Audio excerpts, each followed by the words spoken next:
technology may be advanced, the Mordian spirit will never be chanced. With faith in the Emperor, they fight as one. Their bravery shining brighter than the sun.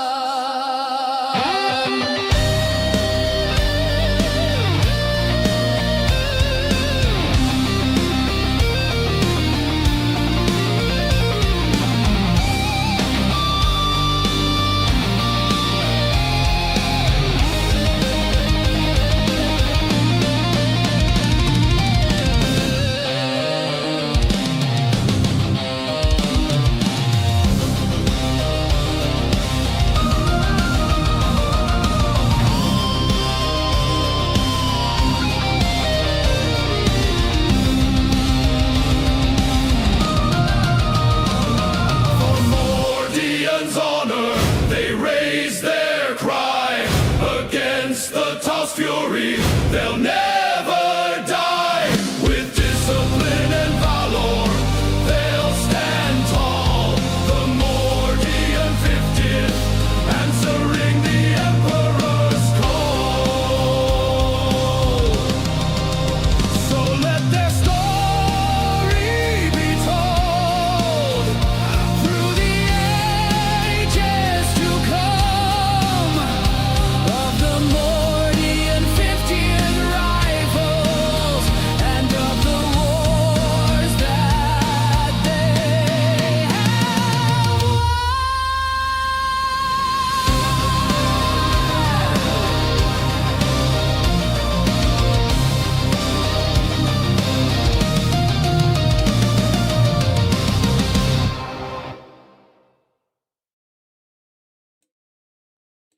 Hello again and welcome to another Mordian Glory live stream. It's an ugly stream, a bug stream, a Friday stream, a stream hostile to human life as we know it. Ah! And today, guys, we're chatting bollocks. You know, there's been a lot going on in the world of Warhammer recently. There's been some beef. There's been some more beef. A little bit of hype. And then we had some chill streams yesterday. And the day before. But I think today is just a day where we are a leaf on the wind. We go where we go. If the winds of fate lead us to beef, we'll talk beef. If the winds of fate lead us to hype, we'll go hype. And I haven't got a third option.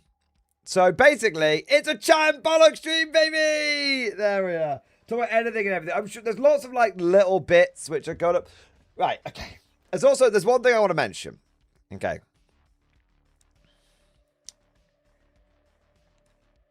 I'm playing it a bit less beefy and slightly less sensationalized.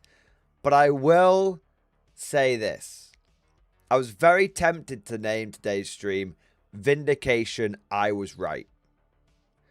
Because after about a month of me ringing the alarm bells on certain aspects of 11th edition, and after getting a lot of pushback on said alarm bells, it's interesting that, like, actually, I've seen quite a few people talk. I've seen multiple sources now, and these aren't, like, anonymous sources. I'll tell you who it is. I've seen multiple sources now talking about, I think there might be this problem with 11th edition. But, you guys said that you'd had too much beef. So, I was like, we'll do a more chill stream today. If people want the beef, they can ask for the beef. But I'm not going to be pushing. I'm not pushing the beef. I'm not being a beef salesman. All right. I'm not being a beef salesman. Maybe we'll get to some point. The idea with the stream is that we're just chatting about anything. It's a chill chatting stream today. Okay. It's a chill chatting stream. So look, I've got a little bit of vindication. little bit of beef, little bit of send me to the black ships, you know, but not I'm not pushing it. If it comes organically, you know, there you are. But on a serious note, really, we could talk a bit about, you know, anything today. It's kind of like it's just like got good old fashioned Mordy and Glory, just chat stream. We could talk about Warhammer 40k. We could talk about Konflikt 47. We could talk about bolt action. Talk about Old World and any other of the games that you want to that you play and know and love, and you want to talk about. We can talk about competitive play. We can talk about casual play. We can talk about narrative play. We can do army lists reviews. We can contemplate the follies of mankind. Really, we can go wherever we want to go. So there you are. We have talked about the new damned models, Finnish polar bear, but yeah, they look very good. They look very good. I don't like the new truck though. Pardon me. I don't like the new truck. I think the new truck's a bit shit, but the damned army list, the damned army box looks very good. Yeah. There you are. All right. In 20 minutes, we're going to be force-fed beef like we are 40 grand. No. I'm not doing it. If people want the beef, they can ask for the beef, but I'm not bringing the beef up. That's how we're doing it. All right. But yeah, we talk about anything today. So with all of that said, now let's get into the stream proper. And of course, that means we must begin with our traditions. Traditions are very important on the Mordy and Glory channel. Traditions are what separate us from the renegades, the heretics, the traitors, and what make us the Emperor's true finest, his Imperial Guard. Stand up and be counted. It's time for roll call, baby! Who is in the stream tonight? Who is ready to rock out with their bayonet out? We have got Sir Newbie, Steel Striker, a Gaming Stuka, Ostrico, Xavier Wilson, Cavasius, Bert Carlson, Macon 006, Mutt Dog, Tom, Test O. Mike Van Muskelin. That's a big name. We've got Civillic Dude, Gaza05, Liam Collins, Donna Curran. We've got. Oh, I've lost my fucking. Oh my god, it's all over the place. It's gone completely peaked on. Right, 1 minute. Where are we up to? Where are we? Donna Curran. There we go. Liam Collins. February the 3rd, Lord Pulpy. Stuart Robertson, Strangely Fiction, Tank Charmer, Whispering Monk, Samuel Phoenix, Snack Slaughter, The Canorian, Empress Aiden, Hellscape Minis, Antonio Rombers, Glenn Lee, David Stanford, Potato, James Homer, Mono Crov, Lazy Polar Bear, Ed Bailey, Steel Striker. Can everyone who's spamming stop? Because I now can't see who I've read and who I haven't read. You goddamn degenerates. I will ban you. 24-hour bans. I'm not serious. I love you really. We've got Sir Dragon, the Legend, Russell W, Zallo, Denzel Wenzel, Cotton Cloud, Raygun. We've got fucking hell. Cotton Cloud, Mr. Goiper, Chansey, Ryan Tomlinson, Lord Davian, Paulus, Uncle Will, CB Cooper, Lower Decks, Yuli, Big Old Jim, JBK, Biotons and Baneblades, Rolando Rattus, Wolf 58, Alfarius, Omegan, Iron Maud, Pastor Blaster, Martian Man, Squidfist, Dark Knight, already done that one. Cause King, Uncle Will, Golopo, Squiddo Sean, David Davison, T-Dog, and Jigger Batchy. That's everyone! How are we all doing? Welcome. Thank you to all of you for joining today's stream. Don't forget to go ahead and like the stream and subscribe and all that kind of bollocks that people ask you to do on YouTube videos. And I also want to say a big thank you to everyone that's got the stream popping up, baby! Coming in with the super chats and the memflex and the gifted memberships and all that amazing stuff. And let's take a moment now to go through and show appreciation for those who have got the stream started off right. Coming in first, we have got Russell W. Russell W, thank you so much for the 5 gifted memberships. Thank you, sir. for doing your part and for keeping us freshly stocked with new conscripts. I want to say a big thank you to Marold. Marold, thank you for the gift of membership, sir. As always, I raise my glass to you. You're an officer and a gentleman. I want to say a big thank you to Dan and Curran for the double support. We've got the 38-month member flex. Triple X Force, baby. 07, sir. 10 more until Quad X Force. 10 more, less than a year.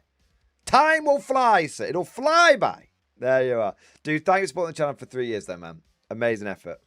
Dan and Curran, thank you for super chat. Supposedly, the Lion is going to take on the Tower Empire. A legit fear for the survival of the Tau. Of all the people they could have sent, they're sending the Exterminator. Okay. I wouldn't worry about it.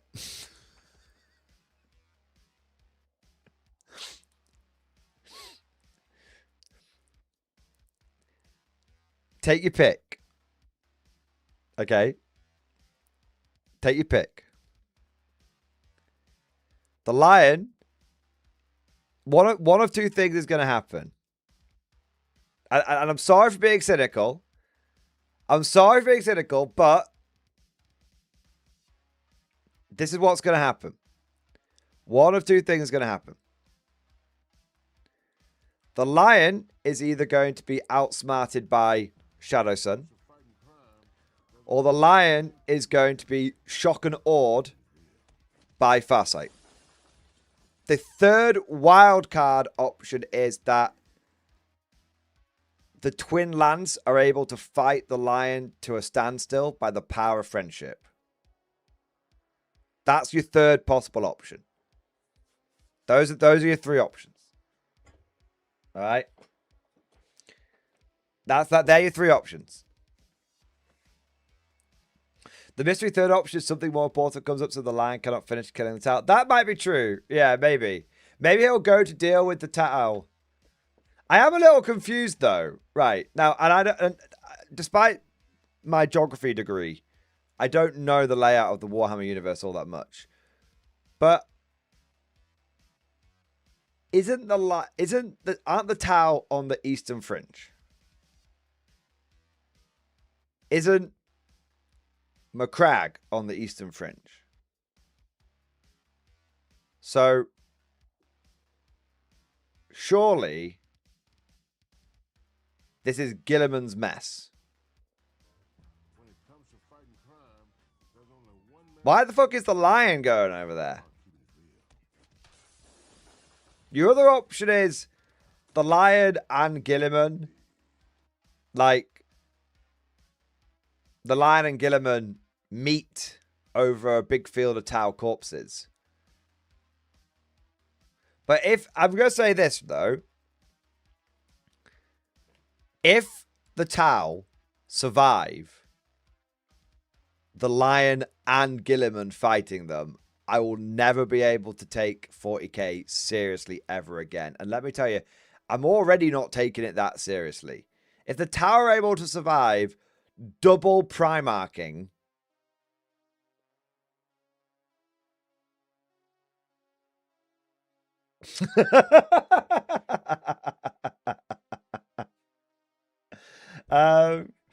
it is, but the robot is busy wrangling paperwork. It isn't answering the phone calls to the Lion. Fair enough. On a serious note, though, real talk, if the actual Lion, aka Xenos Exterminator 1, encountered the Tau, they'd be dead within the year. Yeah, so on a serious note, I am curious to see what they do with it. Like, I know I've been very cynical and stuff there, but in my understanding is the Tau have never had to deal with the Primarch before. Like, I know they've dealt... So, obviously, there was the Damocles Gulf Crusade, the first one. There were Space Marines, no Primarch. Then there was the second Damocles Gulf Crusade, which was really more the liberation of... Was it Agrippa? Was it? It might not be called Agrippa. It'd be at the beginning with A. Where the Imperium didn't... The Imperium launched a crusade against Tau bigger than they've anything experienced before, and the Tau stopped them on one planet, so that was a bit rubbish. But again, there was lots of Space Marines there, but like no Primarch.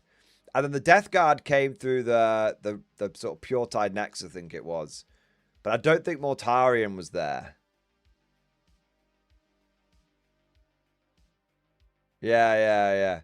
I don't think Mortarion was there. I think it was other Death Guard, but I don't think Mortarion was there. Maybe he was.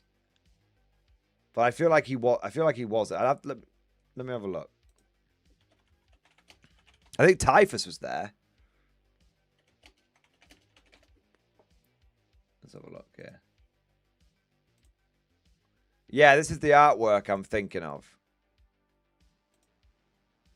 There you go. This is the artwork I'm thinking of. So, yeah, Typhus was there, but Mortarion wasn't there. So, this is a cool bit of artwork, by the way. I really do. The fact that like the Tau guy is just melting under the pure rot is really cool. Like that is a cool bit of artwork. And it's not just because the Tau are dying. I just think it's a very cool effect that they've gone for. That's a good bit of that. But yeah, for me, oh no, Mortarion is there. Look, sorry, I missed him. He's right there in the background. Sorry, I missed it. Yeah, sorry, big elephant in the room. I missed it. I wonder if let's Google it. Have the Tau ever for a 1 minute for a Primarch?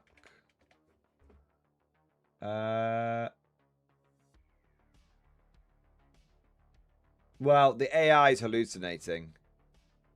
Because it says that the Tau have already fought the lion, but that's not true.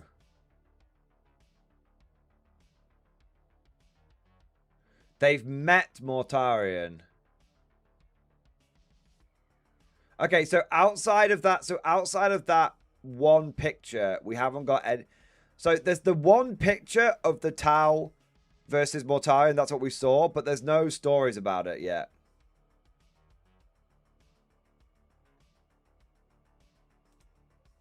Yeah, okay. So, okay, there's the one bit of artwork, but we've not actually had any stories of them meeting Mortarion yet. Okay, that's fine. So, as far as we're aware, the Tau, there's no written record. Yeah, he wouldn't actually be there. He hates Typhus. Yeah, exactly. Like, there's no written record or stories or lore of the Tau having fought a Primarch. So for me, the most interesting... So I think we can, sorry to be a dickhead, but I think we can safely presume that the Tau are not going to get wiped out by the Lion. Okay? There'll be some Deus Ex Machina bullshit that stops it from happening, right? Either, like we said, there'll be some stupid thing where Shadow Sun is able to outsmart a Primarch, or it'll be the Tau about to be wiped out, and then some bigger threat will come up. It wouldn't surprise me if the Lion is about to buttfuck the Tau, and then Gilliman finally responds to his phone calls, and the Lion's like, oh, well, I might as well go and deal with that now. There'll be something, right? So, yeah. There'll be something that stops the Tau from just getting absolutely, 360 no-scoped by the Lion. But I am curious, from a lore point of view, about how the Tau are going to react to a Primarch, because they've never seen one before. They probably don't even know what one is. Like they might have heard like Space Marines in battle, be like, for Sanguinius, and they're like, who the fuck's Sanguinius? Or they might have been like, Primarch's blood, or something like that, and they're like, it's some sort of ancient, Terran oath kind of thing. But I don't, it's kind of like I don't think they've never met one. They don't know if it's real or not. So it will be interesting to see if the Tau are like, oh, it's just a big Space Marine. And then they're like, oh, no, it's a lot more than a big Space Marine. They thought a chapter master was the Emperor. That's true, right? Because they, that always annoyed me. The fact that Shadow Sun was a... This is when people say, like, no, the Tau will definitely get fucked by the Lion. Guys, Shadow Sun, in single combat, was able to beat the chapter master of the Raven Guard by out-sneaking him.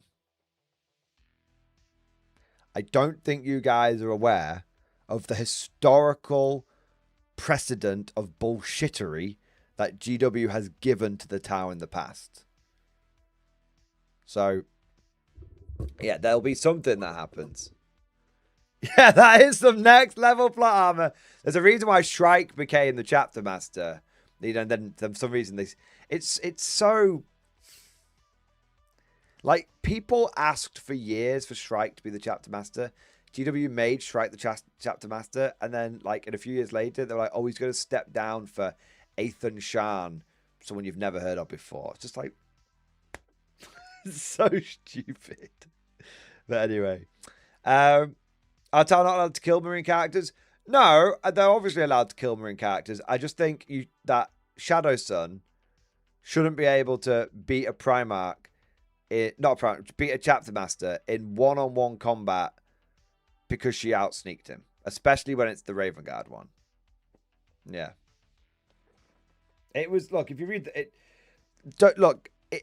if you've never read the Damocles Gulf books, the ones that, you know, were written by Phil Kelly and others, if you've never read the Montcar Cayune series from 7th edition, and you're trying to defend it, go and read it, then come back and tell me if it's defensible, because it really isn't. Okay? It really isn't. Like, there's a story where Shadow Sun, in a single day, with like, in a single day, Shadow Sun conquers something like 13 hive cities in one day. Like, just it's like the author didn't, and you read it and it's like the author doesn't understand how big hive cities are.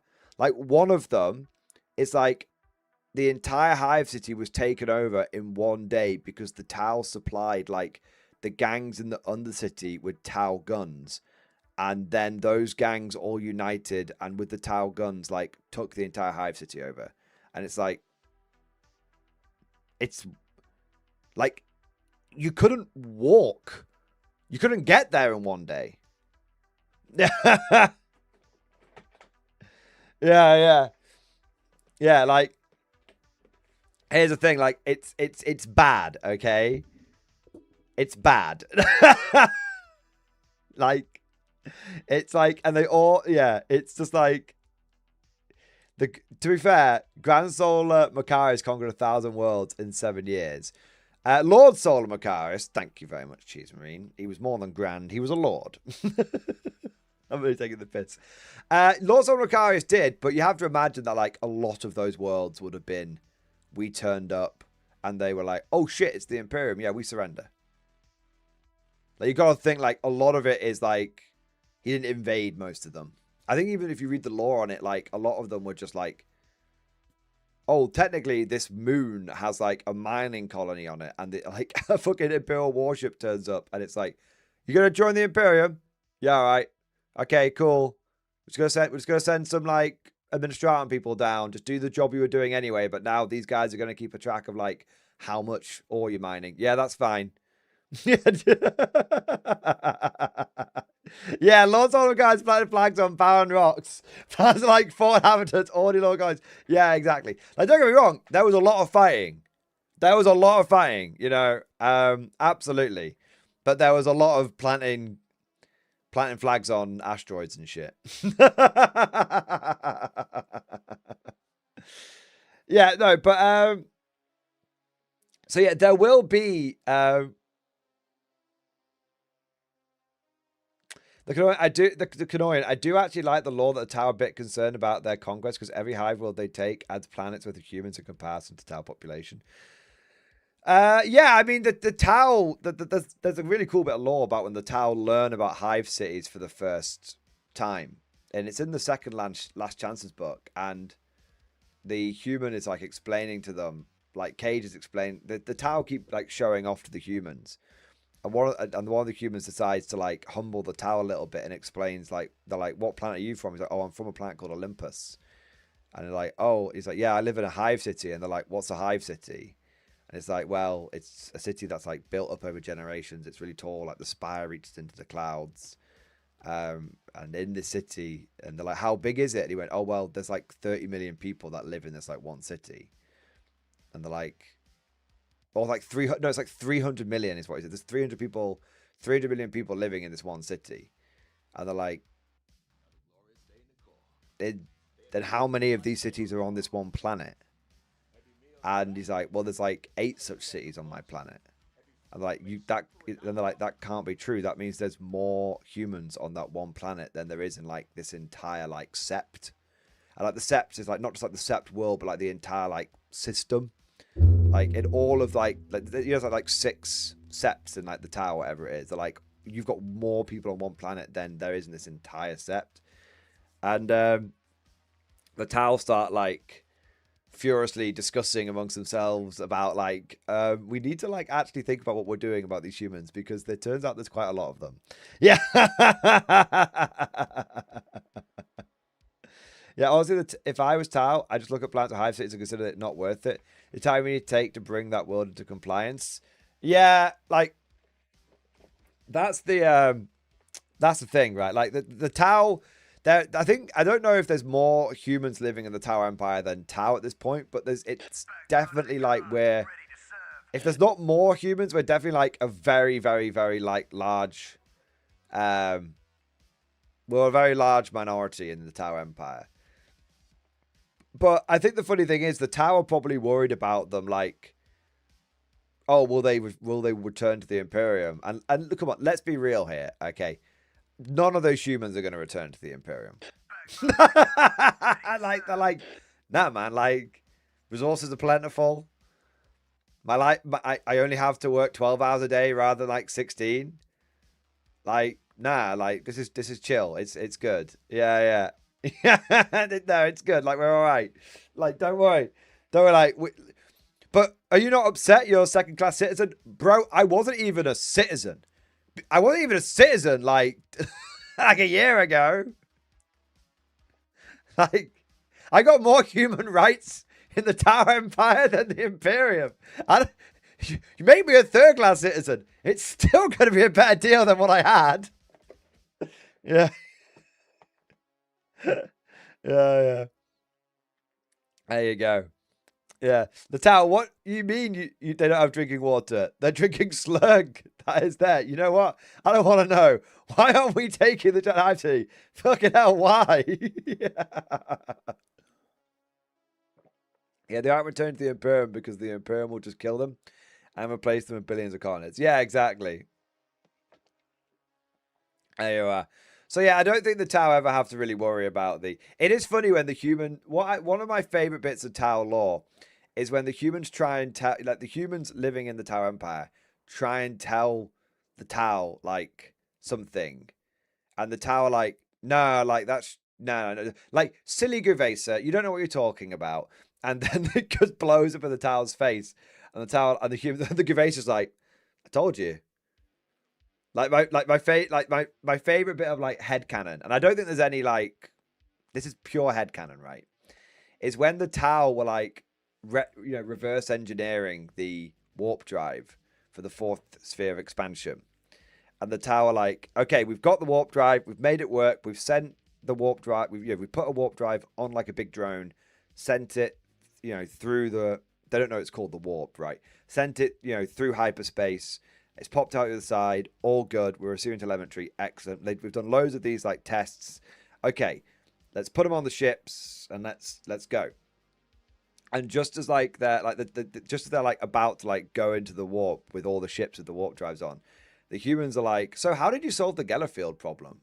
And the Tau are like, what's a Geller field? And it's like this split second where the humans are like, and then all the ships go into the warp.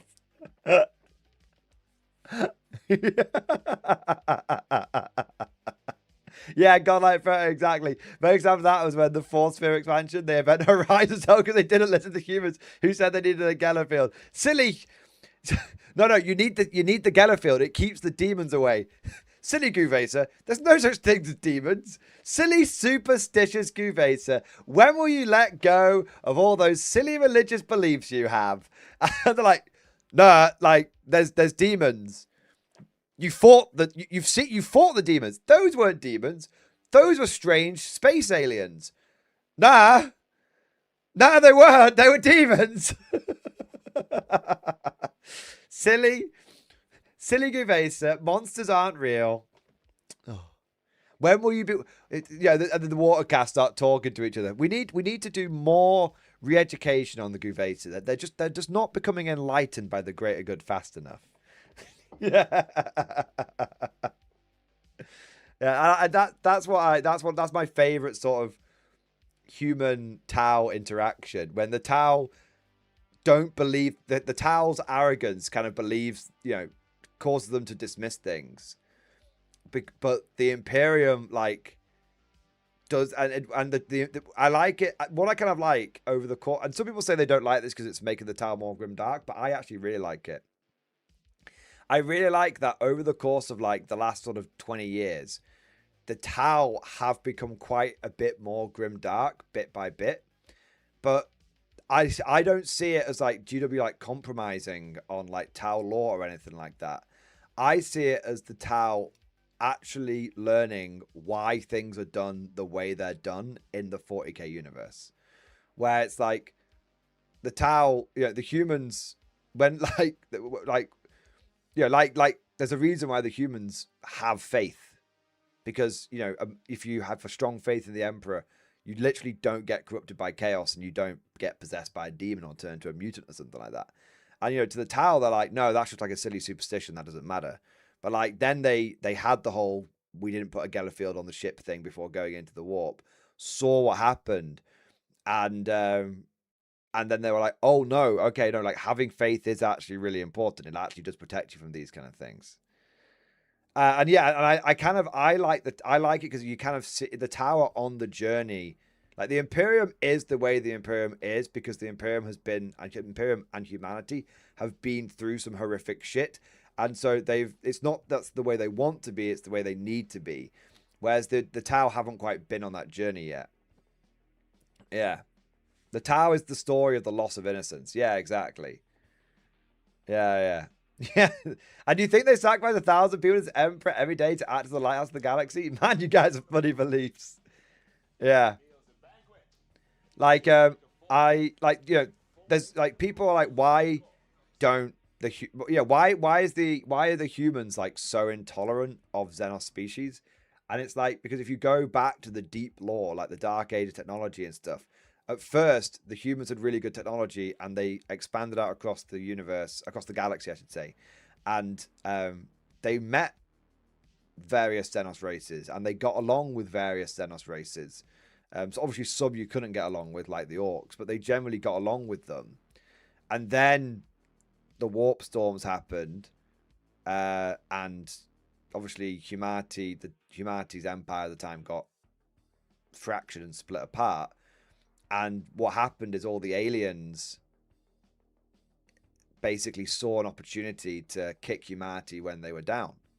And so basically, what all these people that we've been trading with and talking with, or at the very least sort of just if not being allied with, just sort of not openly going to war with them constantly, all these alien races basically took an opportunity to turn on us. And so basically it got ingrained in like human, it got that when it was such a betrayal, and they were so like horrific to us, that basically it was like it got ingrained in the human psyche. Like even thousands and thousands of years later, it got ingrained in the human psyche. You can't trust aliens, because the last time we trusted them, this is what they did to us. And like even if the average human on the street has no idea that's why you don't trust aliens, that is why the message got passed down. Like over thousands, you don't trust aliens. Why? You just don't. You can't trust them. They'll stab you in the back. Yeah, that's like why. So yeah, that was a long time ago, and maybe humanity should get over it, right? But like the point is, like the humans don't just hate aliens because they're xenophobic. The humans ate aliens because there was a massive like species-wide mental scar that was put on them, and they just can't really get over it, and like they're basically just now just enacting the lessons that were passed down generation to generation without really understanding it, but just knowing like there's a reason we do this. We don't really know why, but there's a reason you just don't trust aliens. Yeah. And there's another reason why do humans hate AI in the 40K universe? It's not just because they don't like machines. It's because basically the Men of Iron. Like you think the average person on the street in the Imperium even knows what the Men of Iron are? No, like not even like mythology. Like it's very like maybe you know in certain areas they'll know more about them than others, but generally speaking, your average bloke in the Hive City, you know, pulling one lever every hour every day, just like this is my job. Like he doesn't know why he can't just have a machine do that for him. He doesn't know why. He just knows that like we don't let the fucking machines do it because you can't trust machines.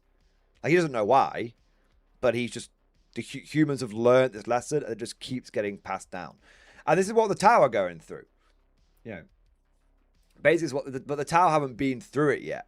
So the Tau are like, yeah, robots are great. AI is awesome. Our AI would never turn on us. And it's like, well, you know, yeah. The Imperium's one long story of why do we do this? We do it because we're still around and we're doing this while being around. Yeah, exactly. Like, and it's like they don't know exactly why they're doing it, but they know it's important that they do it this way because if they don't, people will die. Or that's what they believe will happen, yeah. Some worlds may have Men of Iron myths, yeah, exactly. Yeah, exactly. And that's like, yeah. So, but the Tau haven't been through that yet. But what I thought was really funny. Well, funny's not quite. Funny is not quite. Not funny as in like amusing, but like funny as in like, oh, that was kind of like interesting.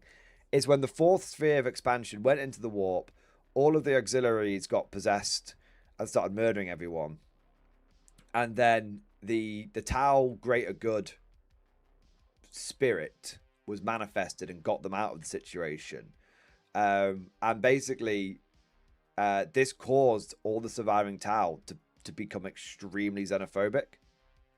And there's a really cool short story about how, you know, this was in that ninth, I think it was in 9th edition, where basically the fourth sphere expansion reconnects with the rest of the Tau Empire. Reconnects with the rest of the Tau Empire. And the Tau Empire are like, what happened to all your auxiliaries? And the fourth sphere is like, they all died. We're not going to expand on it further than that. And basically, it's like they killed them all because they're like, we don't know why you guys all got possessed, but it's not happening again. So they just like killed them all. And then the Tau are like, okay, well, they all died. Oh, okay. Well, you guys are running dangerously low on manpower. So we're going to, you know, send you a whole bunch more like auxiliaries so you guys can be back at full strength. And the fourth sphere is like, we'd rather you didn't. And the Tau Empire said, well, we're going to do as you're told. Ethereal pheromones, do as you're told. And then they're like, okay, fine. And they got all the auxiliaries. And the Tau Empire said, okay, so how are you doing? How are those auxiliaries doing? They all died. What do you mean they all died? We only just fucking sent it to you. Yeah, they all died. And they basically, what they did is they sent all the auxiliaries in like multiple battles. They sent the auxiliaries in first. And then once the auxiliaries, there's like a really cool short story about this like squad of auxiliaries which are like getting shat on by some Vestroyans. And the Tau, and there's like Vestroyan tanks turn up. And the Tau in charge of the Guvesa, not in charge, but like given, you know, talking to the Guvesa of the comlink, it's like, oh no, it's okay. You can kill those tanks with your pulse rifles that we've given you. You just need to aim for the weak spot that's like at this point on the turret.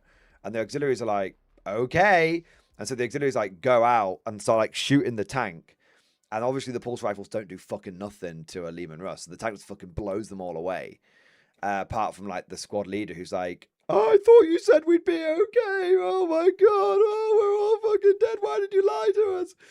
And then like, you know, but the Tau basically, the fourth sphere Tau come in like, because the Lehman Russes have now sort of exposed their positions and everything, or they've been like distracted by killing the Guvesa. It allows the Tau Crisis to come in and hit them whilst they're, you know, they're not in, fully ready for them.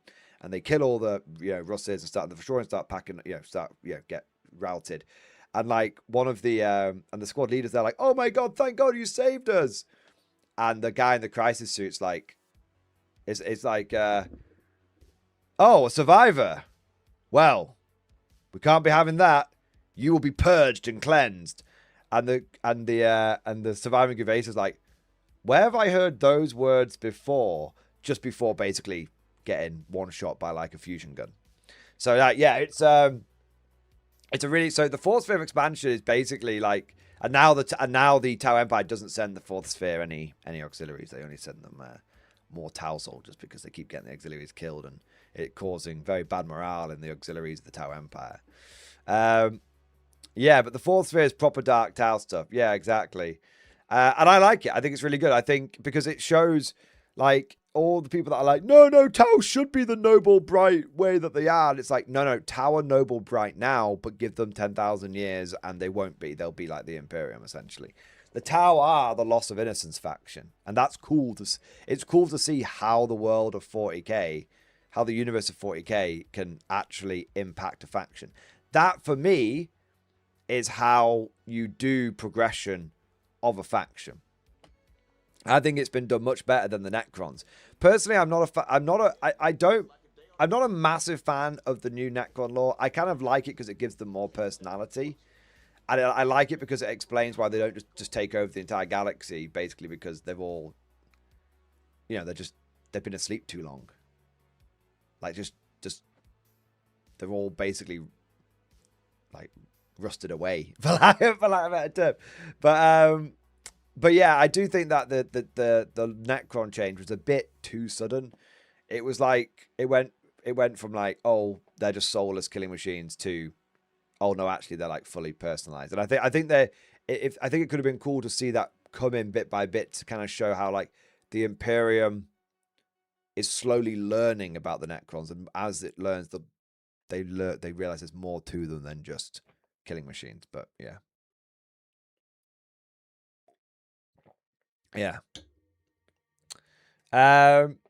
What do we got here? But yeah, so basically the Lion is going to go and fuck the Tau up. He won't kill all the Tau, but the Lion will go. It's going to be a question. It's going to be interesting to see how the Tau react to him because they've never encountered one before. But it's also going to be, I'm very curious to see what Tau plot armor they use to stop him from just wrecking them. What do we got next? Atomic Tyranny, thank you for the super chat, man. Revelation in stream discussion. Let's have a look. Okay. Let's have a look here.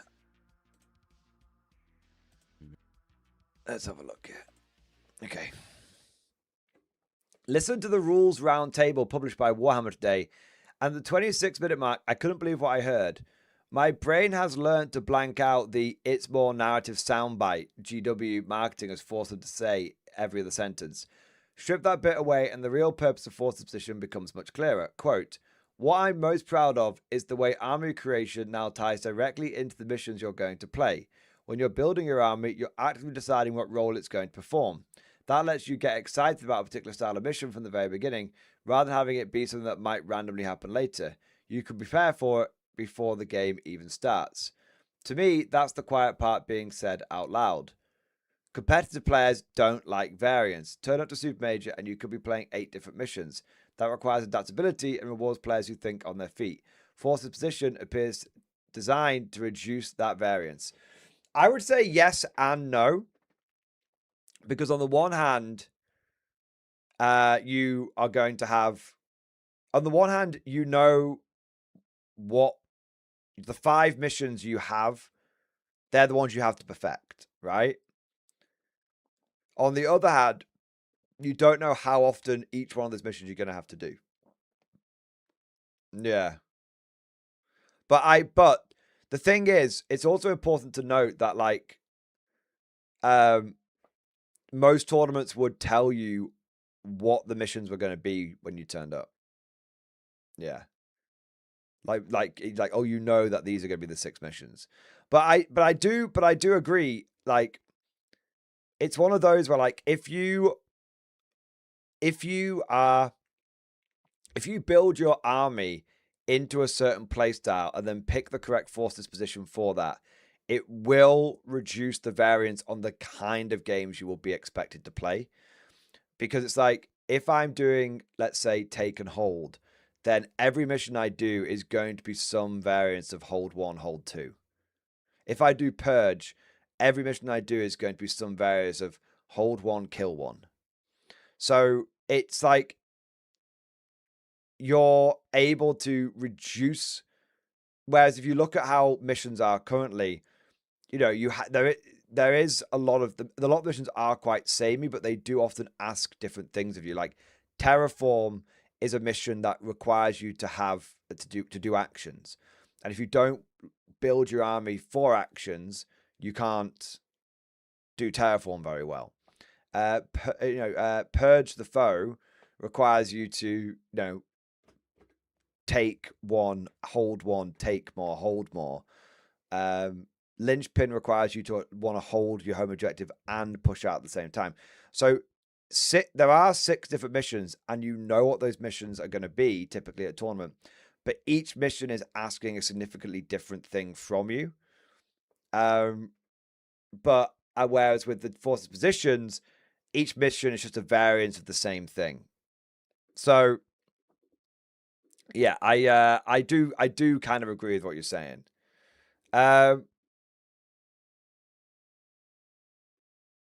Yeah, the Canorian, the variance of these missions is really learning how to deal with differences in your opponent's missions. It's very interactive, in my opinion.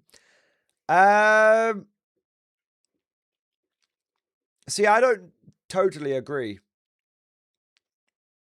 I actually think I suspect that the most powerful force dispositions, and therefore missions, are the ones that your opponent can't interact with.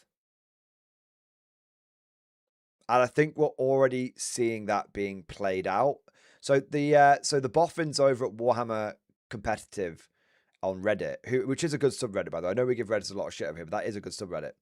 They've already been breaking down what the best force dispositions are and everything. And there are ones which are significantly better than the others. And the ones that tend to be significantly better are the ones that have no interactivity on no way of your opponent disrupting the mission, and that require you to interact with your opponent as little as possible. So, yeah, it's actually, in theory, forces position. In theory, if you went to a tournament and played 5 different forces positions over 5 different games, you would get a lot of variance. But the problem is going to be that there are forces positions that are just better, and the ones that are better are the ones that actually discourage interactivity. And as a result, you're going to end up with basically 2 people kind of playing past each other whilst shooting, doing damage to each other, but playing past each other in terms of missions. Yeah. Yeah. Competitive players don't like variance. Tournament super major, and you could be playing 8 different missions. That requires adaptability and rewards players who can think on their feet. Force position appears to design to reduce that variance. I agree. If your army choice limits what missions you play, the number of missions you need to prepare for shrinks dramatically. I suspect there will only be 1 or 2 competitive force positions. That's already being determined. I think the gold ones are. I think some people are saying the gold ones are the best ones, but some people are saying the gold ones are the best ones, and others are saying that. But then if you're a good player, the gold ones are the best ones. If you're a mid-table player, the apparently purge and take the hold has got really good maths behind it, because they're the ones that require the least thinking. But I haven't looked into it. I only heard that in passing. So you might find like a lot of people just leading into purge and take and hold, but don't quote me on that one. I suspect there will only be 1 or 2 competitive force positions, meaning most players will end up repeatedly playing the same 2 or 3 missions. That is a big problem. That is a huge problem with 11th edition, is that once people work out what the best force positions are, that's the ones that everyone will end up just playing the same games constantly. It's a really, really big pitfall. It's going to be that's the biggest challenge that Games Workshop has to overcome. And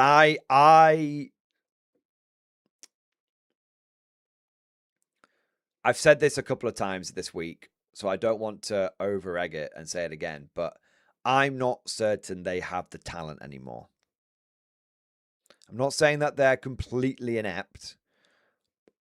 I think the best of the best now work for themselves. And I think Games Workshop has the best of the rest.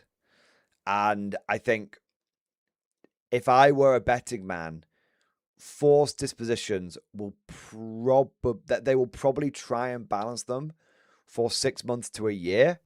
And then we'll get a new season.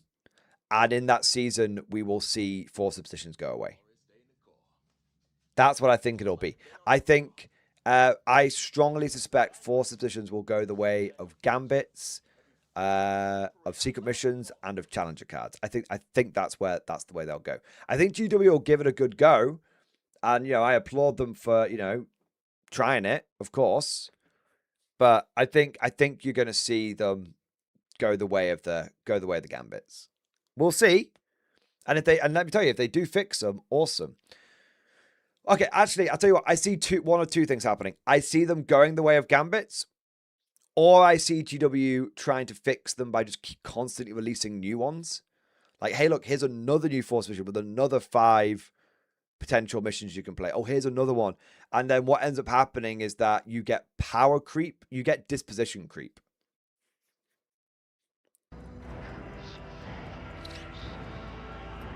I think it'll either go the way of the gambit, or it'll be this edition's power creep. And then you'll have and then you'll start getting into issues where not every faction will have access to every disposition later in the edition. And so that'll start creating like a 2-tier ecosystem where you've got the ones that have got access to the best editions on top and the ones that don't have access to the best edition at the bottom. I also agree with Uncle Wilf. There are factions that will excel in certain editions that aren't. No, so actually, I don't agree with you. Uncle Will, what I think will happen is I think there's going to be one or two. Let me tell you, right? And I know we're going slightly off here. I think this is what's going to happen. I think what you will find is that there will be one or two forced positions which are clearly the best. Then every faction will be trying to leverage those forced positions the best that they can. And the problem will be that there will be some armies which are able to leverage them better. And so what you will end up happening is, rather than having more variance, you will end up with less variance. And I think because what I've noticed with Games Workshop is, and not always with Games Workshop, what I've noticed a lot in real life as well, is that sometimes a system will be implemented with the idea that it will lead to outcome A, and then it leads to the complete opposite outcome. So I can absolutely see that forced editions were implemented to increase variance, but then due to the hyper optimization capabilities of the Warhammer community, because people are so like I said, you got the boffins who break this shit down in 24 hours. I think you'll find at least the exact opposite. And you'll basically find that there are the same 2 forced dispositions being played by the same, let's say, half of the factions. It might not even be that many, but let's say same half of the factions. And then everyone else basically gets the other dispositions, and the other factions just get left behind. That's what I suspect will happen. Yeah. And that's why I think what will happen is either games. So there's 2 ways GW could do it. They'll either recognize that this is leading to a shit show of a game state, and they'll try and basically go hard reset, like, okay, decisions have gone away, we've got a new thing for the next season kind of thing. Or, and please feel free to roll your eyes, and please feel free to say I'm being overly cynical, Games Workshop will recognize the state of being and go, oh, well, let's say, kind of like at the beginning of the edition of 10th with Death Guard, oh, they're not doing very well. Well, what if we tweak it so that we give Death Guard, we make Death Guard now the best at being able to do this new force disposition, and then that might lead to a whole bunch of people meta chasing onto Death Guard, which might lead to us doing like more sales in that direction. but then also keeping the idea that this is somehow keeping like the meta fresh.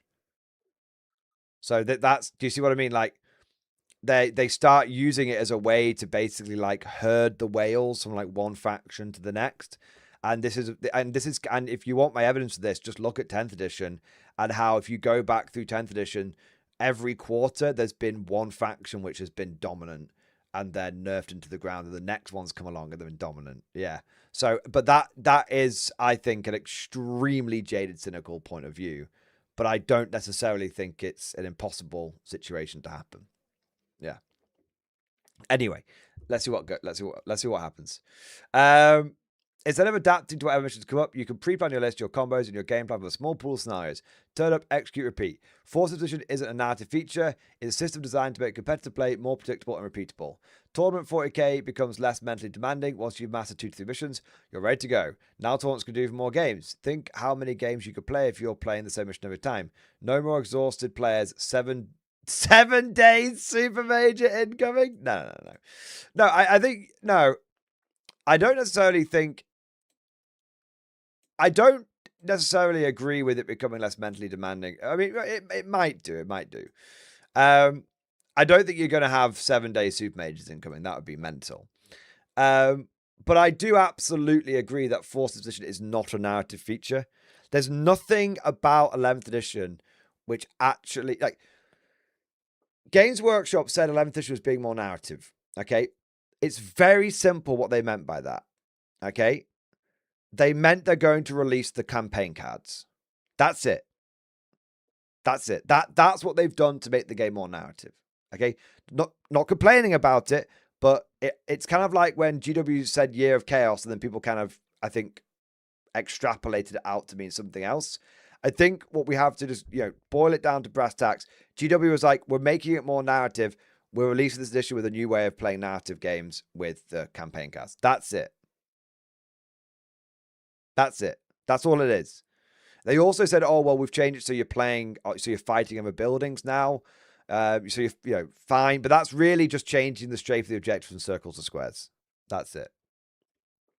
So, yeah, I absolutely agree. I don't think 11th edition is going to be more narrative in any way, shape, or form. And I actually put a video out, not put it out today. I actually recorded a video today explaining why it won't be more narrative. And I can tell you guys now, but I feel like I'm just repeating myself. You guys might as well wait for the video to come out. But if you want to hear my thoughts on it, I can explain it. But it's probably stuff that some of you have already heard before. But yeah, I haven't dropped doing it. Force disposition is not a narrative mechanic. Force disposition is designed to give GW more levers to balance the game. Now, if you are not cynical, then this applies to both the cynical and the non-cynical. If you're not cynical, you see this as GW being able to pull more levers to balance certain factions. So let's say like Take and Hold is the most powerful force disposition. And let's say Death Guard are really good at Take and Hold. Don't know why Death Guard in my head, but let's say Death Guard are really good at Take and Hold. Then what GW can do is basically go, okay, well, let's take the weakest Death Guard detachment and make that the only one that's got access to Take and Hold. Oh, look, it's the most powerful disposition, but with the weakest faction. That's the non-cynical mindset, all right? And that very well may be accurate, okay? The cynical mindset is they're going to use the force of positions to constantly keep the meta in flux, so it keeps people from diving from one force disposition to the next. So, like, imagine, okay, let's take a hypothetical example. Imagine you're an Imperial Guard player. Okay? Imagine if Take and Hold is the best force disposition.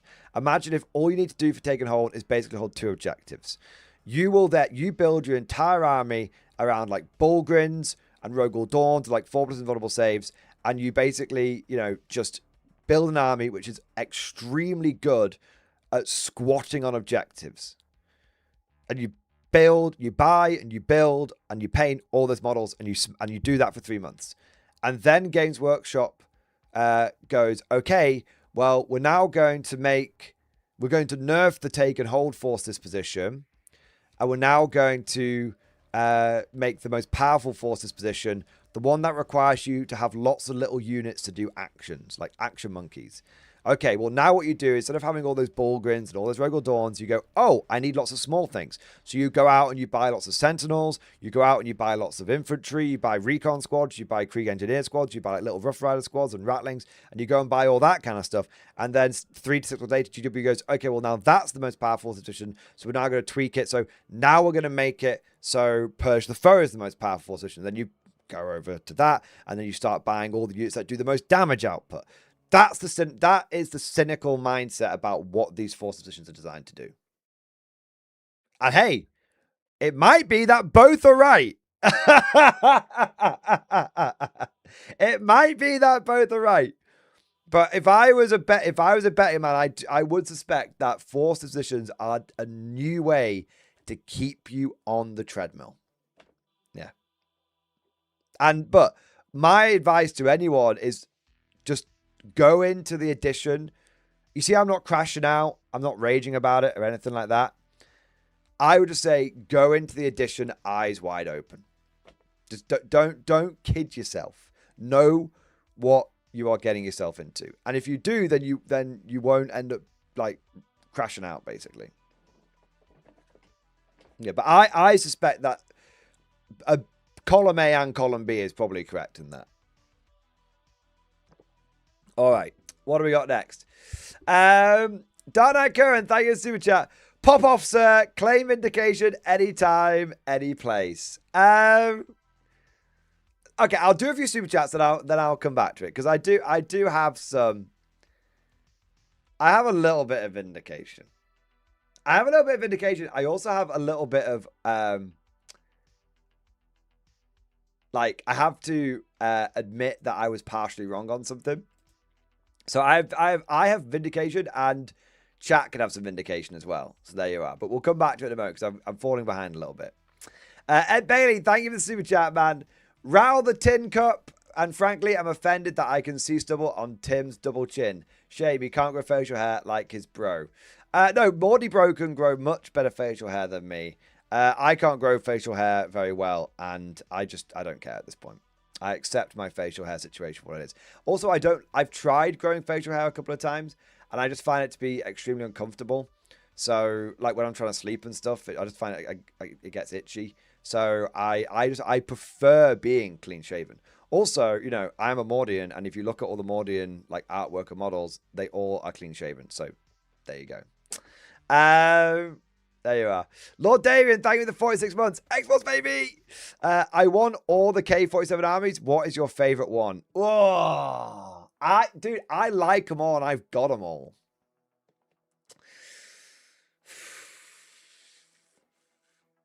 I think Soviets are my favorite one at the moment. I think they are.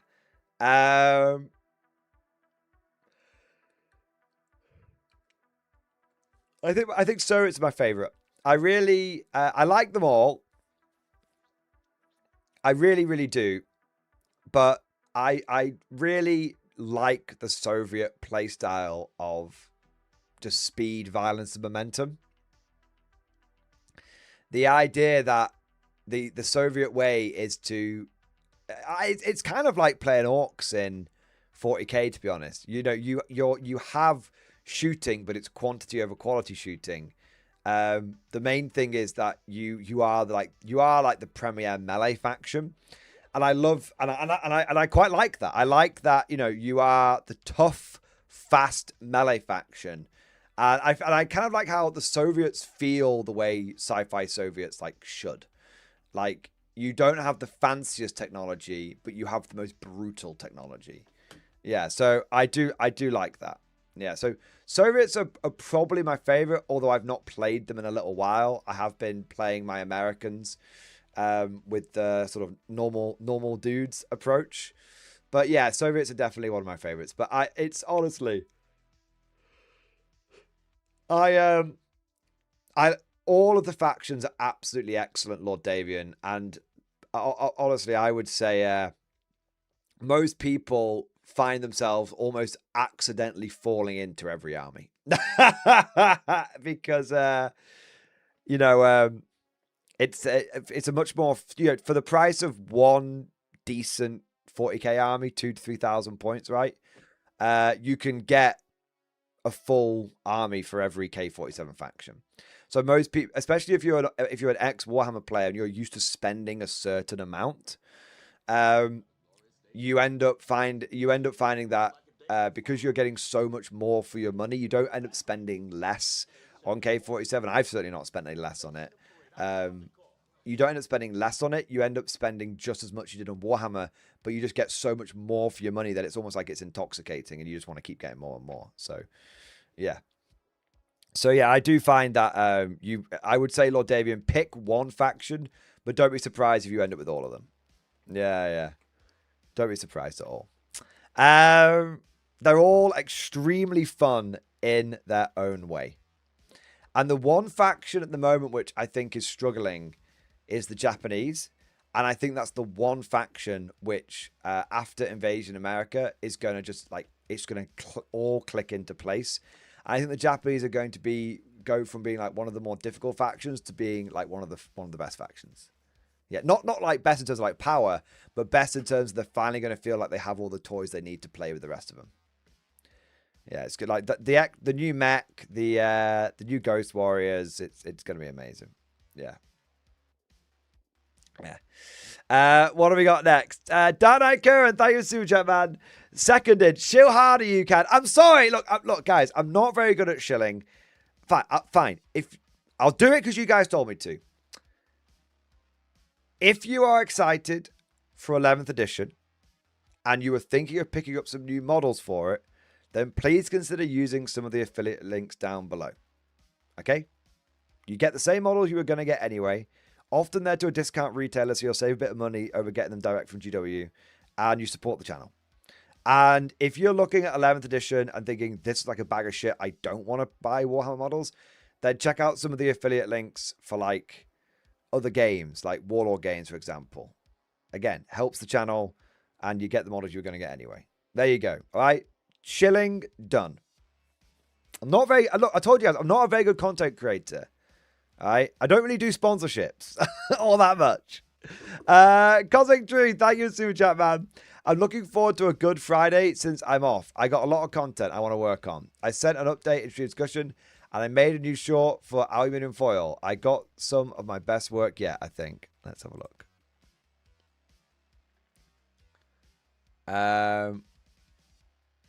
Is this a song? If it's a song, I'll be honest, because I probably won't.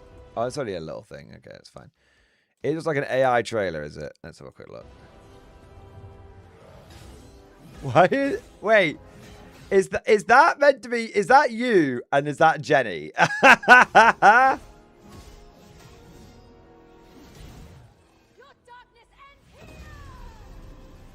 It is kind of meant. Look, I know a lot of people don't like AI. And look, we're not here to have a debate over AI, whether it's good or bad, all right? I think we can all agree, though, that it is kind of, like, crazy how this kind of animation is something that was previously only available to, like, professional studios. Like, this is the kind of animation you'd see at the beginning of, like, a game trailer. And now it's basically in the palm of the hand of everybody.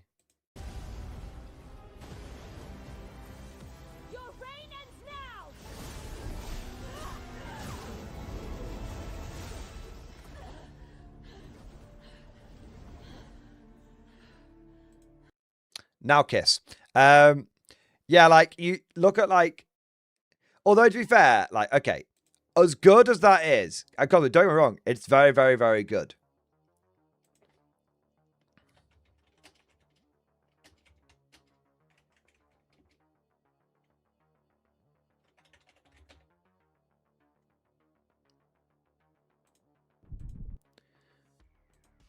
As good as it is. Okay. It won't, and Cosmic, don't be offended by this. It will never beat the OG. It will never beat the best trailer ever.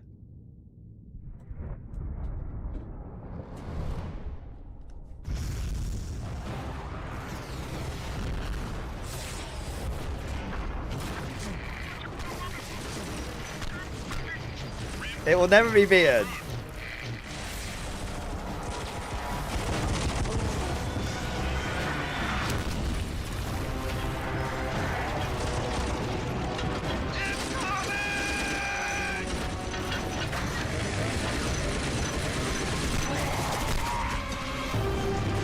I love it, man. Ah!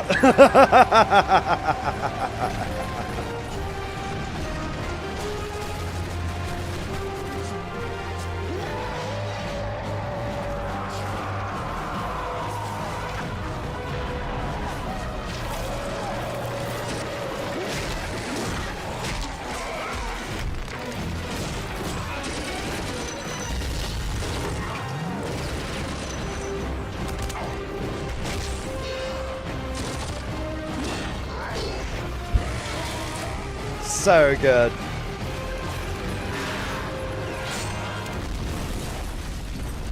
Poor Boxnort. Hey. Guys. Did you know that the Space Marine hasn't got his power pack on? So he's just huffing that armor up. I swear to God, like literally every single time this video is mentioned, someone has to say that quote. It's like, no, we know, all right, we know.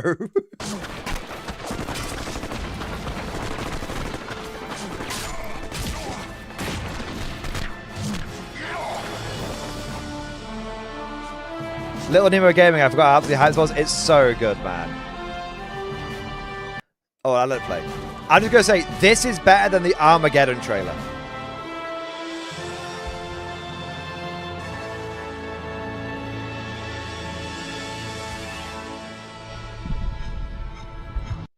I think this is better than the Armageddon trailer. And that's not, you know, I don't particularly like the Armageddon trailer, but I think even if you love New Hammer, I think you have to say, like, the Armageddon trailer isn't as good as that. Yeah. The Contrarian, the Dawn of War 2 trailer is better. The latest trailer is very good. The latest trailer is very good, but the latest trailer, I guess it's more abstract. The latest trailer is, but it's very, very, very good. The latest trailer, yeah. Do you want to know what one of my favorite ones is though? And I don't know if as many people have seen this.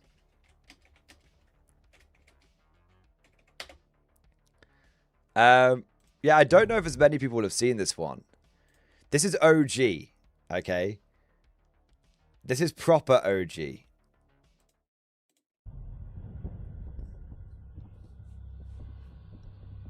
It is Warhammer.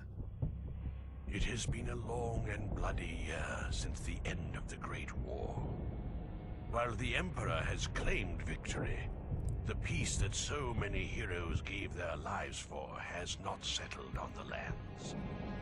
Before Warhammer Total War, there was Mark of Chaos. Lands of the Empire. Vicious warriors attack merchant caravans and raid isolated farms and villages. The Emperor's battle-weary soldiers patrol. Imagine playing this. This came out like 20 years ago. Bloodthirsty war bands so good. Intent on looting and slaughter.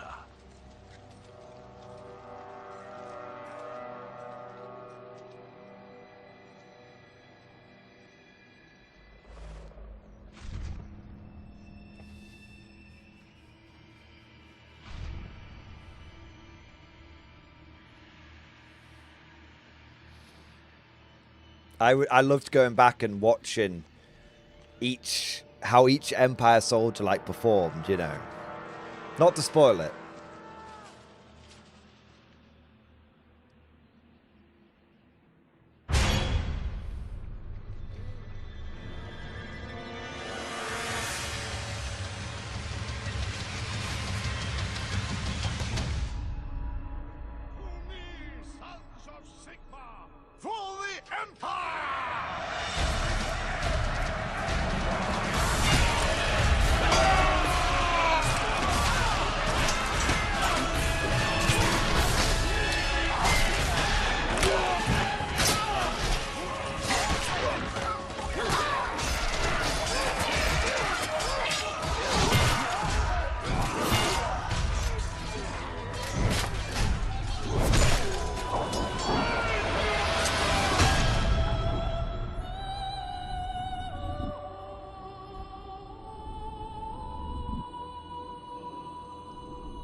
It's such a good animation. Even to this day, it's very good.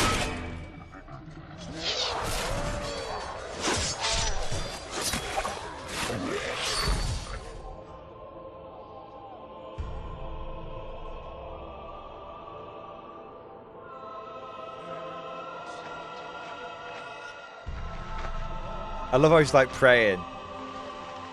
The elf will be like, shut the fuck up, man. Shut the fuck up.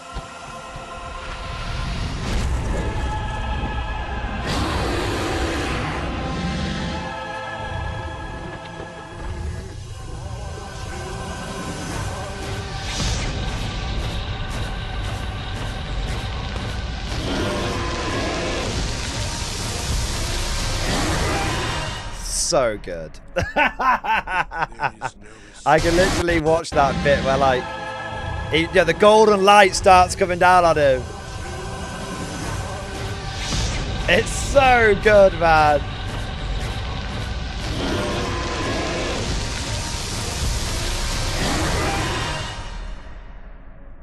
There you go. All you need is faith in Sigmar, boys.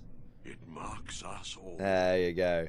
Animation looks better now than the stuff coming out now. It does. Look, guys, we can sit here watching game trailers all day if you want to. I got like one more good one. Or do you want me to move on? Do you want one more or are we done? It's up to you. I don't mind if people say they don't want any more. It's fine. One more? Okay, fine. I'll do one more. Okay. We'll stick with Warhammer ones for now, okay? This is a relatively quick one.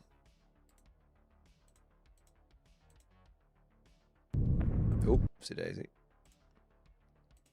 There you go. Last one. Because this is very good. This planet will be ours. You lost this war before you started, fool.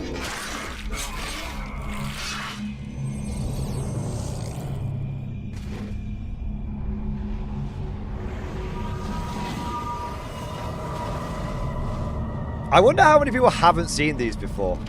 Put your hand up in chat if you've never seen one or all three of these trailers. Primary threat spotted. Moving into position. I bet most people have seen them, to be fair. Neutralizing. Take cover!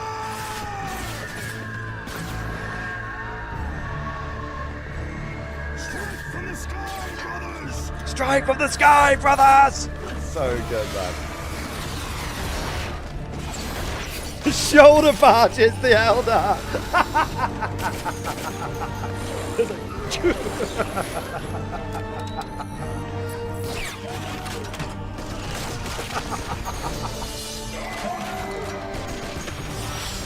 He's just going ham.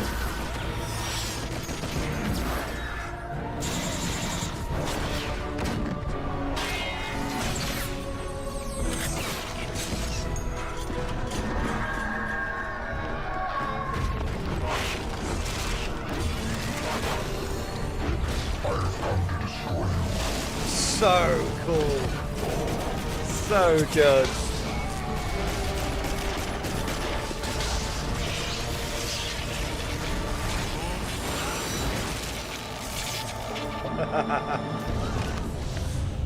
So every scene is just perfect. This planet is ours, witch. No. This planet is theirs.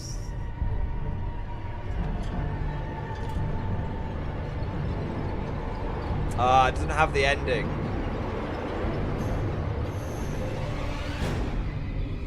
I guess there's a bit at the end where a Tyrannid turns up. I wonder if I can find it. You can't have it without the Tyrannid turning up. I mean, fuck's sake, come on.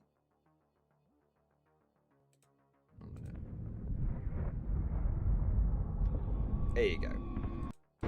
Don't worry, I got you. I got you, chat. Don't worry. It's not the best quality, but it'll do.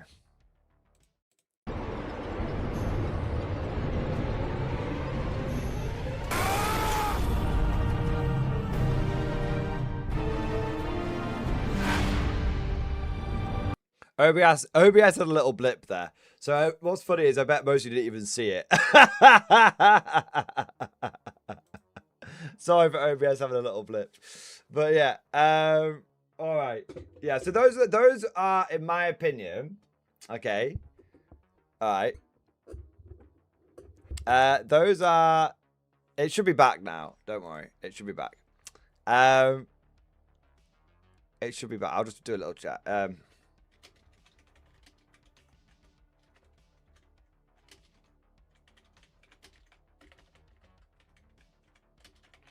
There you go. There you are. But those are in my opinion the three best game trailers for any Warhammer game that's ever been put out, like past and present. I don't think they've ever quite.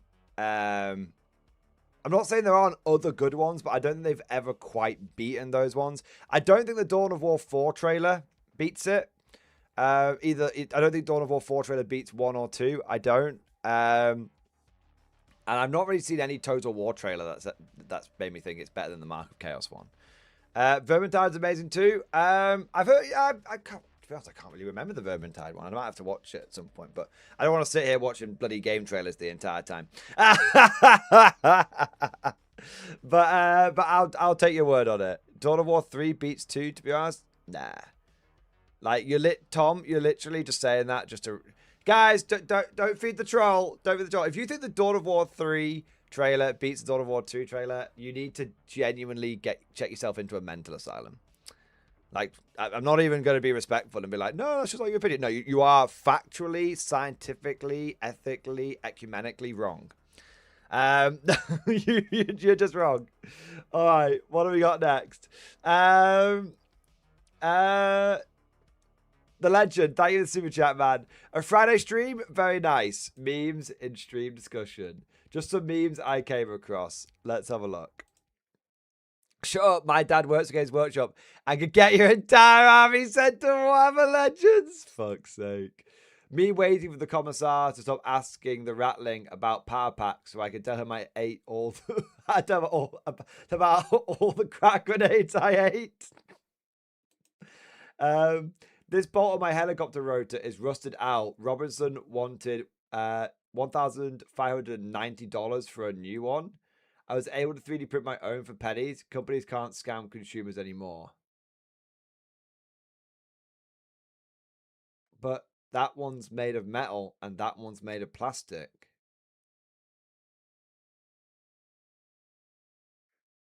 Oh no.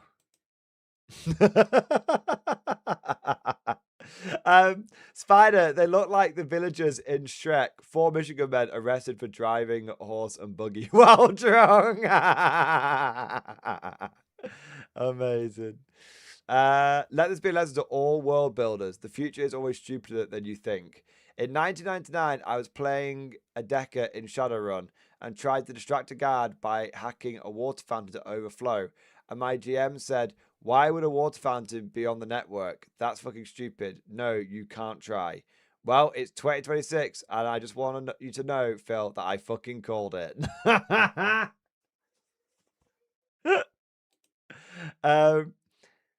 Eddie Draws, I don't even get a real name, only a purpose. Okay, I don't know that one, to be fair. All right, there you are. Yeah, I sort of half get that last one, and I don't really get that one, to be honest. All right, what do we got here? Those are some pretty good, though. The name Mordian. Oh, Karl gropes younger metal. Fuck's sake. All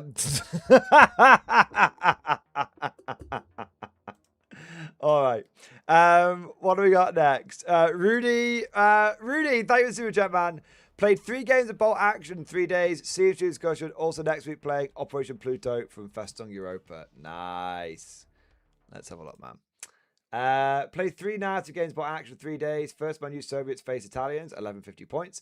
In the Alps, destroying them to a man. My superior mortal at the start of the show. Second, those poor Italians. Second game, my Soviets versus the Angry Elections, 2,000 points. Where the first turn, Ned destroyed both my superior mortals. Also, my tanks match at nothing. Second turn match the same. Although my artillery observer killed the Neb, Stug, and pinned up 4 more units. Still, I slowly got wiped out.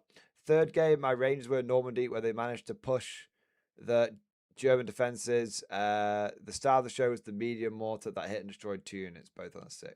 Let's have a look, man. Nice. That's cool, man. The mighty KV. Yes. KV1 is the best tank. You cannot convince me otherwise. That's cool. Yes, push forward with the mighty KV. Feel the power of its stellanium armor. There we go. What the fuck? Oh, is that the that poor Semavente? Oh my god. That poor Semavente getting tag teamed. Stop, he's already dead. And this is your Soviets getting absolutely mashed up by the Axis. Fair enough. Yeah, to be fair, that Flak 88 is in a very commanding Flak 88 and a Neb. Fucking hell, your opponent didn't like you, did he? Jesus Christ, that's a lot of heavy firepower. Oh my god, look at all the Soviet tanks popping! Send in more armor! Send in, it'll be fine! It'll be fine. Sir, it's a goddamn Flak 88! Oh wait, no, we're communists, we don't believe in God. Sir, it's a communist damn 88! Collectivist damn 88! Oh man. There you are. What have we got next? Hey, that's pretty cool. Seeing the beach attack. Nice. Push up the board. Get up the beach. Every inch of this beach has been pre-sighted. You stay here, you're a dead man. It's cool actually like seeing the progress up the board. Gaddafi. We do not hold the beach. Say again. We do not hold the beach. Cool. Like clearing the bunkers out. Do it, Doyle. I've watched Saving Private Ryan a lot of times. Nice. Cool. Love a bit of the old beach assault. Love it. What do we got next? That looks like 3 fucking cool games, man. I like that. James Homer, thank you for super chat, man. Hi, Mordian. Sent a message in stream discussion. Hi, Mordian. Been playing 40k 10th edition since April. Not played since before COVID, but I'm kind of ready to pack it in now. I want to go back to 40k. I'd rather play 7th edition. Once my K47 orders come in, I'll be looking for groups to play. In my opinion, 41k... 41... Wait, I didn't get that at first, that you were, I didn't get that at first. You were like, hey, boy, I've been playing 41k 10th edition. Is it, do you not mean 40k? I'm not sure if it's a joke or just a bit. 1 minute, 41k Pete, so you are taking the piss a little bit. Okay. But not in a bad way. Like, yeah, it's a bit of a joke. In my opinion, 41k peaked at the start of 8th edition when it was just indexes, but now I'm having more fun building and painting while playing is starting to feel like a chore, which was the complete opposite for me when it came to 40k. A few of your videos recently resonated a lot with how I'm feeling about the game, especially that Reddit post about games needing universal special rules. Even the dense, dull terrain is draining. It's nothing more than a solution to a problem GW created. Maybe 11th edition will be better, but everything just seems bloated. 11th edition changing that. Then there's the price and the law, and then the next thing and the next thing. Hopefully, though, I'll see a bright horizon with the K47. I've got commandos and automatons on the way. Here's the thing, man. Here's the thing. I know that a lot of people see me as a 40k doomer, right? And look, right? I know a lot of you see me that way, and I know a lot of you think that I'm just like, people think I'm going to be like Discourse Mini, just like shitting on 40k no matter what it does, okay? And I'm like, don't get me wrong, Discourse Minis, I'm not actually shitting on that channel, people make the content they want to make, all right? It's a bit, I think it's more of an in meme at this point, right? The 40k scandal just got worse. But I'm not actually a 40k doomer. And what I've always tried to do with my content is like, just try and be like honest about how I feel about the game, both positively and negatively, right? It's that simple. And what I think is, what's always been sort of my like guiding star on this is that I what's always been my guiding star on this has kind of been that I don't see myself as a content creator. I just see myself as a wargamer. I don't see myself as like a diehard competitive player or a diehard narrative player or a diehard hobbyist. I don't see myself as being so specialized into one camp. I just see myself as a run of the mill wargamer who happens to have a YouTube channel. And I've always said, like, you know, I'm just a wargamer, and if I'm feeling this way about this, then surely there must be other people that are like sort of feeling this way as well. And I know I've had a lot of people that have like called me like a 40k like doomer and everything. And what I would say is, like, I don't intentionally doom on 40k.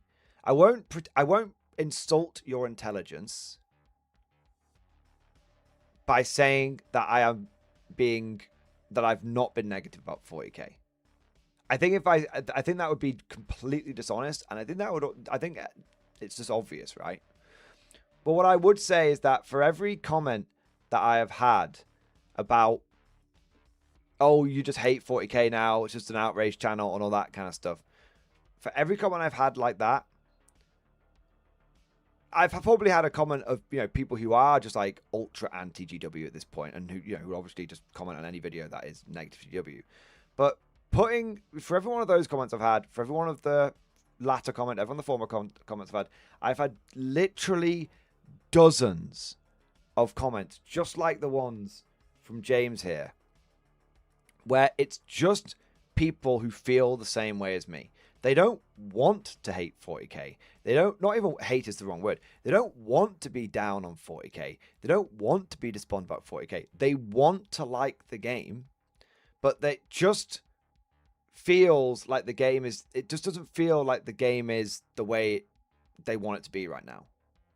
Whether it's the way the game should be or shouldn't be, I specifically didn't use those words. It's not the way they want the game to feel that way. And I do think there is a significant portion of the community, whether it's the old community, new community, it doesn't matter. I think there's a significant portion of the community that we all feel the same way. And I think that's like, and for every one of those comments that, you know, like I said, I've had people call me, you know, people who have been just like running defense, the big corporation, for all the people that have been like just, who are just consumed by hate. I put those to one side. The number one comment I've had is people who just feel a bit sad about the way it's kind of gone, and who just want the game to get better in their eyes. And I do think that there is a lot of people out there that feel that way, and I think there's a lot of people out there with, and in a funny sort of way, like, it gives me a lot of hope, because it makes me think that I'm not just going mad. Maybe I am going mad, but it makes me think I'm not just going mad. And so, yeah, like, I think at the end of the day, that I'm not saying 11th edition will be a failure. I'm not saying Games Workshop is going to be a failure or anything like that. Because I like, Games Workshop's been making absolutely amazing money. You know, like, they've been absolutely smashing it. So, you know, I'm not going to be one of these channels that's going to be like, this is Games Workshop has just been killed, or this is the new 40k killer, or anything like that. No, I'm not going to do that at all, because I think that's not true. But it is one of those things where it's like, I do kind of wonder where the game will be in sort of 10 years. Or, you know what? I wouldn't even say 10 years. I do really wonder where the game will be by the end of 11th edition, going into 12th. And despite what people think, where they, you know, people are like, oh, you know, you need GW to fail for your channel. No. I really wish that 40k didn't fail. Of course I don't want 40k to fail. I want 40k to be the best it could possibly be, because I want to make lots of content and lots of videos about 40k, because I enjoy making content, right? But I do genuinely, not like massively worry about it, but I do worry a little bit about the game. You know, I do worry a little bit about it. Like, yes, Games Workshop's making a lot of money. Yes, Games Workshop's making a lot of money, and yes, 40k is like bigger now than it ever has been. But I do worry a little bit about the direction the game's going in. Yeah. And I do hope that Games Workshop does... You know, I do hope that I'm wrong on a lot of things about GW. Like, I really hope that I am wrong and that they do have the talent and they are the industry leader and that they're able to, like, pull out an amazing, like, game and everything. But I do worry over the Here's the thing. I really worry over the last 2 years something has happened at Games Workshop that has made them a lot less capable than they used to be. And I don't know what it is. Some people will instantly jump into the comments and be like, well, they've gone woke and all that kind of stuff. I honestly don't. I honestly think I don't think that's it. I just worry that basically Games Workshop has... I just worry that Games Workshop just isn't as capable as they used to be. I don't really care the reason why. I just worry about it. Like, I don't want them, you know, like looking at 11th edition, I do worry, like, you know, this is their flagship product. And if this is the best foot forward they can put forward, it worries me a little bit. Not like massively. I'm not going to lose any fucking sleep over it. I'm not crying. You know, I don't give a fuck about that much. But I am a little bit like, is this the best they can do? Like, come on, like, wow, come on, GW, wow me a little bit, you know, fucking wow me. I want to be wowed. I want to be humbled. You know, humble me, motherfucker, humble me. You know, I think for me, and I think like, I think it's what I've seen it take place over the last couple of years. You know, like I've seen it like, you know, I just kind of like think of where GW was 2.5 years ago. They were riding high on 10th edition. They were riding high on Old World coming out. There was quite a lot of hype coming around with sort of Horus Heresy. Horus Heresy 2.0 was generally like a very well regarded game and stuff. You know, 2.5 years ago, GW seemed to be like actually at its peak, right? In terms of like it was able to produce good games and it was able to carry momentum forward. And then it just feels like over the last sort of 2 years, it's sort of their capabilities have really petered out. Like the Lord of the Rings 2nd edition was not good. Horus Heresy 3.0 was not good. Kill Team 24, quite divisive. Some people love it, some people hate it. Some people think it's good that the game can now stand on its own 2 feet. Some people feel that it has become over competitive. And now we've got, you know, 40k 11th edition, which is the flagship product, which is, you know, if I was being, you know, nice about it, I'd say it is a somewhat functional game, which has brought in some somewhat interesting new ideas. Right? You know, I think that's a fair assessment of it. And, you know, and for me, I'm just a little worried about, you know, what is... You know, we hear there's going to be a new Necromunda edition. We hear there's going to be a new Old World. And I'm a bit like, you know, and it's going to have been like sort of 3 years since GW like actually put out a big wowzers. So yeah, I just kind of worry. Like I want GW to wow me. I really do. And I guess I'm just a little worried that I haven't been wowed by GW in a lasting way. In 2 years. Like, and when I say a lasting way, I don't mean like a trailer. Trailers are cool, but I don't mean like, and I don't even necessarily mean like models. Okay, because Games Workshop does, you know, has shown they still have the capability of making good models, right? Space Wolves, a lot of the new guard stuff, obviously. I mean like a good rule set. I'm not talking like a models thing. I'm talking like the GW has the capability to make good rules. And the last time I saw that was Old World, when they released Old World, and I was like, wow, okay, yeah, GW's fucking back. So yeah, I want GW to release a really wowy rule set. But I worry that they can't do that anymore. And I worry how quickly it seems to have sort of gone downhill. But Hopefully it's merely a blip on the graph. Hopefully. What do we got next? Dark Knight Curran, thank you for super chat. Legit depresses me how Tower written. The smart ways of doing it, and they do the complete opposite of that. I appreciate your insight. Dark Knight Curran, I think the thing with Tau is that they have to have plot armor. I think they have to have plot armor because they don't have they need plot armor because without plot armor, like they just get squashed. Also, like you can't ever actually have the Imperium just turn around and wipe the Tau out because then you have to like squat an entire faction. Yeah. Cheese Marine, thank you for becoming a ton of member, sir. Thank you for your support. Home of Hunger, thank you for the 5 months. Thank you for the 5 months, bro.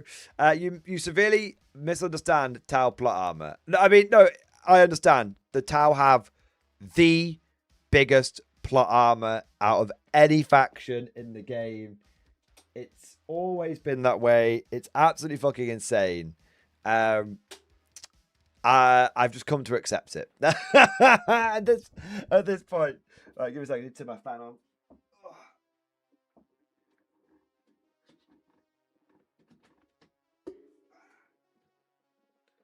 There we go. It's getting a bit warm in here all of a sudden. A little fan should help me. What do we got here next? Whispering Monk, thank you for super chat, man. And that expansion fleet was saved by the god of the greater good because of all the human Gravacer now in their ranks. That is the current prevailing theory. But it's interesting how like Games Workshop introduced the idea of the god of the Tau, and then they didn't do anything with it. Like we've never heard it mentioned again. I wonder if it's if it was a one and done. I wonder if it was like basically a Deus Ex Machina. Yeah, I do wonder because it's literally that. When did that happen? That was end of 8th edition, wasn't it? So it's been 6 years and they've not mentioned it since. Yeah. Godlike Poet, thank you for the super chat, man. Reason I'll crash out if they scrap 20-man blobs in stream discussion. Let's have a look. I's going around 20 boys. If they scraps the big mobs, we crump them, yeah. Godlike Poet, if they scrap the big squads, we're going over to 4th edition. Yeah. If they get rid of all big blobs and big squads, we're going 4th edition, boys. There you are. Nice. Dude, I love it, man. That's cool.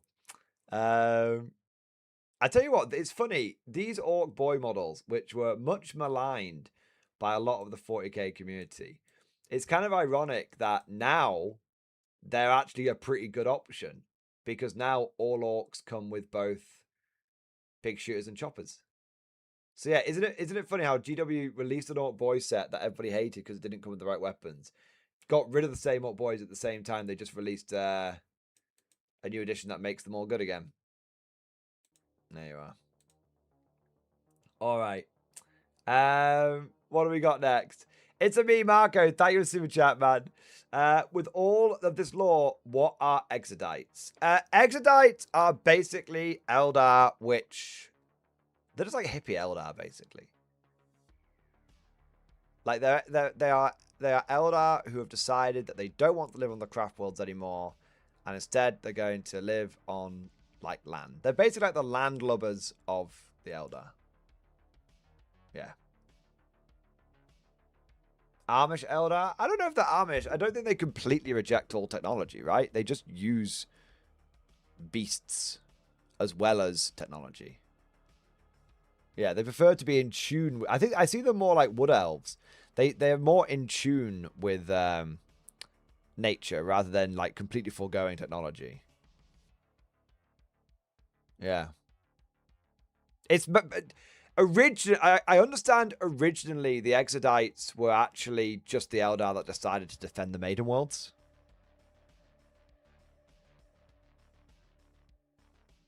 But maybe that they left.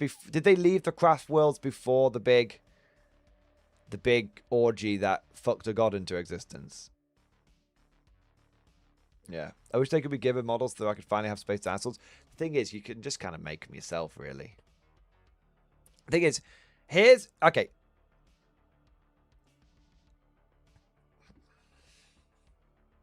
I'm going to say something that's going to upset a lot of people.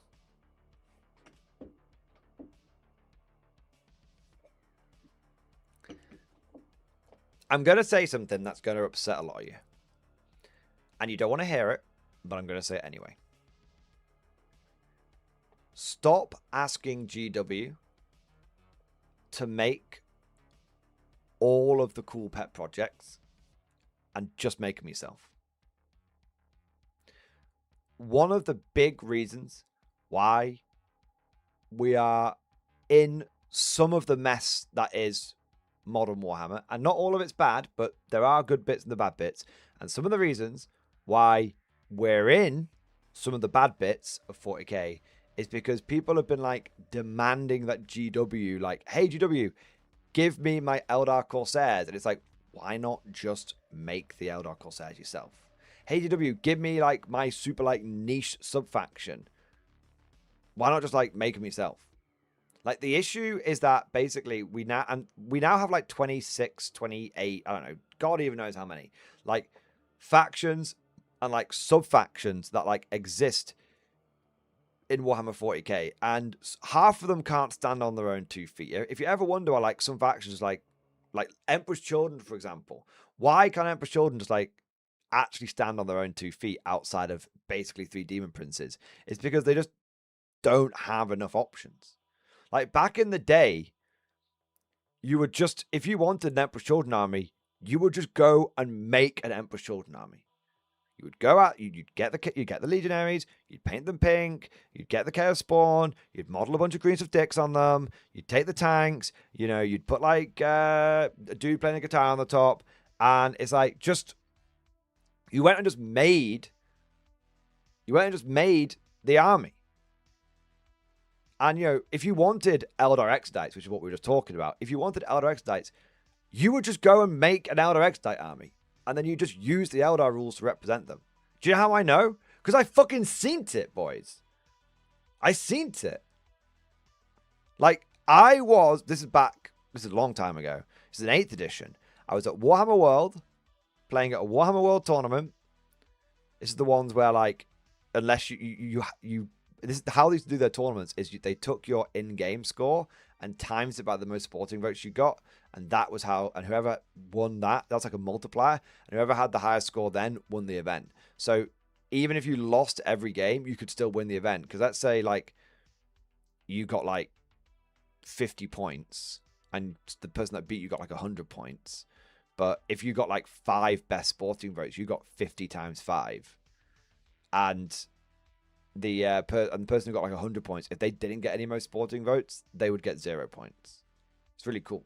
Anyway, so but going back to it, and I was there at that event, and on the table next to me was literally, it was a doubles event, literally 2 dudes who had built like an Exodite army, and they'd use like loads of bits from like Wood Elves, and loads of bits from like High Elves, and loads of bits from like Eldar, and some bits from like Dark Eldar and stuff. And they had like, instead of like War Walkers, they basically had like, what was it? It was like it was the big Carnosaur the lizard men have. They had like one of the big Carnosaurs, and then they had like an Eldar riding on top of it. And then I think they had like lasers on the side of like mounted to like the side of like the Carnosaur's like head or something. It was cool. All right, it was really, really, really cool. And like, that's how it used to be. I think it was in 6th edition. It might have been 5th edition, when I saw someone who made an AdMech army before AdMech even existed as a standalone faction. And what they did is they basically kit bashed loads of like Imperial Guard models, So like, and then with like bionic, third-party bits, green stuff, bionics, like tubes coming out of them, all that kind of shit. So they kit bashed a bunch of like Imperial Guardsmen to look like super like mechanical and everything. And then they used like, and then they kit bashed a bunch of like Guardsmen to have like blades for arms, like the old Sentinel chainsaw, stick that on the arm, that kind of thing. And they used them for like, and they used Tau to represent them. So like the gun Skitarii. The Skitarii were like were fire warriors, and then the combat servitors used like Kroot rules and stuff. Really, really cool, right? And you use like various battle suits to represent like the mental, like the mental like Skitarii like walkers and stuff. This was before Admech even existed. I saw someone who had an Orc TIE fighter because he wanted a Star Wars Orc army. Well, obviously that's not really a sub faction that's being made. That's something completely different. But yeah, like the point is that we need to stop asking GW to like give us our pet projects and stuff because they'll fuck it up. Like there's a lot of people who have collected these niche sub factions before GW came along, and then GW's come along and they've like released them and they're like worse. And I think a good example of this, and some people may disagree with me on this one, is like Emperor's Children.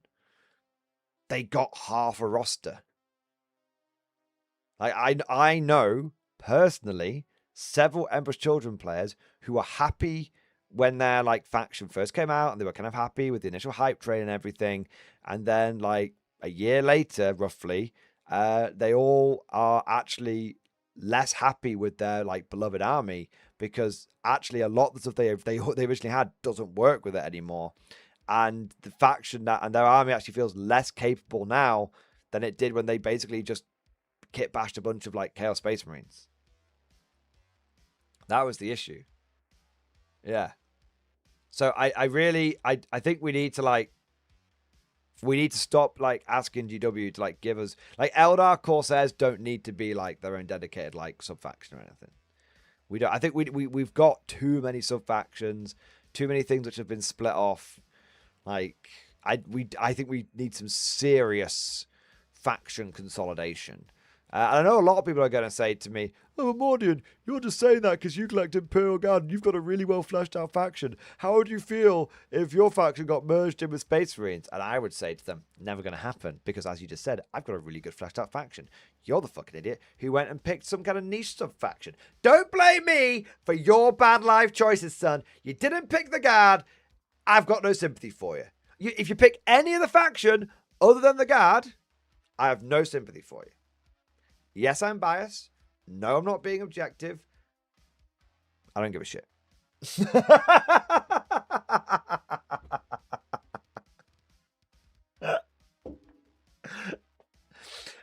Someone said, what about Steel Legion? What about Steel Legion? Guys, I am not holding a double standard with the Steel Legion. Okay. Let me explain. I don't want the Steel Legion to come out as a single data sheet. I don't want the Steel Legion to be their own sub-faction. I don't want to have the Cadian Shock Troop data sheet.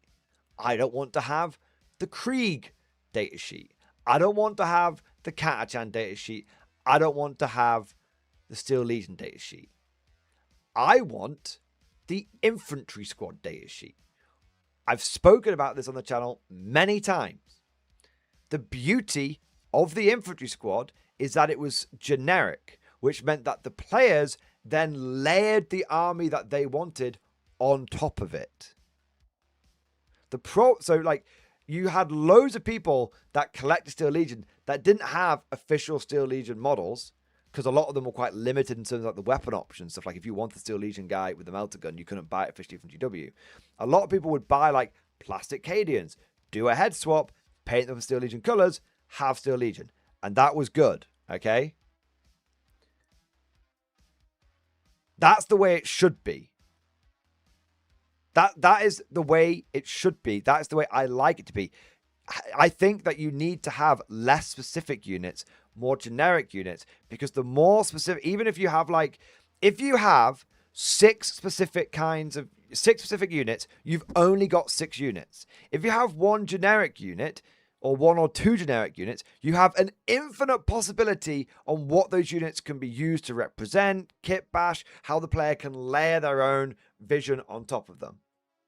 So no, I'm very, very consistent on this point of view. Very, very consistent.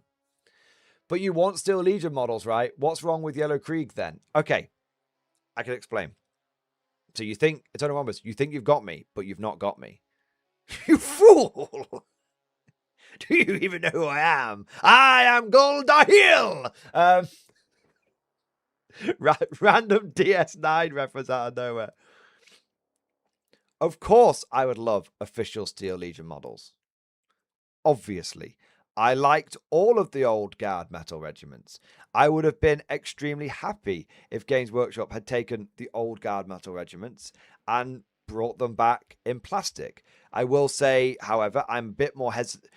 I will say, however, that opinion of mine is changing somewhat. It's wobbling a little bit because, one, I don't like the way GW new plastics work. I think their sprue layouts are gash. I think their sprue ergonomics are terrible. And I think that I don't really want to build each guardsman's leg in 3 different parts. So I'm open to the gen. Also, they're going to charge me like 30 quid for 10 blokes. So, like, I in theory want these new models, but I don't really want GW to make them. I'll go to Wargames Atlantic and get them because they'll be cheaper from there. If GW made the models cheaper and made the models actually fun to build, then obviously I would change my tune on that. So I want these models to come back. It's just that I don't think GW will make the way I want them to. But anyway, getting down to the fix. Of course, you know, getting bogged down to the fix, getting back to the general statement. Of course, I want each guard regiment to come back in its own models.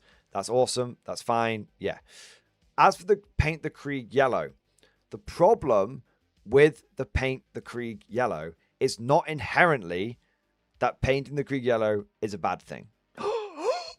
Shock horror, Shillian glory, Freudian glory, Mordian thinks that you should just paint Krieg yellow. Oh my god, Mordian got the call. Mordian got the call. No. For years, if people want to steal Legion models, they took the Kriegers and painted them a different color. That is the reality of the situation. You might not like that, but that was the reality situation. And that situation was acceptable at the time because, one, we didn't have any Steel Legion models, and 2, there was nothing going on with Armageddon, and 3, Games Workshop hadn't really set the precedent of we're going to make like the specific units. You know, that shit was coming in.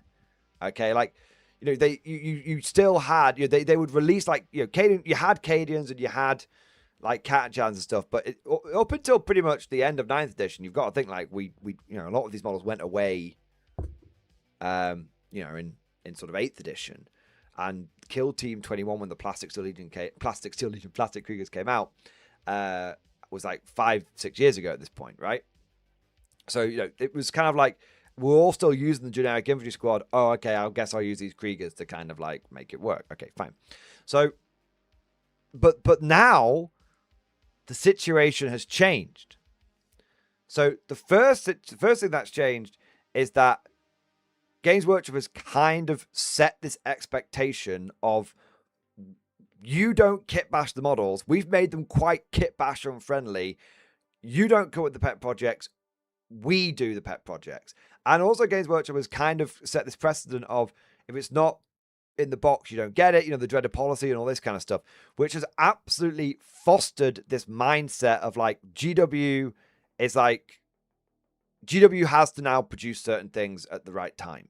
Like if we're going, it'd be like if they did like, we're going back to Fenris and they didn't release any Space Wolves or didn't feature the Space Wolves. Okay. They'd never do the 500 Worlds campaign and then the Ultramarines didn't even feature in it. Imagine if they did the 500 Worlds campaign And the poster children of the campaign was the salamanders. You'd be like, what? Like, oh, do you see what I mean? And imagine if they were like, well, you just paint your salamanders blue. No, that doesn't work. So the reason why the paint Krieg yellow thing is both fine, but also GW got a bunch of shit for it, is because it was fine when, like, the players were, like, kind of, like, doing it off their own backs because they were, like, you know, adapting the situation best as they could. But it wasn't okay because because GW was like, we're going back to Armageddon. We're bringing Yarrick back. We're going to have the whole new edition be about Armageddon, but you're not going to get Armageddon Steel Legion. No, GW, just painting Krieg yellow is a very tone-deaf response to that. Also, I think GW massively underestimated how long the memories of wargamers are. Yeah. So, and but here's the thing. Here's the thing. We shouldn't be in a scenario where we have to ask GW to give us our models back. That's the big thing I think people are missing. Like, people are demanding Armageddon Steel Legion because GW took the Steel Legion away, and that upset people. And I think the whole Paint the Krieg Yellow controversy basically was kind of an outburst of the simmering resentment that a lot of people have towards Games Workshop, that they've been legendsing and, like, just ripping out the game, so many models and so many units. Like, I'm just saying, like, that's what I think it is. And so I agree with you what you're saying. I just think I should be seen as okay to ask the model company to make models. Okay, you're not okay, you've not quite understood, but that's okay. I probably explained it badly. I'm not saying you're not allowed to ask GW. I'm saying you shouldn't ask them. I'm saying you don't want GW working on your pet project because they'll fuck it up. That's what I'm saying. I'm not saying you don't have the right. Okay, you have the right. Technically, you have the right to be an attorney. Okay? Technically, you have the right to ask GW to make you your pet project. I'm just saying, you know, monkey's paw, curls and all. I'm just saying, be careful what you wish for. Exactly. All right? They'll turn your project into a plushie. You're going to get Exodite. Oh my God. Do you think they have an Elder Exodite candle smell? I wonder if they do. Wait 1 minute.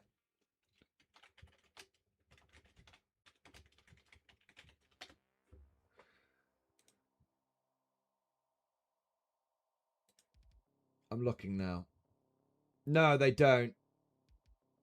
They've got Tau Ethereal Pheromones, Corn Candle, the Scent of Destruction, Slanesh Candle, the Scent of Excess, Zinch Candle, the Scent of Sorcery, Space Marine, Dark Angels, Tallow, the Scent of Faith, another Slanesh Candle. You know, I know, we all know. The Scent of Delusion, and they've got 2 Slanesh ones. That tells you all you need to know. And the Space Marine Candle, and then they've got the Scent of Nurgle, which is the Scent of Pestilence. That must be a bestseller. Fucking hell. So yeah, 2 Slanesh candles. Oh dear, someone's taking their fetish to work. So yeah, basically, you don't need GW to give you your pet project. Go and do it yourself. And you shouldn't really be wishing GW to make your pet project because they probably won't do a good a job as you can do on it. Like, you'll do a better job and it'll be more awesome. And they'll fuck it up. So there you go. Exodite Stinky Beat Candle. There you are. All right, what have we got next? Man, it's a classic Mordian stream today. Super far behind on all the super chats. Super far behind. Give me a second. Donna Roberts, I should never have challenged Morty Mind. You dare challenge Morty Mind! Oh my god.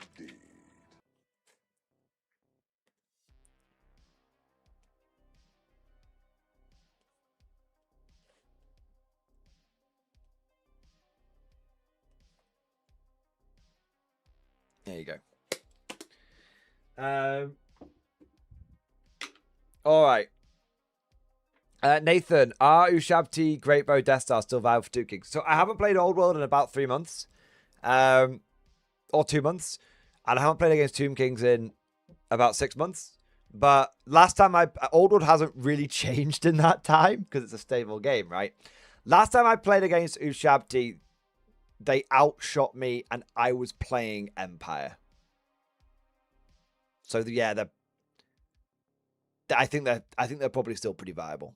I don't know anything that would have changed to make it not the case. All right, let's have a look here. Home of Hunger, thank you for super chat, man. Thoughts on Farsight enclaves being very cornate? GW don't have the balls, but even if Farsight was the only non-worshipper of a Khorne Tower army, it would be awesome. Personally, I don't see the Farsight enclaves being cornate. The Farsight enclaves merely represent 2 parts of the Tau doctrine, namely the killing blow. Farsight is a big believer in the way of the Monk Ka. And secondly, the innate Tau doctrine of adaptability. How that they do when they learn and they adapt their tactics much quicker than, say, like the Imperium. Although it is stated in like Gaunt's Ghost stuff that the Imperial Guard do actually constantly like drive warfare forward and then do learn things. You just got sort of more experienced planets than others, basically. But yeah. So no, the idea is that they're not cornate because they're not terrible at melee. They're not cornate because they get in close and personal. They are basically they are the exemplars of 2 parts of the Tau doctrine, the Monk Ka and adaptability in the face of the enemy. Yeah. So I don't particularly see them as cornate. No, I think you've got to a good example of this, sort of in real life, not like real life, not really that term. A hypothetical real life scenario. Right now, we all use guns in real life because guns are really like effective. Okay, because you could shoot someone from really far away, and obviously you've got like drones and stuff now. But we won't get into like the specifics of it. So you've got to think like we all use guns because basically we're just humans that are like killing each other, and based on the technology that we have right now, guns have proven themselves to be the best way of like us killing each other in combat. You've got to think like when the Tau, as the Tau firecast, the Tau mostly like fought amongst themselves and stuff. When they were developing their military doctrine before like the Ethereals came along. And they would have been in a similar situation where it's like, well, the best way of, depending, because of our physiology and everything, the best way for us to kill each other is to shoot each other. And then also you've got to sort of think about like the kind of factions that like the Tau were sort of encountering as they were like expanding and stuff. A lot of them are like relatively like minor factions, but also still pretty humanoid, where it's like, okay, we're going to shoot each other. It's the fact that the Tau, the reason that what the Farsight enclaves kind of represent is like when the Tau have sort of realized like actually melee combat is still viable in the 41st millennium because of technology. Like it's kind of like how in June they don't use guns because they have shields. And so because of shields, they had to go back to using swords. Now, obviously, that's like a pseudo-technological thing because basically Frank Herbert just thought sword battles were cool and wanted to set them in space. But it's kind of like you could imagine if in real life now, some technology came along which basically meant like guns were useless. Who knows what it was? Some hypothetical technology where basically guns became way less efficient, and the best way of us like killing each other was like melee combat again. people would go back to melee combat. Like, armies would adapt to it. It's very, very, very, very, very unlikely that's going to happen, but maybe it will do. So yeah, basically the Tau developed their doctrine originally in a relative state of like isolation, and hence why they developed and based on their physiology and the kind of physiology they were encountering. And the Farsight Enclaves just represent the Tau who have actually like encountered things that challenge that doctrine. They've had to adapt to meet it. Yeah. In my opinion, anyway. That's why, and this is where there's quite a few examples. There's examples of like Farsight actually getting frustrated with the Tau Empire, because the Tau Empire are meant to be all about like adapting their doctrines and stuff, and yet because of things like the Pure Tide chip and stuff like that, which basically turns people into like Pure Tide like drones kind of thing. The Tau Empire isn't as adaptable as it once was, and that's why he gets very frustrated when they're like. It's another example. Oh, how did we lose this battle? Oh, well, they got into melee with us. Did you not train for that? No, we don't like melee. Oh, well, fucking hell, man. Like, whether you like it or not, it doesn't matter. Yeah. Yeah. So yeah, like, I think that's, Farsight actually gets frustrated with the Tau Empire because he's like, you're not doing what we've been trained to do in many ways. So yeah, I don't particularly see them as cornate. Even with the red armor, I don't see them particularly as cornate. I see them more of just being on the cutting edge of basically Tau doctrine. Simon V77, thank you so much, man. Do you think 40k was better when we had Apocalypse and Cities of Death games, or the game we have now? My personal view is 40k died in 5th/6th edition. Okay.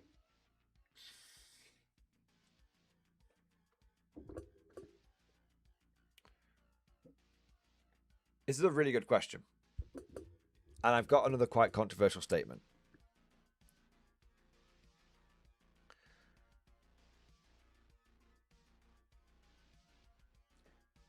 I personally believe that the core rules of older editions were superior to the core rules of current editions. That doesn't mean that I think everything that has happened in New Hammer is bad. I like a lot of the new units we've got. For example, I like things like the Rogel Dawn. I like things like the Centaur. I like things like the Hippogriff. I really like the fact that we now have towed artillery as well as self-propelled artillery. I think that was always a big part that was missing from the Guard roster. It just didn't make sense that they weren't there. So there are a lot of things that I like about New Hammer. And I think it's important to recognize that it's not like old, good, new, bad. Okay. So I think that the core rules were better. The controversial statement is that I don't think supplements like Apocalypse, Cities of Death, and Planet Strike were any. This is the controversial bit. Were any more popular relative to the size of the community? Were any more popular than things like Crusade? I don't really know anybody who... I know a lot of people who sort of bought the Cities of Death book and kind of liked the idea of Cities of Death and City Fight and stuff like that. But not many people who like had it as the go-to way of playing. I know a lot of people who sort of collected these supplements, read them, and like maybe once every couple of years they busted them out for like, hey, it's like an end of year like big blowout social 40k thing. Let's play like a big Apocalypse game or something, right? And it's kind of the same with a lot of these Crusade things, right?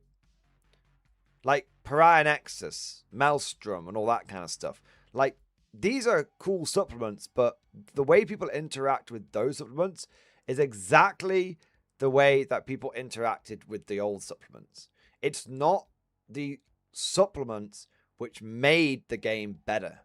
It was the core rules. So this is why when you have people who will wax lyrical about the old editions, and they'll go, oh, it was so much better when we had like, Apocalypse back in the day was better than it is now, and Cities of Death is so much better than Crusade, and blah blah blah. And like, hypothetically, yes, but the reality is that those were not particular popular game modes, just like how Crusade was never a particularly popular like game mode, all right? The reason why editions peaked back around, and so I do agree with you, Simon. I absolutely agree with you that I think the game did peak around 5th edition.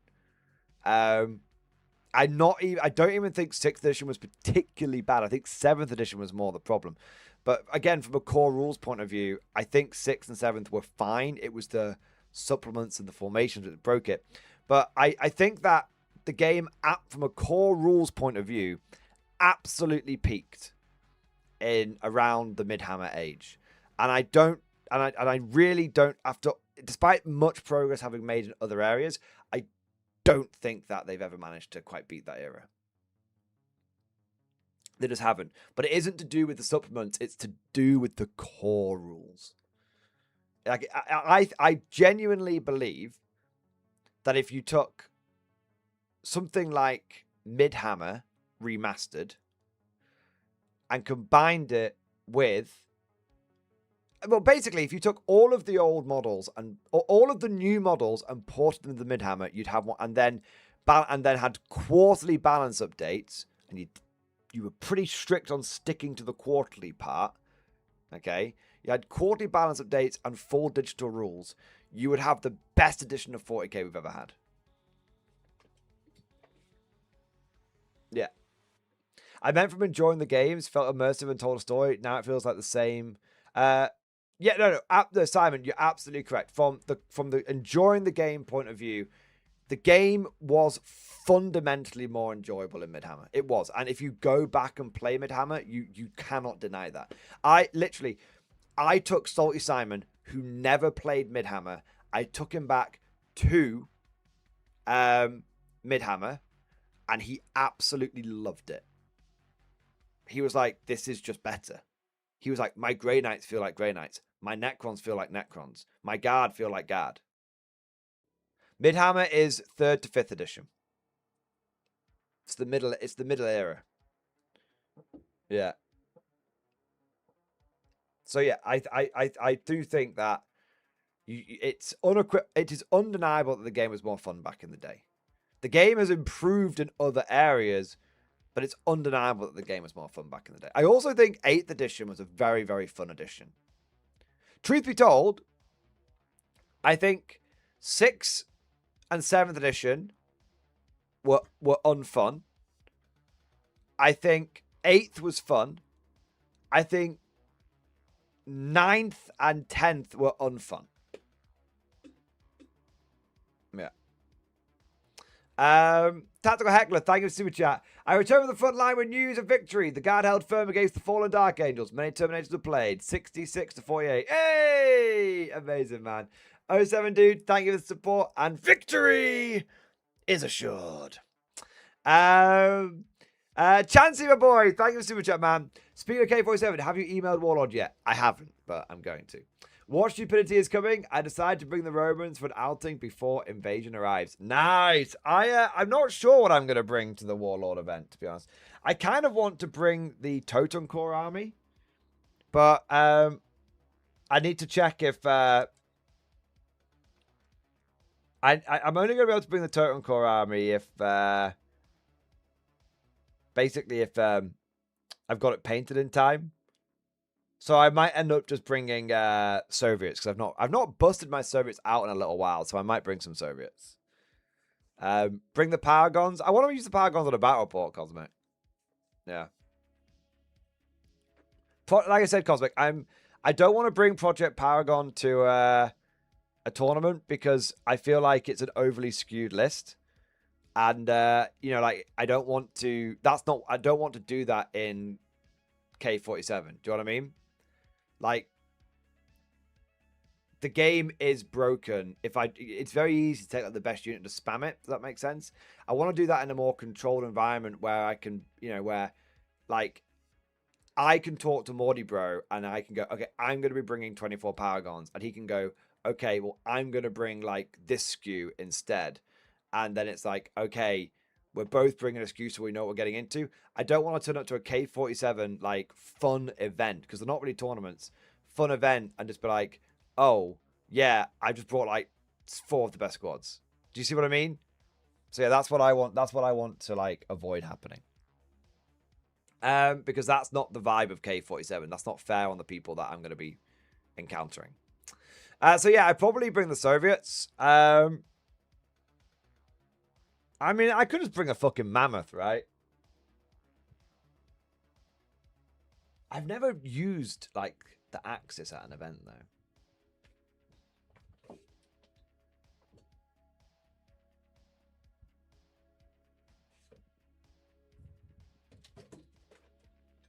I don't know. I don't know. I'm gonna wait. I want to wait for the. Is the Star Legion ready? Not even close. Not done anything with it.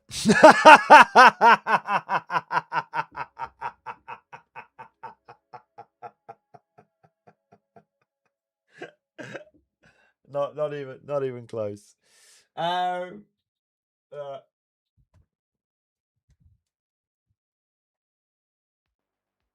might bring. See, I might bring Soviets.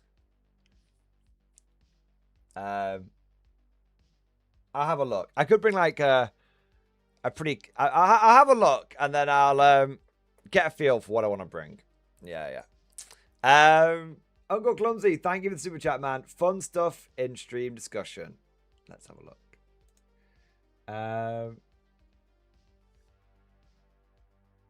So cool. More spring cleaning turned up some new tidbits I wanted to share. Unrelated to the hobby was some Gears of War cog tags. Amazing. I got from one of the vendors when I worked at Best Buy back when the first game released. I forgot I had these. Gears of War was so peak, man. Yeah. Also, the 20 by 30 two-sided poster that came with White Dwarf issue 300 like 20 years ago, featuring artwork from Grombrindal and a full map of the old world, which I think at the time was the first time we saw the full world map officially. That's so cool. I took it down after an accident nearly split it in half. Additionally, an old army box a friend found completed a garage sale and sold to me for a whopping $50 around the time the old world launched. Also found my old Black Legion army, so I thought I'd photoed up a few models for funsies, including some custom obliterators I made using the old metal ones with putty, bits, and guitar wire. Also, I forgot to ask for a second copy of the General's Compendium book only. If you want it, cover the shipping and I'll send it over. If not, I'm sure someone here might want it. Dude, I'd love to have a copy of it. Yeah, man. Like, DM me and we'll work something out. Let's have a look. Nice. Hey, that's so cool, man. Amazing seeing the whole world, right? Yeah. I love that old dwarf art. Like the dwarf, like that right there, it just encapsulates everything with the dwarves. They've got the high ground. They've got their like thick dwarven armor. It's in the mountains, in the snow. The goblins like clambering up at them. Yeah, so cool. Nice. Yes, I love it. Oh, so good, man. It's crazy to think how these night goblins are now in AOS and we got the old night goblins back. Yeah. Hey, you got the book inside as well. That's awesome. Yeah. So good. So good, man. Oh, we got some more pictures down here. Hey, those are pretty cool, man. Those look great. The old cultists. God, it was such a shame when they got rid of the old cultists, man. They were so much better than the current ones. The current ones were a bag of shit. Yeah. I remember when Harkon came out in 8th edition, it was a big deal. It's funny, like there's a whole it's like we sort of said this in an early stream, like it's crazy like how many like characters like GW released like 8th edition, which they just let completely fall by the wayside. It's kind of mental when you think about it. Hey, that's really cool, man. You definitely juiced up those old obliterators. Yeah, man, that's cool. Nice. Is that all of them? Is there a few more? Oh, there's a few more. There's a few more. You did an amazing job on these models, man. So good. I love it. I absolutely love it, bro. You've done a good job. Yeah, you've done a really good job, man. Nice. Nice. Beautiful paint job. Beautiful army. Love to see it. Yeah. Love to see it, man. What do we got there? Yes, the fact that they can't use a rifle anymore. Yeah. Look, man. Guys. There's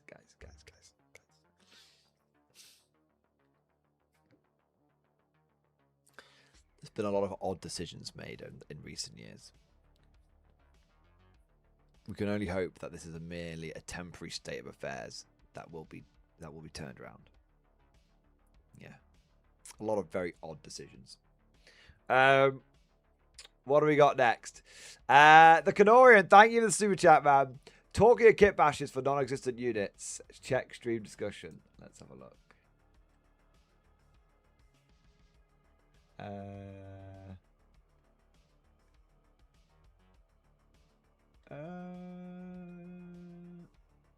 Oh, here you go.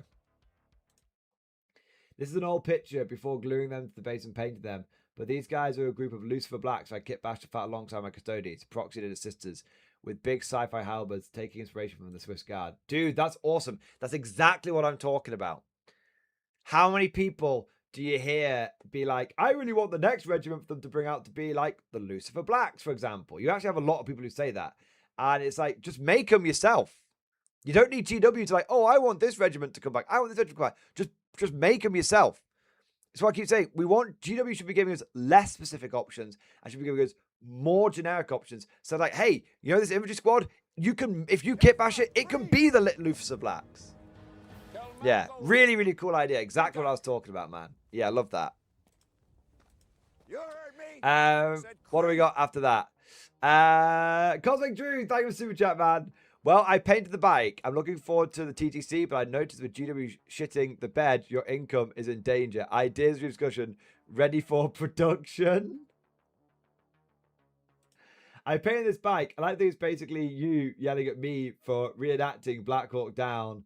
I'm shooting the machine gun down your ear. What? I also noticed your advertising have been going pretty low, and I'm worried with GW tanking your main line of income that we're going to need some new lines of production. They're already in production, just waiting your approval. Morning and Glories, woodland peas. Very yummy, put it in your mouth. Yellow energy detector.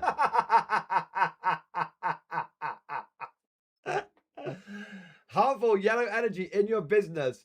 Find it before it can cause harm and ruin the vibe. Detect hidden yellow energy. Reveals toxic vibes you can't see. Protect your space and people. Keep your team safe from negative force.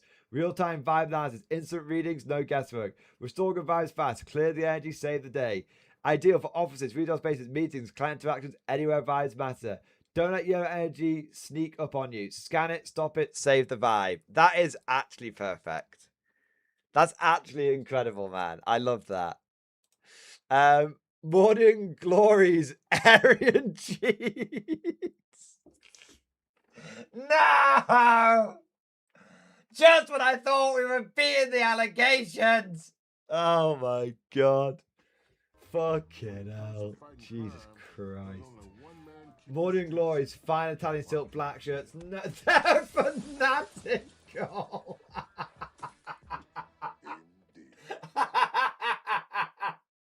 Oh god. Alright. That's it. We're cancelled. We're cancelled. We're absolutely cancelled. Oh my god. Because mediocrity is unfathomable. We don't do fashion. We set standards. What's the last one's going to be the worst one, isn't it? In many ways, it's actually better. You know, like it's not going to get me cancelled quite as badly. Yeah. Oh my god. Morty and Glory's wanky wipers. We bust up messes. Extra thick. Powerful clean, tough on mess, gentle on surfaces, 80 extra large wipes. For messes that make you ashamed to call yourself human, cleans grease, wipes up gunks, no streaks, no drama, Morty approved. Whatever the mess, we bust it.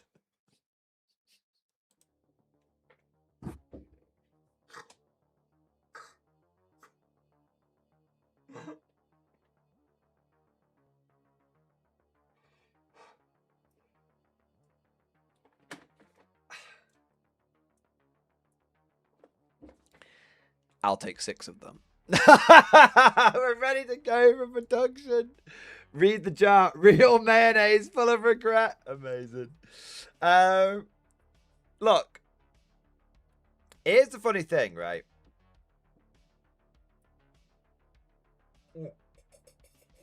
I'm thirsty. I've got no drink. Honestly, like, these are all brilliant ideas, Cosmic. Okay, the Aryan jeans, the black shirts, not so much. But I mean, like, the memes. They're all brilliant memes. Lol, love the memes, right?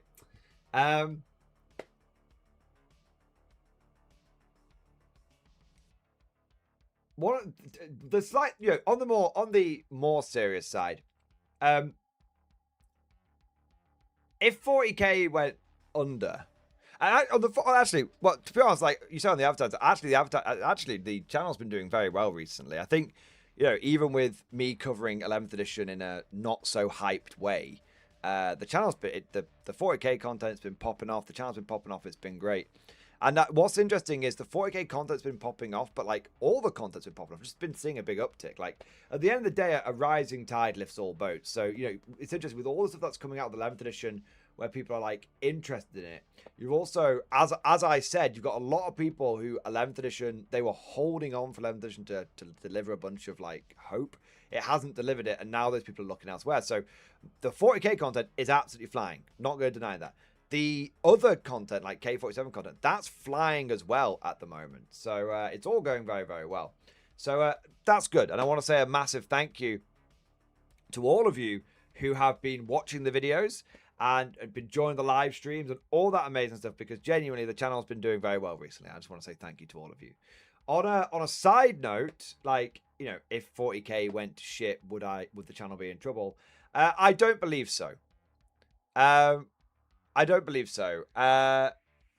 It's been demonstrated to me on multiple... I personally have inadvertently, and I mean inadvertently, because I've only ever just sort of followed what I'm interested in, but inadvertently have kind of like diversified the channel on the content. Like, people ask me, I want to cover Old World, so I covered Old World. I want to cover K47, so I covered K47. I almost took away the action content. People said, no, bring it back, and they supported it. So I was like, okay, okay, fuck it, yeah, okay. So, inadvertently, I have diversified quite a lot.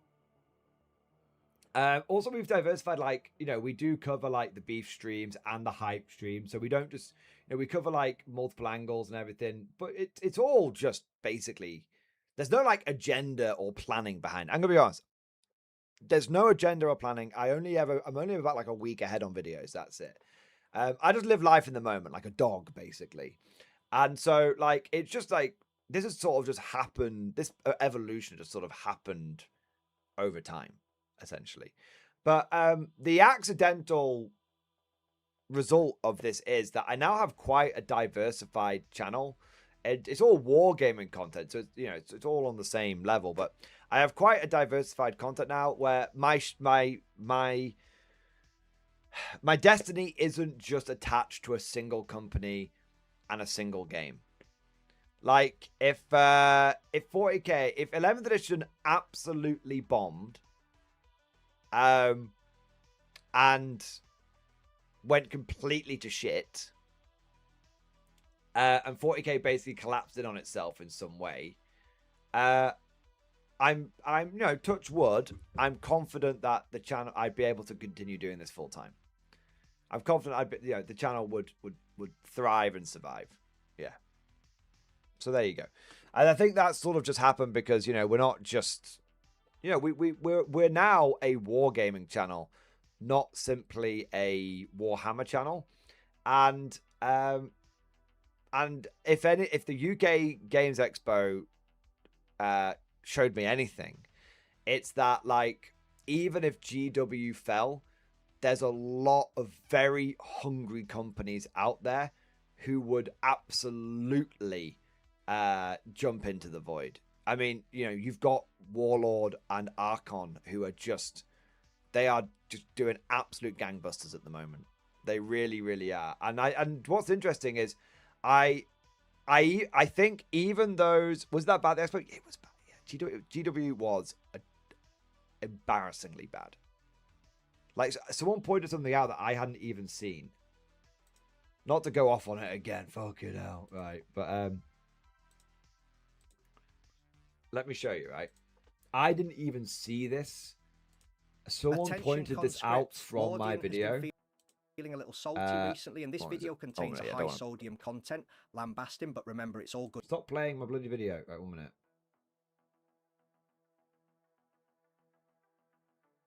Where is it? Oh, there it is. 1 minute. It's not quite. Oh yeah, there you go. So someone like here's another example. Look at the way they've cut up the battle map for the display. So they've just got a generic coffee table, and they've literally just like with a pair of scissors, without like marking it out really, they've just sort of like roughly cut across the line there. And you might think that's only like a little thing, right? You might think that's only like a little thing, but you know, when you've got like that, and then you've got let's see if I can find the example again.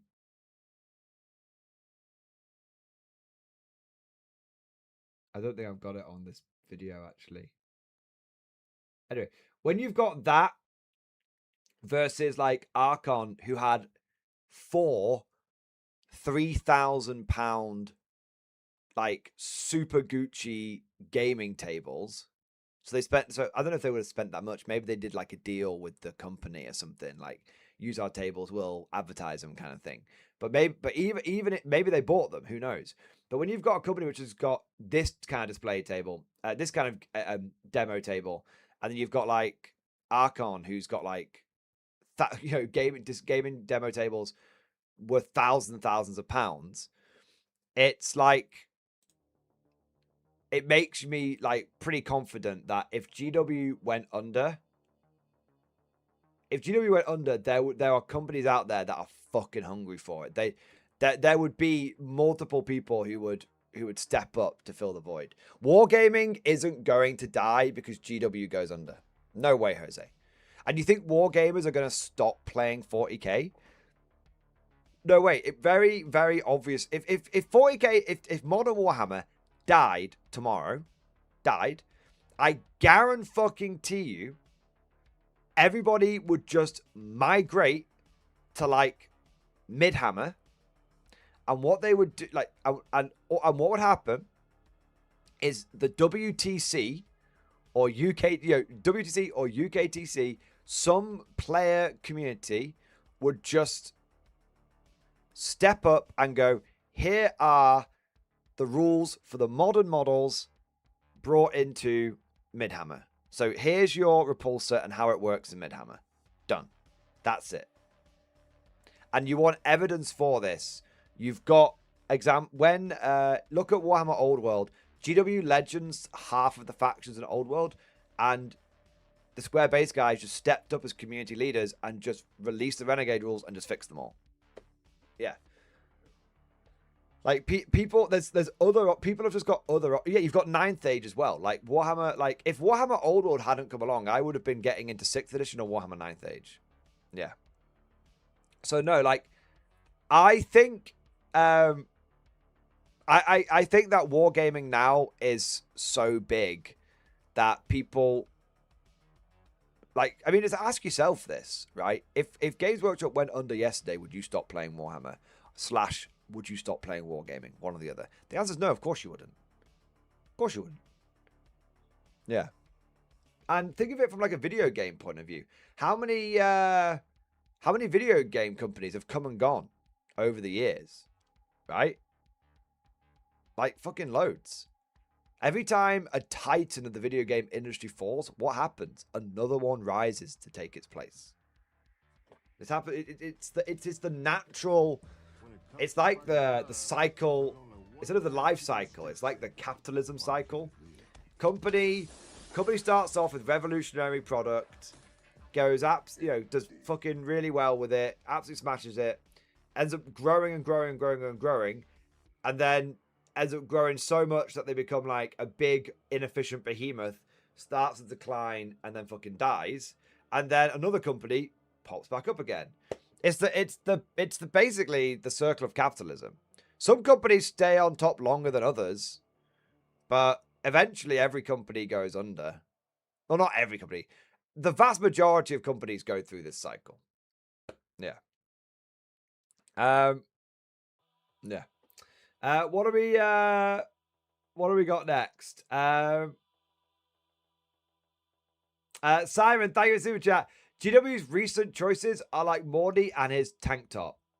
Hey, you like the tank top? No, nobody likes the tank top. I don't like the tank top. I want to state for the record now, that was not an item of clothing I wanted to wear. That was an item of clothing I needed to wear, or I would have died of heat exhaustion. Or I wouldn't have streamed. But I like streaming, so that wasn't really an option.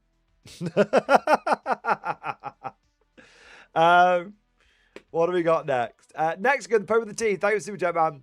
Artillery, bad. Exchange for 30 Death Riders, good. I would say exchange for 30 cavalry, good. I don't know what's going to be the better choice, Death Riders or Rough Riders. I quite like Death Riders because I do think that 11th edition, one of the things that nobody's really talking about in 11th edition is how reactionary abilities are kind of going to be quite meta. Like shoot and scoot, like on land speeders and stuff. Reactive moves and stuff. And Death Riders obviously can reactive moves. That can be very, very helpful. So I kind of feel like Death Riders do well in that theoretically.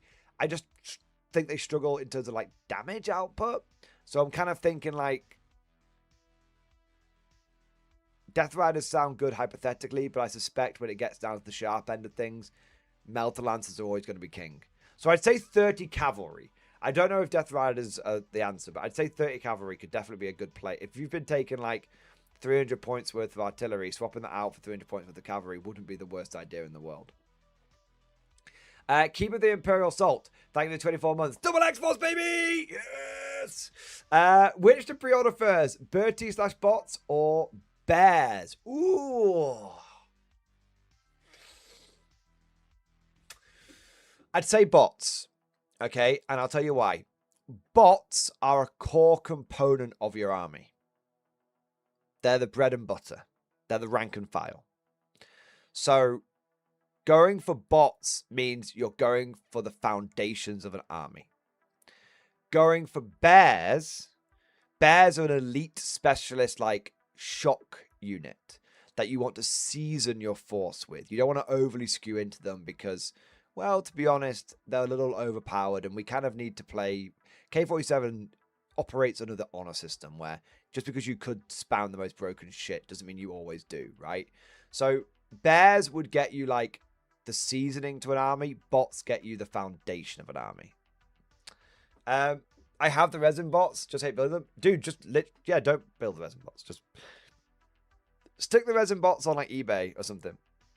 The resin bots, by the way, I do have a video on how to build the resin bots to make them easier, by the way, if that helps.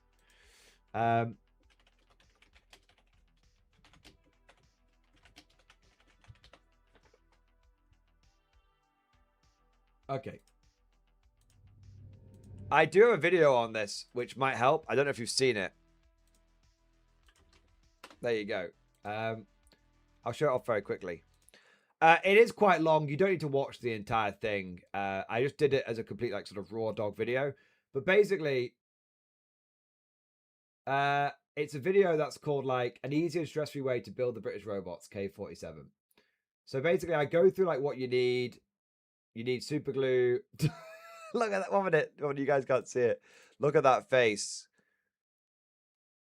That's my cum face. So you need basically milliput and super glue, and you can do. And I build the metal robots.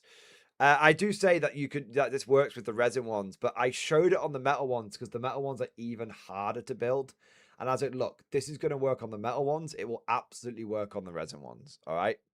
So what you basically do is I trim off all the parts and everything, blah, blah, blah. Like I said, I'll show you the whole process. You don't need to go through it quite the same way that I do. But basically what you do is you do a little ball of milliput, and then you put that ball in the socket of the arm and the socket of the legs. And what you do is you put a little ball in, and then a blob of super glue on, and then you put that onto the body. Do the legs first, and that the milliput holds it in place while the super glue dries. And if you watch the video, like you see, I go through and I do this. Basically, like you see, that's the put the milliput. You see, I put the milliput in the socket. Done it on all the guns, on all different sockets, and then I'm putting the super glue on top. And then basically, let me just turn that. I don't want to have the sound playing because I don't. Yeah. So you see how you get the milliput, put the super glue on, then it stays there, and it gives you a bit of play as well. So sort of going through again, and let's see how, like, basically if I just sort of show me do it live for a second. I'm gonna go back a bit. So there you go. So I've done it with one leg. I'll show you with the next leg now.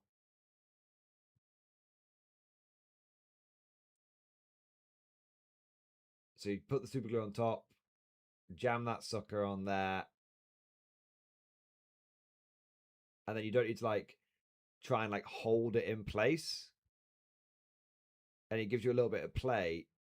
And then like, you see how I sort of, that's literally like, you gotta like just, you know, be careful with it a little bit, you know, try and shimmy the legs into place, but make sure you're not fucking the milliput up too much, kind of thing. But it does make it so you can actually just like put the fucking legs on and they'll fucking work. And then, like I said, you do a little bit of spot welding with the super glue. Like once you got it in place, do a little bit, you know, a little bit of spot welding and everything. So I do recommend, you know, if you've got the resin ones, if you've got the resin ones and you don't want them to go to waste, then the milliput and super glue technique is the way I'd do it. And you can apply that to all of it. You can do that. I do it on the mechs and everything, right? So milliput and super glue is a great way of just getting resin and metal bits just to work, right? If you don't want them to go to waste, because you got like 5 bots, might as well use them, right? Your video kept me from putting my eyes out. Amazing. Saw it still sucks. It does still suck. If you don't want to build, I don't know how many of you built them, but if you don't want to build any more of them, then I would say just sell the ones you've got. You know, people will. If you put them on, if you put them on for like 15 quid or something, and then basically just buy the plastic ones. So I have, if I can show you guys, my painting desk is a little messy at the moment. I forgot to put the lid back on my glue actually. So I actually have built 10 of the plastic robots, and these things are just they're so good, man. Like they're still, don't get me wrong, I actually think they're still a little fiddly because they've still gone with the same design with like the body and the legs and the arms broken down the way they were in the resin and metal kits. But because it's plastic glue now, it's just like so much easier to build them. So they're still a little fiddly, but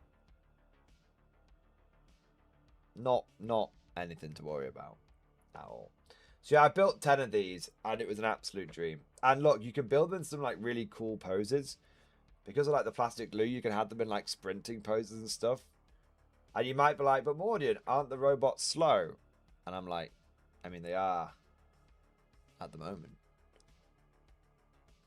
So yeah, and I think that you see like with the resin ones, they because of the way you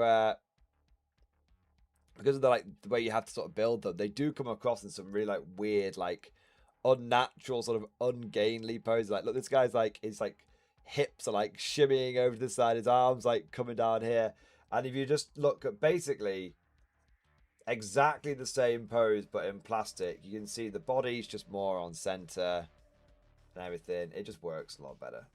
Yeah, there you go. Although I've just noticed that guy's hand's a bit fucked. Look at how his wrist is holding that gun. If that was a human hand, that wrist would snap the moment he fired that machine gun. But it's not a human hand, so it should be okay. But that was one of the first ones that I built. Yeah. So yeah, I would definitely go bots. but I just go, if you don't want to build the resin ones, I just go plastic bots. Look a bit like Roger droids Star Wars. I mean, they kind of are, right? I mean, but it's mostly the color scheme that I've gone for, right? But they kind of are. Like, they, except for they don't get blasters. They each get a, like, 30 cal machine gun. So, yeah, like, they're, I'd argue have got a little bit more firepower than one of the battle droids. All right. I built you for years. I can handle fiddly. Fair enough. Built 5, may revisit in the future, but need a year to recover. How many do you have left? Because you only get 5 in the starter army. I mean, I built 10 of them and I was like, I don't want to do any more of these. I mean, how many did you buy? If Keeping Pills, I was like, I bought like 25 of them. I'm going to be like, oh, you poor bastard. If you've got like a whole bunch sitting around, I'd just sell them. Honestly, sell them before the plastic ones come out, frankly. Or use them to like make some sort of like objective markers, like a bunch of like disassembled droids. You could use them to make like terrain and objectives and stuff like that. 5 more, another box of Mark IIs. Okay, the Mark IIs in plastic aren't so bad. Not plastic. The Mark IIs in resin, I found totally fine to build. But I felt like it's because they had quite big plug and sockets. So it just meant they went together much, much easier. So the Mark IIs you should be fine with. Yeah, I'd build those suckers up. Yeah, the Mark IIs you should be fine with. 5 more Mark 1s. Yeah. I mean, like...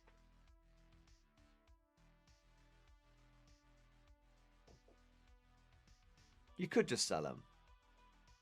I feel like if you did build them, you'd only need like 1 more box of the plastic ones, and then you'd have like all the Mark 1s you'd need for like a bot army.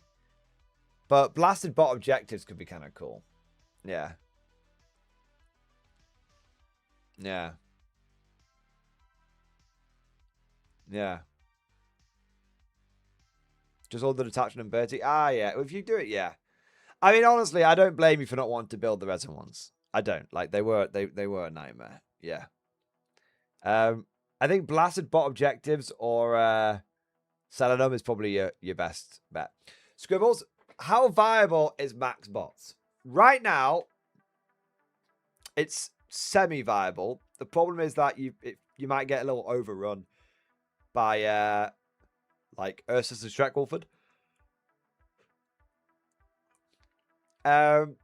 Give it a couple of weeks and it'll be very fucking viable. Yeah. Very, very fucking viable. Because I can't say much. Well, I can give you hints. So one of the reasons why they're going to get very fucking viable is because you're going to start getting Mark IIs with Tesla cannons. And so that solves a big part of the British problem, which is a lack of ignores cover. So these are going to be very good. These are going to be very helpful for dealing with things like Shrek Wolfen, because they're going to have, you're going to be able to force them down to the 5-up hard to kill save, which is a lot better than a 2-up cover save that they normally get from in a lot of cases. So that's going to be very helpful. And the second thing is that you, as a Brit player, are going to have viable melee, because the bayonets are going to now do something. So you'll have ignores cover at range, because like one of the big problems that the Brits have is like, you know, how do they deal with something like Totem Core? You know, and as much as we all love the Cerberus squads, I think we can all agree the Cerberus squads aren't really cutting it. So after the update that comes out, you'll have ranged ignores cover, and you'll have a viable melee option. And so you'll be able to start dealing with Totem Core a bit more effectively. Don't get me wrong, it's still not going to be an easy fight for the bots, but you're going to actually be able, you're going to be, it's, I don't want anyone thinking Totem Core getting nerfed. They're not. Totem Core not getting even looked at. As far as I'm aware, Warlord is perfectly happy with where Totem Core is. You know, they like them where they are. It's just that the Brits need to stop something from just, like, Totem Core just overrunning bots and they can't do anything about it. So it's going to be a much more, like, equal fight. Or not even equal fight, just the Brits are just going to have a fucking chance. So, yeah. Uncle, it's not about viability, it's about vibes. I mean, yeah, yes and no. You want vibes, but you also want to feel like you're not wasting your time. That's key. When people just say, oh, just collect what's cool, it's like, no, that's great. I am going to collect what's cool, but I want to know if what's cool is also going to be cool on the tabletop. And, yeah, pure bots is going to be the best. Pure bots is going to be great. I'm going pure bots on my Brits once this update comes out. I'm literally waiting for it to drop, and then it's coming out. And that's why, like, but I know a lot of other people are kind of in a similar position. They want to see what the update is, and that's why. But I'm putting my money where my mouth is, and that's why I'm like, you know, I'm buying more plastic bots and everything. I'm putting skin in the game so you guys can see. It's like, I can't tell you what the bot update is. I can only tell you that, like, if you want to go pure bot, it's okay to, like, buy in now. You won't be disappointed. Yeah. Like, I'm going, you know, bayonets on bots is going to be good. So, yeah, that's what it is. And when the rules come out, you guys will see, like, you'll be like, oh, yeah, no, they've done a good job. They really have done a good job with them. Will there be flyers in K47? I don't think there'll be anything this edition more than what we've already got, truth be told.